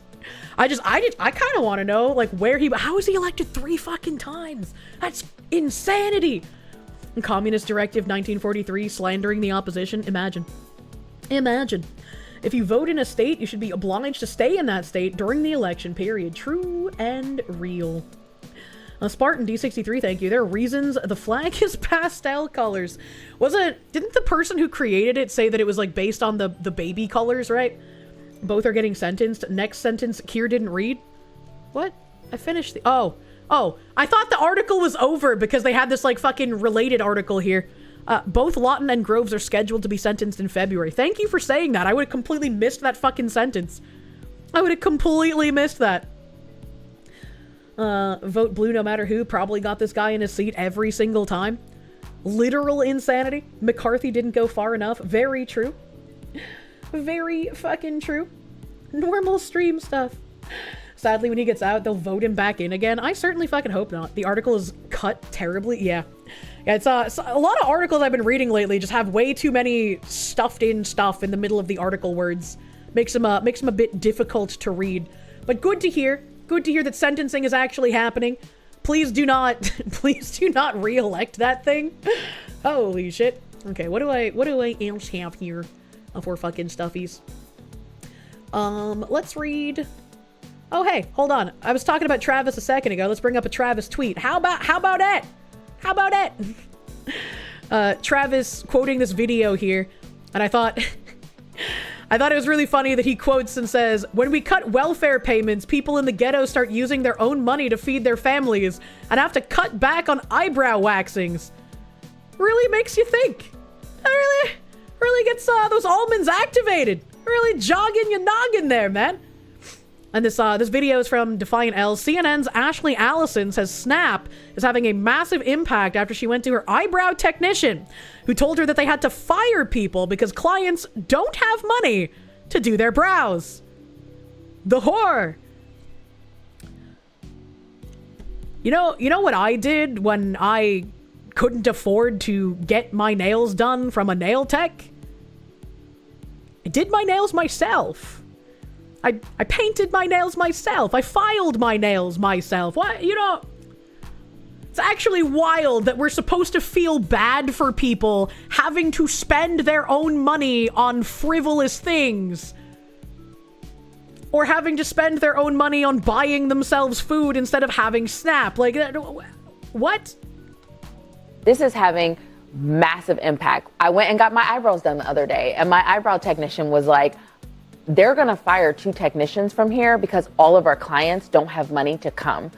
She's not on Snap. That's it. This is Do not come. Do not come. You cut your own hair, figure it out. You just gave yourself a haircut the other day because you don't want to spend $50 for a barber. I got dudes that have like really nice fucking haircuts, and they're like, yeah, I just go down the street and I pay like $10. I'm like, do you have any idea how much people try charging for like woman haircuts, dude? Like, it's crazy. I haven't had a haircut since I was 18 years old.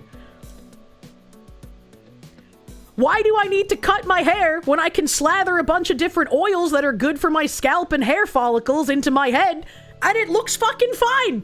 Why would I spend the money getting a haircut? I just don't need to. Fucking Jarrell's. You have Verso's haircut right now, the default one, not the paintbrush. Oh, that's cute. I like that. You spent too much money trying to get a good haircut, no matter how much you pay. It's still the same level of mediocre. I got a haircut at a Supercuts that was near my house when I was a teenager. My hair used to be down to my knees, and I asked them to take a couple of inches off to get rid of the dead ends. And I guess I wasn't paying attention because I was a dumbass teenager, but when she finished, my hair was almost up to my fucking shoulders. That was the last time I ever saw a hairdresser. I will never let anyone cut my hair. Never. Never happening again. Chibi Netsuke, thank you. Didn't know getting eyebrows done counted as food. She's saying since the Snap benefits are no longer being paid out, I guess they could be the people who are selling Snap benefits for cash to then go get their eyebrows done. But it also could be, and the way that I interpreted it, is that since they don't have Snap to pay for their food, they don't have the quote-unquote disposable income to get their eyebrows done. And it's like, I got some news for you. If you have the money that you could be using to pay for groceries, but instead of groceries, you're getting your eyebrows done, maybe you don't need Snap. The hood economy has never been sustainable. They cut that much off so they could sell it and make wigs out of it. It was on purpose. It might have been on purpose. And you know, I'm just never gonna go back to a hairdresser. Fuck that. Fuck that. No one touches my hair. Women hairstylists will intentionally sabotage their female clients if they deem them to be more attractive than them. Thanks, I hate it. The Chevrolet, thank you for the pound. Stalin made a speech that got an 11-minute applause. First person who stopped got 10 years. He was told, don't ever be the first to stop clapping. That is kind of crazy. That's kind of crazy. Danny D, thank you. A recent study showed that African Americans make up less than 5% of the GDP. Reduction in spending by them only affects their own communities. It's irrelevant on a national level. It's insane. I saw a tweet that said that. Like, it was like from a tweet where like some guy was trying to say how like things would crash. It was like this weird little animated graphic, and like in the little animation they ended up saying that like the African American economy makes up 5% of the GDP. And it was like what, 14% of the population makes up 5% of the GDP, and everyone in the comments was like, that does not say what you think it is saying. I was like, oh no, man. Stalin was truly cartoon levels of evil. Yep. The fungibility of money. Snap let them free up money that would go to food, so they spent it on stupid shit. I think the thing that smart people who have to temporarily get on benefits do is, because you're not supposed to have like over a certain amount of money in your like bank accounts and shit.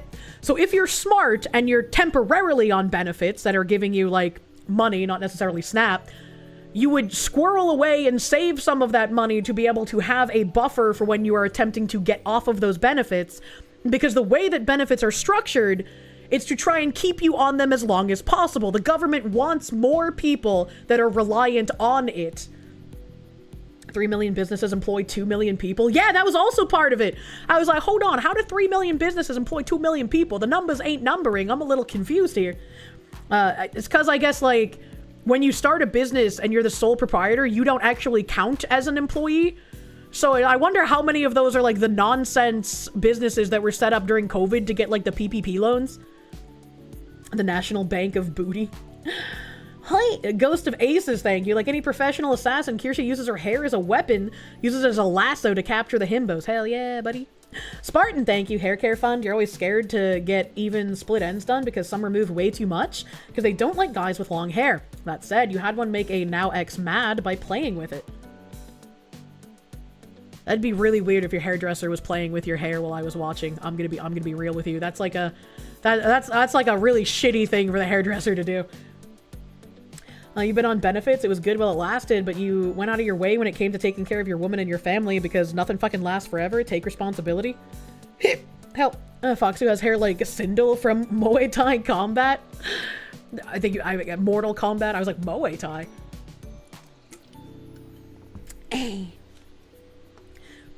Some stole tax money with the PPP loan nonsense. Yep. Yep. Well, actually, what else is in my tabs here? Oh,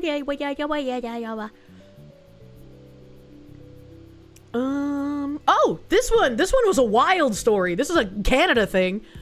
I don't know what the fuck's going on in Canada.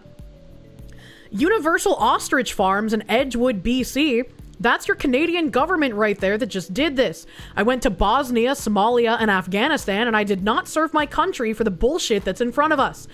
The government committed their own fucking atrocity, said Sergeant Mike Rude, now retired.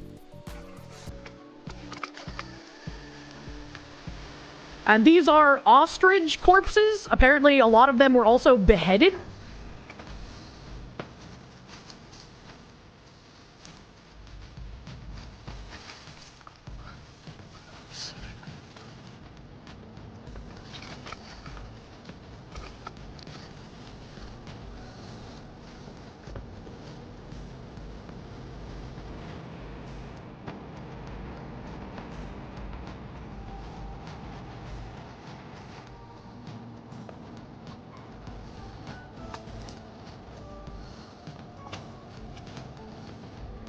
The ostracost.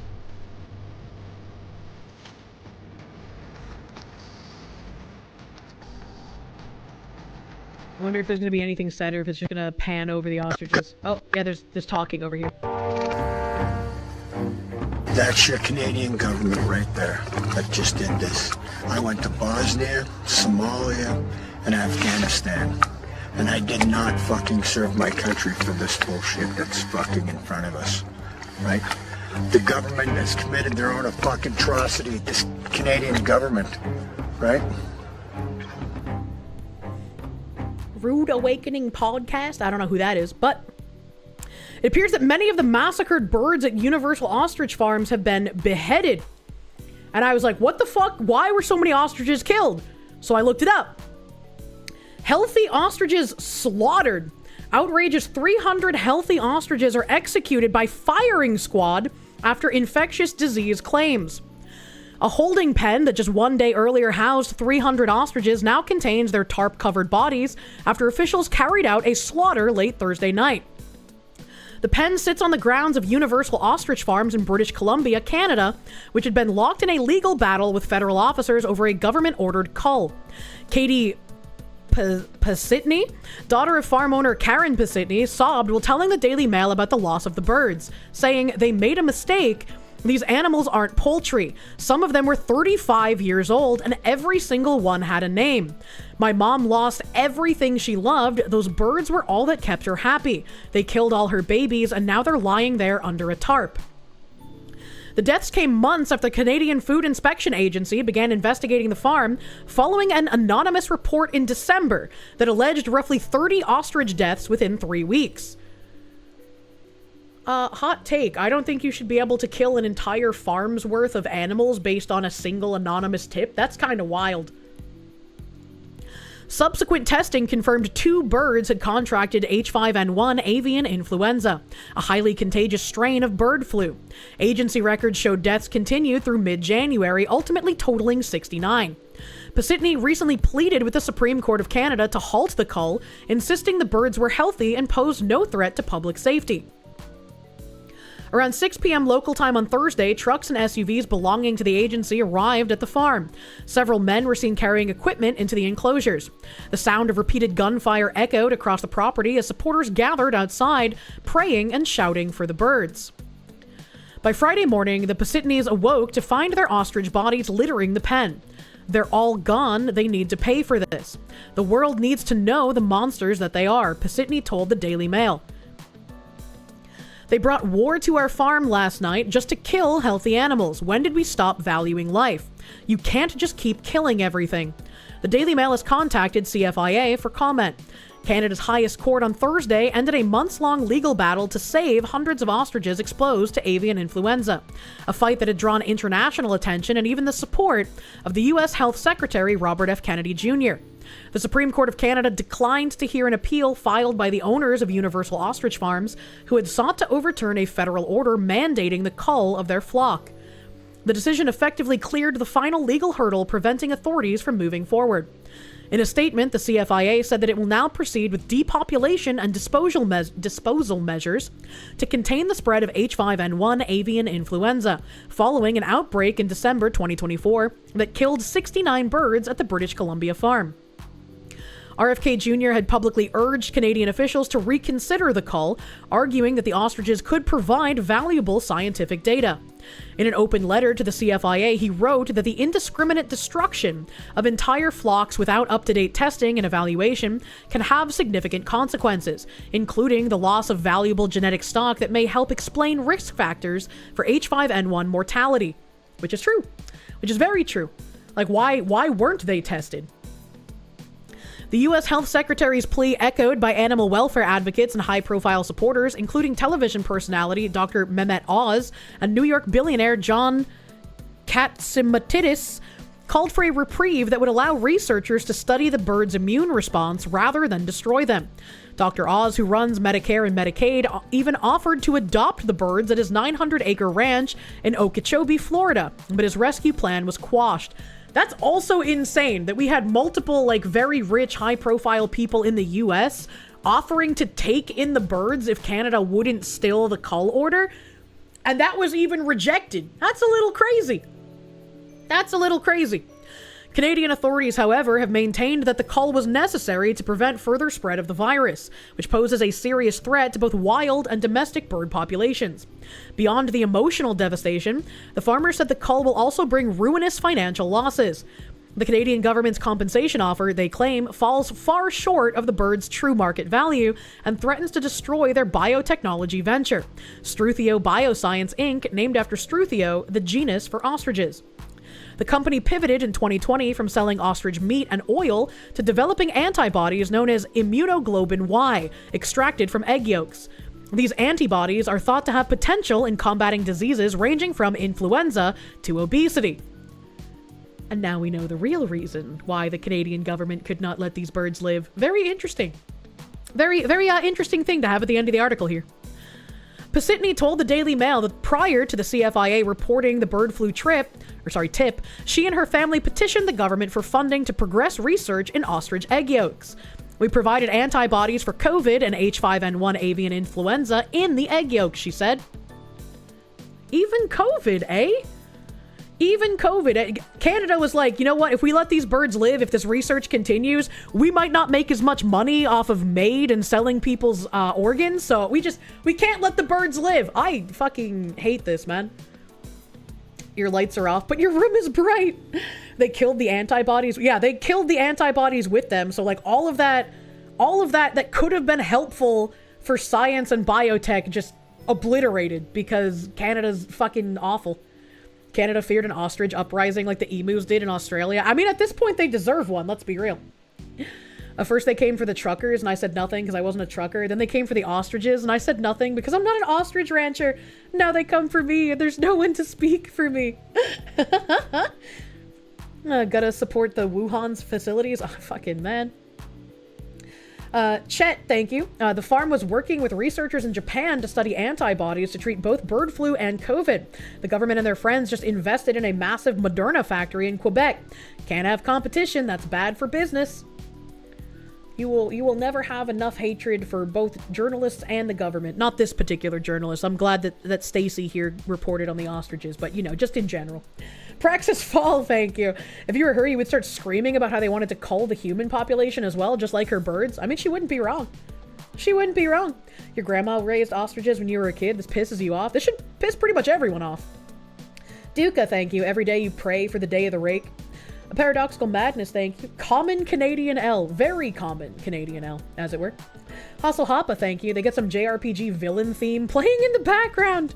I mean, to be fair, Canada basically did a JRPG villain thing, you know? Spartan, thank you. Trust the science till it's time for actual science? Yeah. Why would you want to look at actual science? We only want the fun science. The fun science we can fudge, baby. Sergeant Buck, thank you. We're part of your constituency and we're willing to help you. The sentence every government fears. I wonder which company gave the order to destroy the business? Which competitor business benefits from this? Well, someone just said that they were building a Moderna factory in Quebec, so... What you think should happen to this agency would probably get you on another list. Yeah, what's one more list after all, as they say. Let's see, what else do I have over here? What else is going on?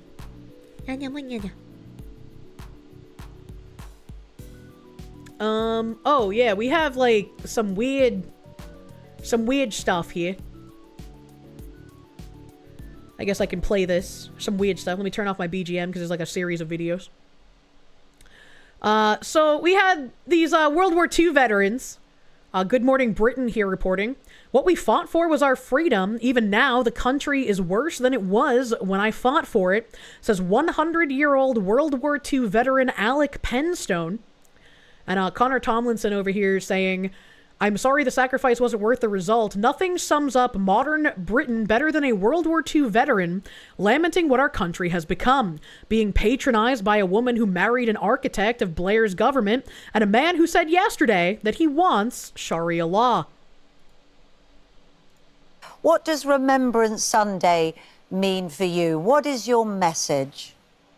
My message is, I can see in my mind's eye those rows and rows of white stones of all the hundreds of my friends and everybody else that gave their lives for what? The country of today. No, I'm sorry. The sacrifice wasn't worth the result that it is now.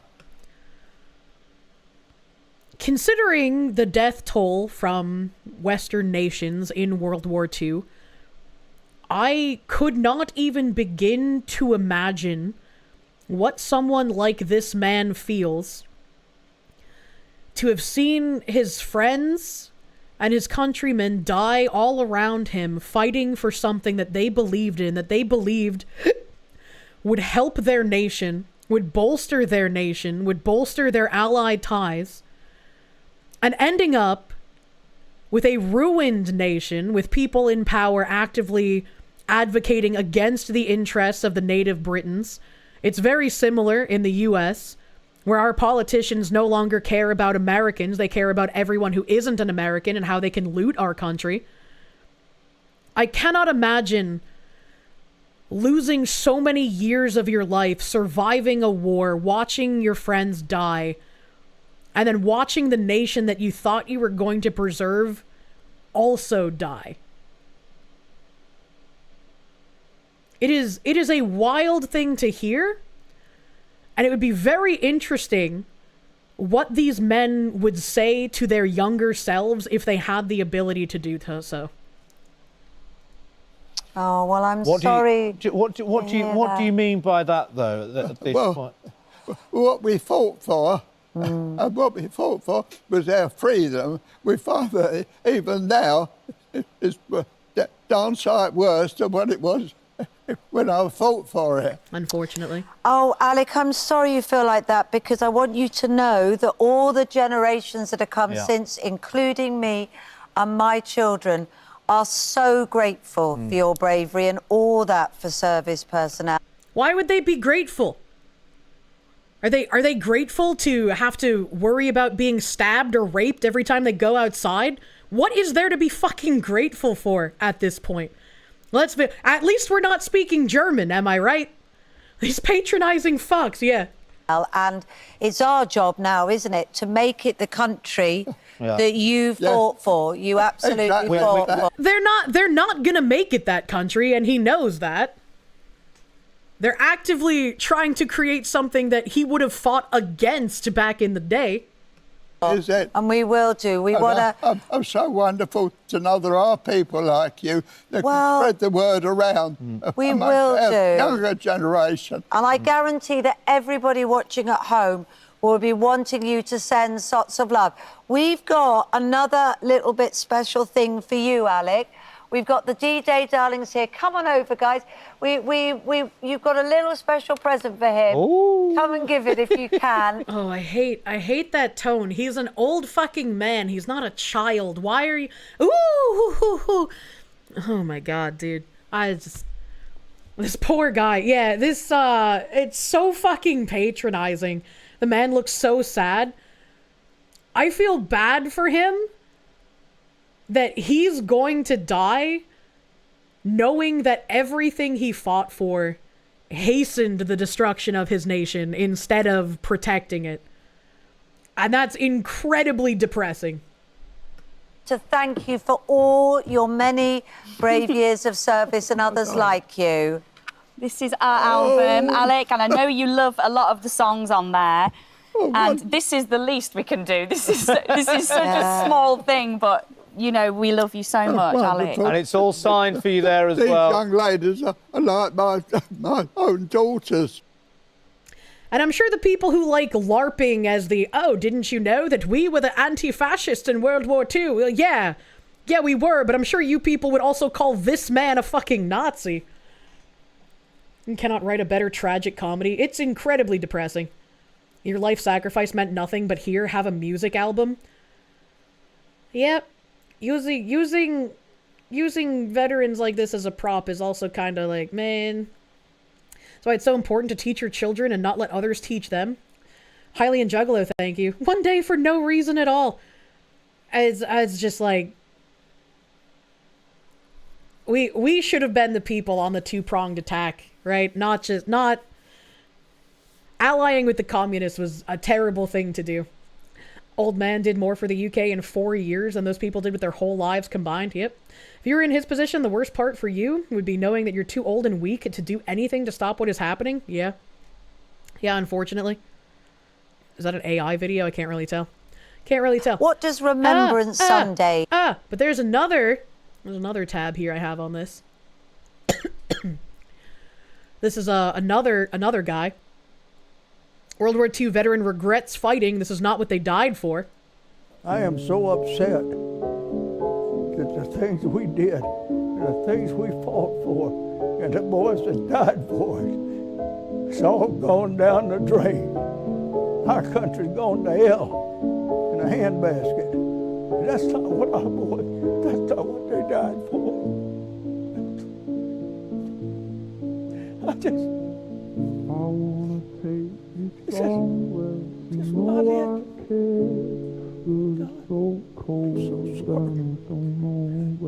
Don't need the music. Yeah, I don't like the emotional music, but I can't help what music people put in their videos. I saw someone in chat say that this video is a couple years old. I've been encountering this so fucking recently on Twitter, where like people will post older videos and it's relevant and you shouldn't forget this, obviously. But like, at least put that it's a couple years old, man. I hate it so much. And there's that one like Wall Street Apes account. All they do is post old videos. Every time I have to post it to my mods, I'm like, hey, when did this happen? And they're like, oh, this is from like 2017. And I'm like, fuck, man. I hate it. I hate when people post things acting like it's a recent thing. Like, yes, don't forget these things. Yes, this is an important video. Yes, it's relevant to the other World War II veteran that just happened the other day. But at least put that it's a few years old, man, you know? Stripping the date context makes it motive suspect. Yeah, it's getting really hard. It's getting really hard to continuously vet the videos all over Twitter because so many people are doing it. You're never too old or weak. As long as you still have breath, you can fight for the freedom of future generations. Stand for the Republic. As long as you have breath to speak, you can change minds. It's just like, I don't know, you know? Like, I wouldn't want... I think what was fought for in World War II was a good idea, but allying with the communists was not a good idea. And the amount of subversion and infiltration done by communists to our nation since then has been incredibly detrimental and basically nullified what people were fighting for back then. Videos like this should make every young patriotic man want to do terrible, unholy things to terrible, unholy people. Yeah. 85% of U.S. soldiers said it was more justified to fight the Japanese instead of the Germans. The Japanese were allied with the Germans. What do you mean by this? Patton was right. True and real. Many British vets were already disillusioned with their country 20 years ago. They had no idea. Again, Bezmenov warned about everything that we have been living through in our lifetimes back in the 80s. And not enough people either heeded his warning or even listened to it because instead of trying to stop the spread of communism and instead of trying to reverse what the long march through our institutions had done, we have just been rocketing further and further into a place where I really hope that the New York City election is the last one. But again, if Republicans are going to do absolutely nothing, we're kind of stuck. We're kind of stuck, and like I can't say glowy things, man. So it's like I just hope that people in the position to do something start fucking doing it. Bring back McCarthyism. McCarthy did not go far enough. If your great-grandfather saw how the country is right now, it might have broken him as much as your great-grandmother passing. Yeah. And continuing on these tabs, we have, and this is also an older video. This is from February 18th, 2025. Hamzi Warfa, a Somalian refugee and Joe Biden appointee, boasts of changing U.S. immigration rules and policies, which solely benefited Somalia. And I mean, thankfully, Libs of TikTok reposted this in the way where I could click on that and see the source and see that it was slightly older. So at least we had that, but it's like, this is relevant to what's been going on in Minnesota and like Hamtramck and some of those other places. Top Biden State Department advisor who's from Somalia boasts about changing immigration rules. Oh, God. Okay, hold on. Let me turn down the volume so I can read this because it's in a foreign language, because of course it is. Why would you speak English in America? Fuck me. I am most proud of, in the last year of Trump's term, only 11,000 refugees were allowed in.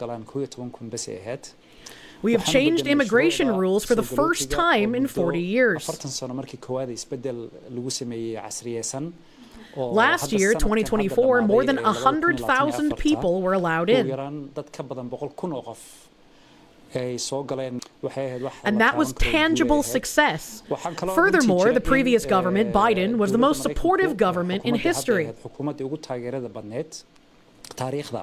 to Somalia and the government of Somalia. It played a major role in strengthening government institutions in Somalia. uu hoggaankiisa iyo maaragtay nidaamkiisa dawliga ah haykalkiisa dawladnimeed uu hana qaado. I feel like he said a lot, but then that subtitle didn't change. I was waiting for a hot minute there. For example, the lifting of sanctions in Somalia, the previous government, Biden, took the lead. Maraykanka uu cunaqabateynta laga qaado Soomaaliya, Maraykanku isaga laf dhabar u ahaa xukuumaddii hadda tagtay maaragtay ka mid ka ahaa. America also played a major role in Somalia's debt forgiveness. They canceled $1.14 billion, as the government of Somalia has confirmed so many times. Once again, Keir Starmer and Hillary Clinton have both said that politicians are doing this on purpose. They are inviting these refugees and these illegals on purpose. It is by design. These are things that those politicians have said on the national stage. It is not conspiracy theory to say something that a politician has quite literally said out of their own mouths. FDR was just Stalin light. He imprisoned thousands of Japanese Americans and Italian Americans for the crime of their ancestors coming from countries we were at war with. Yeah, it's a wild thing to have done. The internment camps were definitely a stain.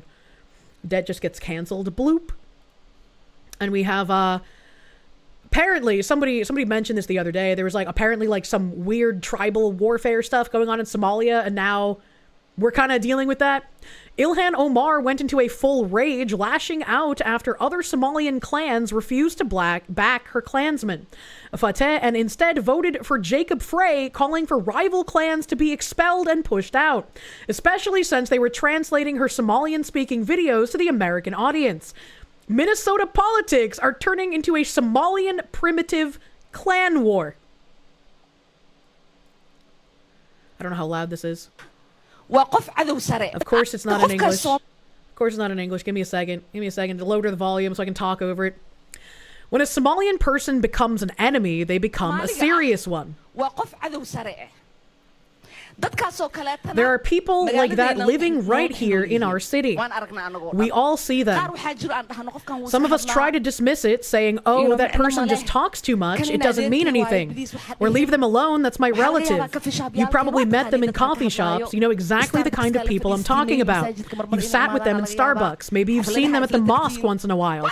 Maybe you've gone to parties together. You know who I mean. You've seen them. We need to get rid of these people. We will never gain power and move forward as Somalians as long as these people live among us and we don't kick them out. The same people, Somalians, we try to defend, they're the ones who want to see us in jail, who spread lies about us, who make videos claiming we said things we never said.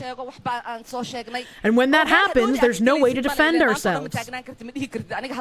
I can't keep saying all day, I didn't say that, because I've got work to do.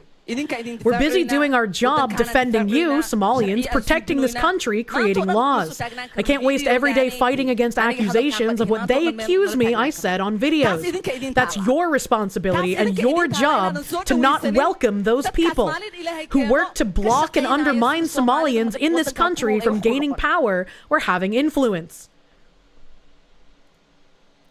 So why is it okay for her to say that certain Somalians should be expelled and should be removed and shouldn't be allowed to be here, but like when Americans say that maybe we shouldn't have quite as much migration, that's apparently a bad thing. I just, you know, sectarian violence in Neo-Mogadishu, who would have thunk it?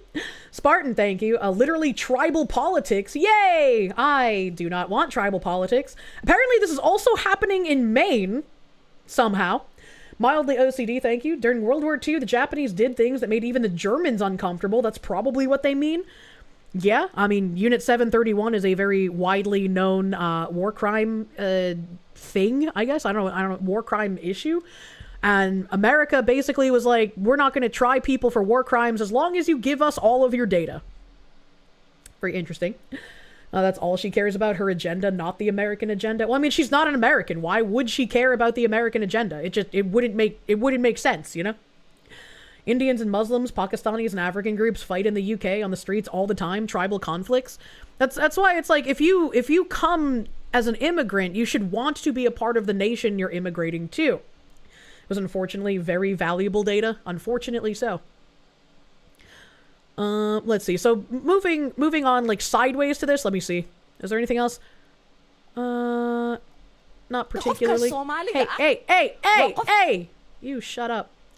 Jacob Frey apparently beat Omar Fateh in Minneapolis by exploiting Somali clan divisions.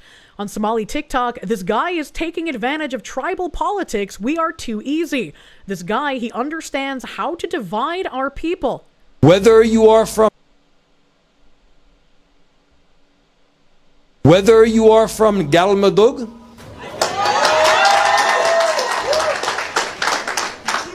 or Getaway. Look at that smug fucking face. He's like, I know how to play you like a fiddle. I know that you guys are tribal and I can fucking exploit that. Hell yeah, brother. Oh my god. I hate his smug fucking face. Look at the shit-eating, the shit-eating grin. You are from Minneapolis. Whether you are from Bosaso or Mogadishu, you are from Minneapolis. Whether you are from Hargeisa,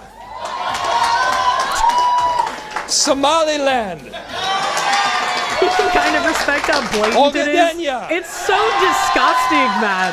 Or Nairobi, you are from Minneapolis.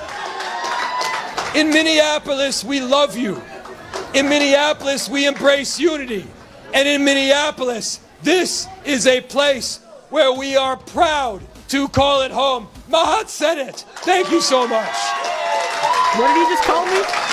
Or Southwest. Oh.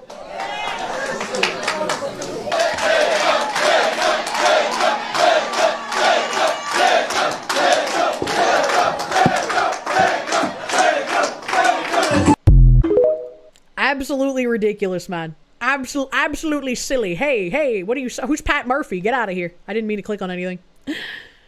Jacob Frey actually won a large section of the Somali community. There was huge division on clan lines.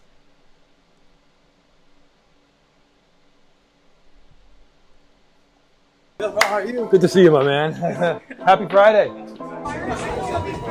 Happy Friday. Hello, how are you? Good to see you, my friend. Yeah, you got it. We'll see you soon. That's wild that he's walking around in Minneapolis and he's not like in a different country. Farid, Boca Magala, Minneapolis. I know. Come down. All right. You hate it, but you can respect it. It's so when I have friends slimy. visit from out of town, of course I tell them to go check out the Stone Arch Bridge, but one of the other things I say to go see is the Somali Mall. There's nothing like it virtually anywhere else. The color, the activity, just the sheer scope. I mean, I'm a little biased because I'm the mayor of Minneapolis and it's here, but this rivals Mall of America every day of the week. Hey, my man, how you doing? It's good to see you, buddy. Yeah. I feel like I get neck hair. You have that problem? I get neck hair before I get the head hair. I just need to get my neck shaved. What? Mohammed? He's operating those clippers with precision. But if your face is framed up well, you look good. Mayor My of wife will love it. Somaliapolis. Yo, how you doing? What's this other thing here? Victory Inshallah from King Somali. I don't know what this is. Come to Minneapolis, eat with your hands. I thought that was NYC. This reminds you of the white man Egyptian pharaoh meme. There's nothing like anywhere else. Pretty confident. There's plenty like that in Somalia. He gives a Beto O'Rourke energy and you hate it. I absolutely hate what he's doing, and he's so smarmy and grotesque, but it is very politician-y. It is a very politician, like this is what I would expect of a politician, you know? Actually gross to see. Let me close a couple of my titular tabulars here. According to your plain autist brother, the jet in the Nigerian Air Force video probably isn't even a real MiG-21, but a Chinesium MiG-21 trainer. Help. You're a politician by proxy? Oh no. The shoes on the other foot, they're doing exactly what they accuse us of. It's a little funny. It's a little funny. Disgusting, but not below politician level. Yeah. This is exactly what I would expect. That's exactly what I would expect. Let's have a little, we had a New Hampshire article a second ago. Let's have a Boston article, speaking of which. Little Boston article. Boston's once ritzy Back Bay neighborhood, now so rough, Lululemon store was ransacked twice in an hour. That makes me sad, because I'm pretty sure Mike's Pastries is in the Back Bay. Back Bay used to be a nice place. Used to be able to just kind of walk around there. You know, no big deal, no problem. Proof positive that literally anyone can become a politician if you brown nose enough. Yeah, pretty much. Aven Maru the Fool, thank you. Mr. Frey is doing nothing except what the opposition does. Cannot help but applaud him and hope he's doing so with the intent to bring real America back. No, he's not. He's also a very slimy, disgusting guy, and anyone that lives in Minneapolis can tell you that they don't like him. I'm pretty sure there's a few people in chat that live in Minneapolis, so they could probably tell you a lot more than I could. He's a Democrat, ain't gonna happen. Yeah. Boston neighborhood that was once known for its opulent appeal has gone completely downhill after a Lululemon store was robbed twice within hours, according to police. High-end athletic apparel store in Back Bay, a picturesque shopping and dining location, was ransacked on Sunday inside the city's Prudential Center around 4:30 p.m. The Boston Police Department told the Daily Mail. Store manager reported seeing a black adult male wearing Wow, I'm surprised they said the race. Wearing glasses, black pants, black skull hoodie, and backpack, steal a slew of merchandise, including 4 hoodies, a pair of pants, and a pair of crew socks. The suspect ran out with $634 worth of items, police, who failed to locate the man, said in a report. That seems like a lot for, like, I mean, maybe it's more than what they listed, but like 4 hoodies, a pair of pants, and a pair of socks, $634? That's crazy. That's crazy. Just an hour later, the exact same storefront was targeted again. Officers responded to the Lululemon around 8 p.m. after a group of 3 to 4 suspects stole 6 black Wonder Puff jackets, which are valued at $350 each, the report stated. They also grabbed an unknown amount of shirts, leggings, and pants. The total valuation of all items taken came out to around $4,000. No arrests have been made in the second incident, and both remain under investigation. News of the back-to-back robberies comes weeks after rampant theft in the ritzy area. A group of people ran into another Lululemon store in Massachusetts City on October 13th, just after 7 p.m. or in the Massachusetts City, my bad. On October 13th, just after 7 p.m., stealing armfuls of merchandise. According to police, a total of 4 suspects grabbed clothing off racks and fled the store with $6,140 worth of items. And this is why this is going to keep happening. This fucking blue bullshit box on the side. Lululemon is slammed for firing staff who confronted masked thieves as they brazenly ransacked Georgia's store and dashed out with armfuls of pricey yoga gear because they broke employee policy. If you fire your employees for attempting to stop people from running out of the store when they're stealing, that signals to people who wish to steal from your store that they can just do it and get away with it. What is this fucking nonsense? Surveillance footage also captured the group in the criminal act as employees and customers watched on. Lululemon isn't the only shop that's been hit by thieves, as another popular athletic clothing store was targeted in recent weeks. A group of 5 female robbers who were branded repeat offenders by police ran into an Alo yoga store in the Prudential Center around 6:30 p.m. on October 18th and stole a boatload of items. I used to just wander around the Prudential Center. The Prudential Center was like a really fucking safe area, man. Like, this is actually insane to be reading about. Why is there a group of 5 female robbers who are repeat offenders still out on the street being able to continue doing this? Why are the Boston police incredibly corrupt? And why is Boston allowing anything like this to continue happening? Actually fucking crazy. Companies don't want to be seen as encouraging it because their employees can get hurt or killed. At least that's what you were told. Yeah, I would have believed that maybe like 30 years ago. Nowadays, I don't really think that matters. Repeat offenders, repeat offenses. I know, it's so shocking. It's so shocking. Need laws with teeth? We have laws with teeth. It's just that police and DAs and judges don't fucking deal with it, right? One of the suspected shoplifters even kicked a store employee, police said.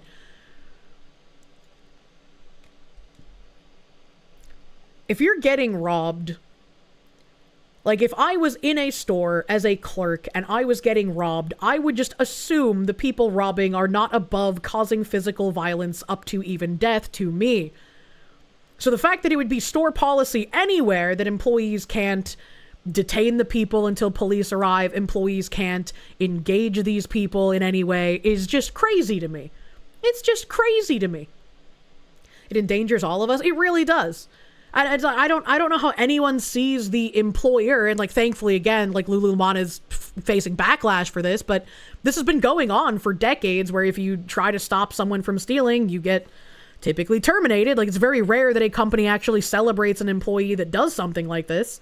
And it doesn't make sense to me. It just feels like another like slope on the decline of you shouldn't care about people around you, and if you do the right thing, instead of being hailed as a hero, we will do everything possible to ruin your life. It's insanity.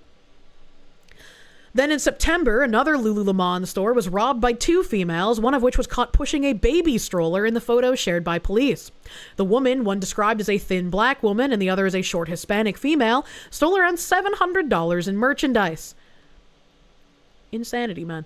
It is unclear if all of the incidents are connected or not. The surge in shoplifting has rattled the community, but according to Ryan Kearney, Boston isn't the only place experiencing it. Kearney, the vice president and general counsel of the Retailers Association of Massachusetts, told NBC 10 Boston, "We've had an increase in shoplifting across the board, across the nation. That's no different here in Massachusetts."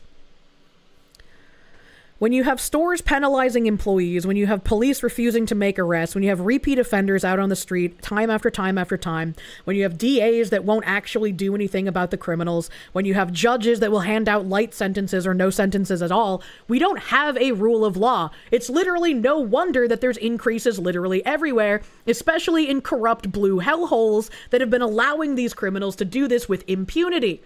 Like it's not confusing, it's not shocking. It's what you should expect when you have this kind of environment. And it's wild that if you want to fix this, somehow you are the problem. Every city at this point needs a Batman. Probably several Batmen. Bring on the Batmen! So I can oogle their bulges. The enhanced Parkinson's makes it look like I'm quaking in rage. Anthony, thank you. We need to go back to removing hands for stealing. Maybe Islam has a few good points after all.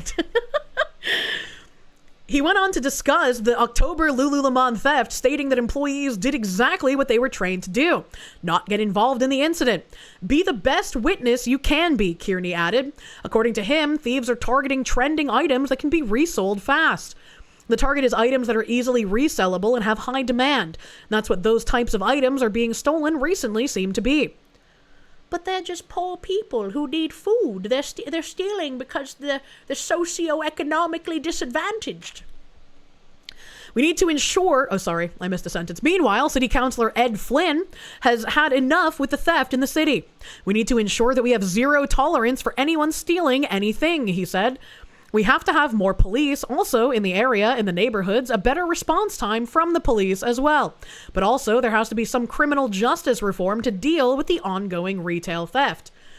Not that I give a shit about Lululemon, but I'm sure that there are mom and pop shops that also experience consistent theft, but they don't really get talked about because they don't have the brand recognition that something like Lululemon does. And so I can only imagine if you're a mom and pop shop, if you're someone who is in this area trying to make a living with your family, how scary this kind of environment could be. K-Boy, thank you. To hell with Batman. Let's get us some Judge Dreads. Spartan, my guy, thank you. Oh, we've already had bat nipples. Now it's time for the bat bulge. True and real. Just last year, the Boston Police Department launched the Safe Shopping Initiative alongside the Suffolk County District Attorney's Office. The city-led program aims to reduce shoplifting in a bid to protect businesses and its employees by cracking on violent and repeat offenders. I'll believe it when it actually fucking happens and you aren't just paying lip service.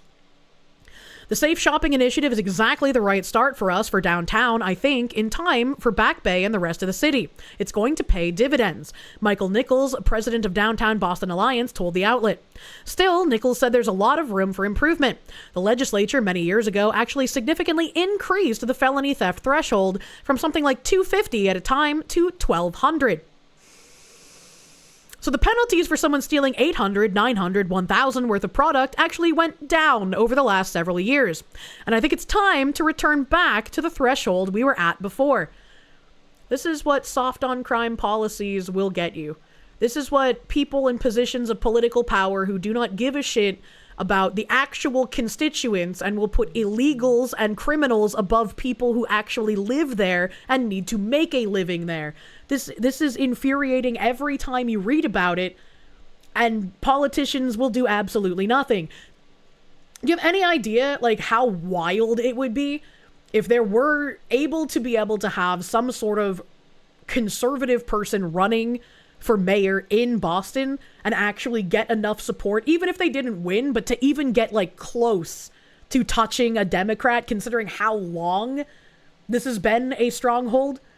They go over the threshold anyway, and they still manage to never get jail for it. Yeah, why would they? Yeah, why would they? Crash tackle scissor wielding intruder. How about the threshold simply being theft? Why the fuck is there a threshold at all? That's a great question. That's a great fucking question. You love the Back Bay? You love the Back Bay to have to read this headline in 2025? Yeah. Like, I spent so much of my time walking around Boston when I was younger. Like, it's incredibly depressing to just see how far this city has fallen. Predicted this would happen when Biden decriminalized criminalization. Too many people were getting in trouble, so crime was deemed racist and made illegal. It's just like, I don't even care, really. I just want crime to actually start being fucking punished again, man. Your brother works in Boston and he says he can't bring his kids to parks or anything there as he has to watch out for needles, trash, and homeless people everywhere. I was like, Boston always had homeless people, as every large city will. I saw plenty of homeless people when I was walking around. I've talked about, like, the Japanese guy who made instruments out of, like, random trash being one of the only homeless people I would give money to because it was pretty fucking cool. He was doing something, you know? Wait for them to tell us that it's because Trump stole EBT. Jesus Christ. Praxis Fall, thank you. As a taxpayer and law-abiding citizen, you're in socioeconomic disadvantaged category, so perhaps citizens should evade our taxes so we can encourage arrests. It would be absolutely fucking wonderful if we could get enough people to just not pay taxes. Like, you know, one of those they can't arrest all of us situations. That would never happen, unfortunately. Bandalore, thank you for those 5 gift blankets on Kick, dude. Thank you. Thank you. I am freezing, so I need to go fucking huddle up under some blankets after figuring out my food situation for the evening. We got through a lot more tabs than I thought I would, but there's still fucking a million of them. Literally 1,000,001 tabs. I can't wait for someone to take out of context what I was talking about with the veterans earlier and someone to be like, Kirsche thinks the Nazis should have won World War II. I'm sure that'll happen. I'm sure that'll happen somewhere. Go to sleep, Foxy. Oh god, I'm gonna fucking chill. I think I'm on side scrollers this week. Binary Mind, do I have side scrollers on Thursday? I don't even know where my calendar is. I found it. I found my calendar. I do. Wait, no, I do. No, I do. Don't do. I do. I have I have side scrollers this Thursday. So I'll see you guys on side scrollers on Thursday. Make sure you hang out then. And I pulled a couple of stringy dingies. That Side Scrollers Plus event with Leaflet on the 19th. Pickle is going to be joining us. I have added my favorite delicious pickle, and I will lick her thusly. So we're gonna have Pickle and Leaflet with Overcooked on Side Scrollers Plus on the 19th. So hopefully we'll see you guys there. If you're not subbed to Side Scrollers Plus, make sure you use code FOXLADY to get your subby bubby. Get a little bit of a discount. I get paid extra money dollars. It's a wonderful time. Make sure you're using code FOXLADY. Axel Jack, thank you for the subby bubby. Thank you. And thank you, everyone, for hanging out tonight. I am freezing. It was a fun time. I did not get to be French, but you know, sometimes the tangents take us in directions nobody can foresee, as it were.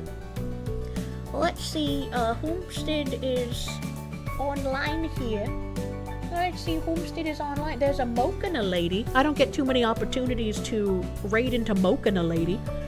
So we're gonna go do that. She's using a cute little 2D model today. I like this one. It's like a little doodle model. Didn't get to be French. It's God's plan. I need to finish that game. It's a good game, but fuck, dude, yapping is also a good game. So thank you guys for hanging out. I'm gonna go get warm and get food. And I hope you have a great rest of your night. Give some love to Moke and a lady. And I'll see you Thursday on Side Scrollers. Thursday on Side Scrollers. Bye bye. Bye bye.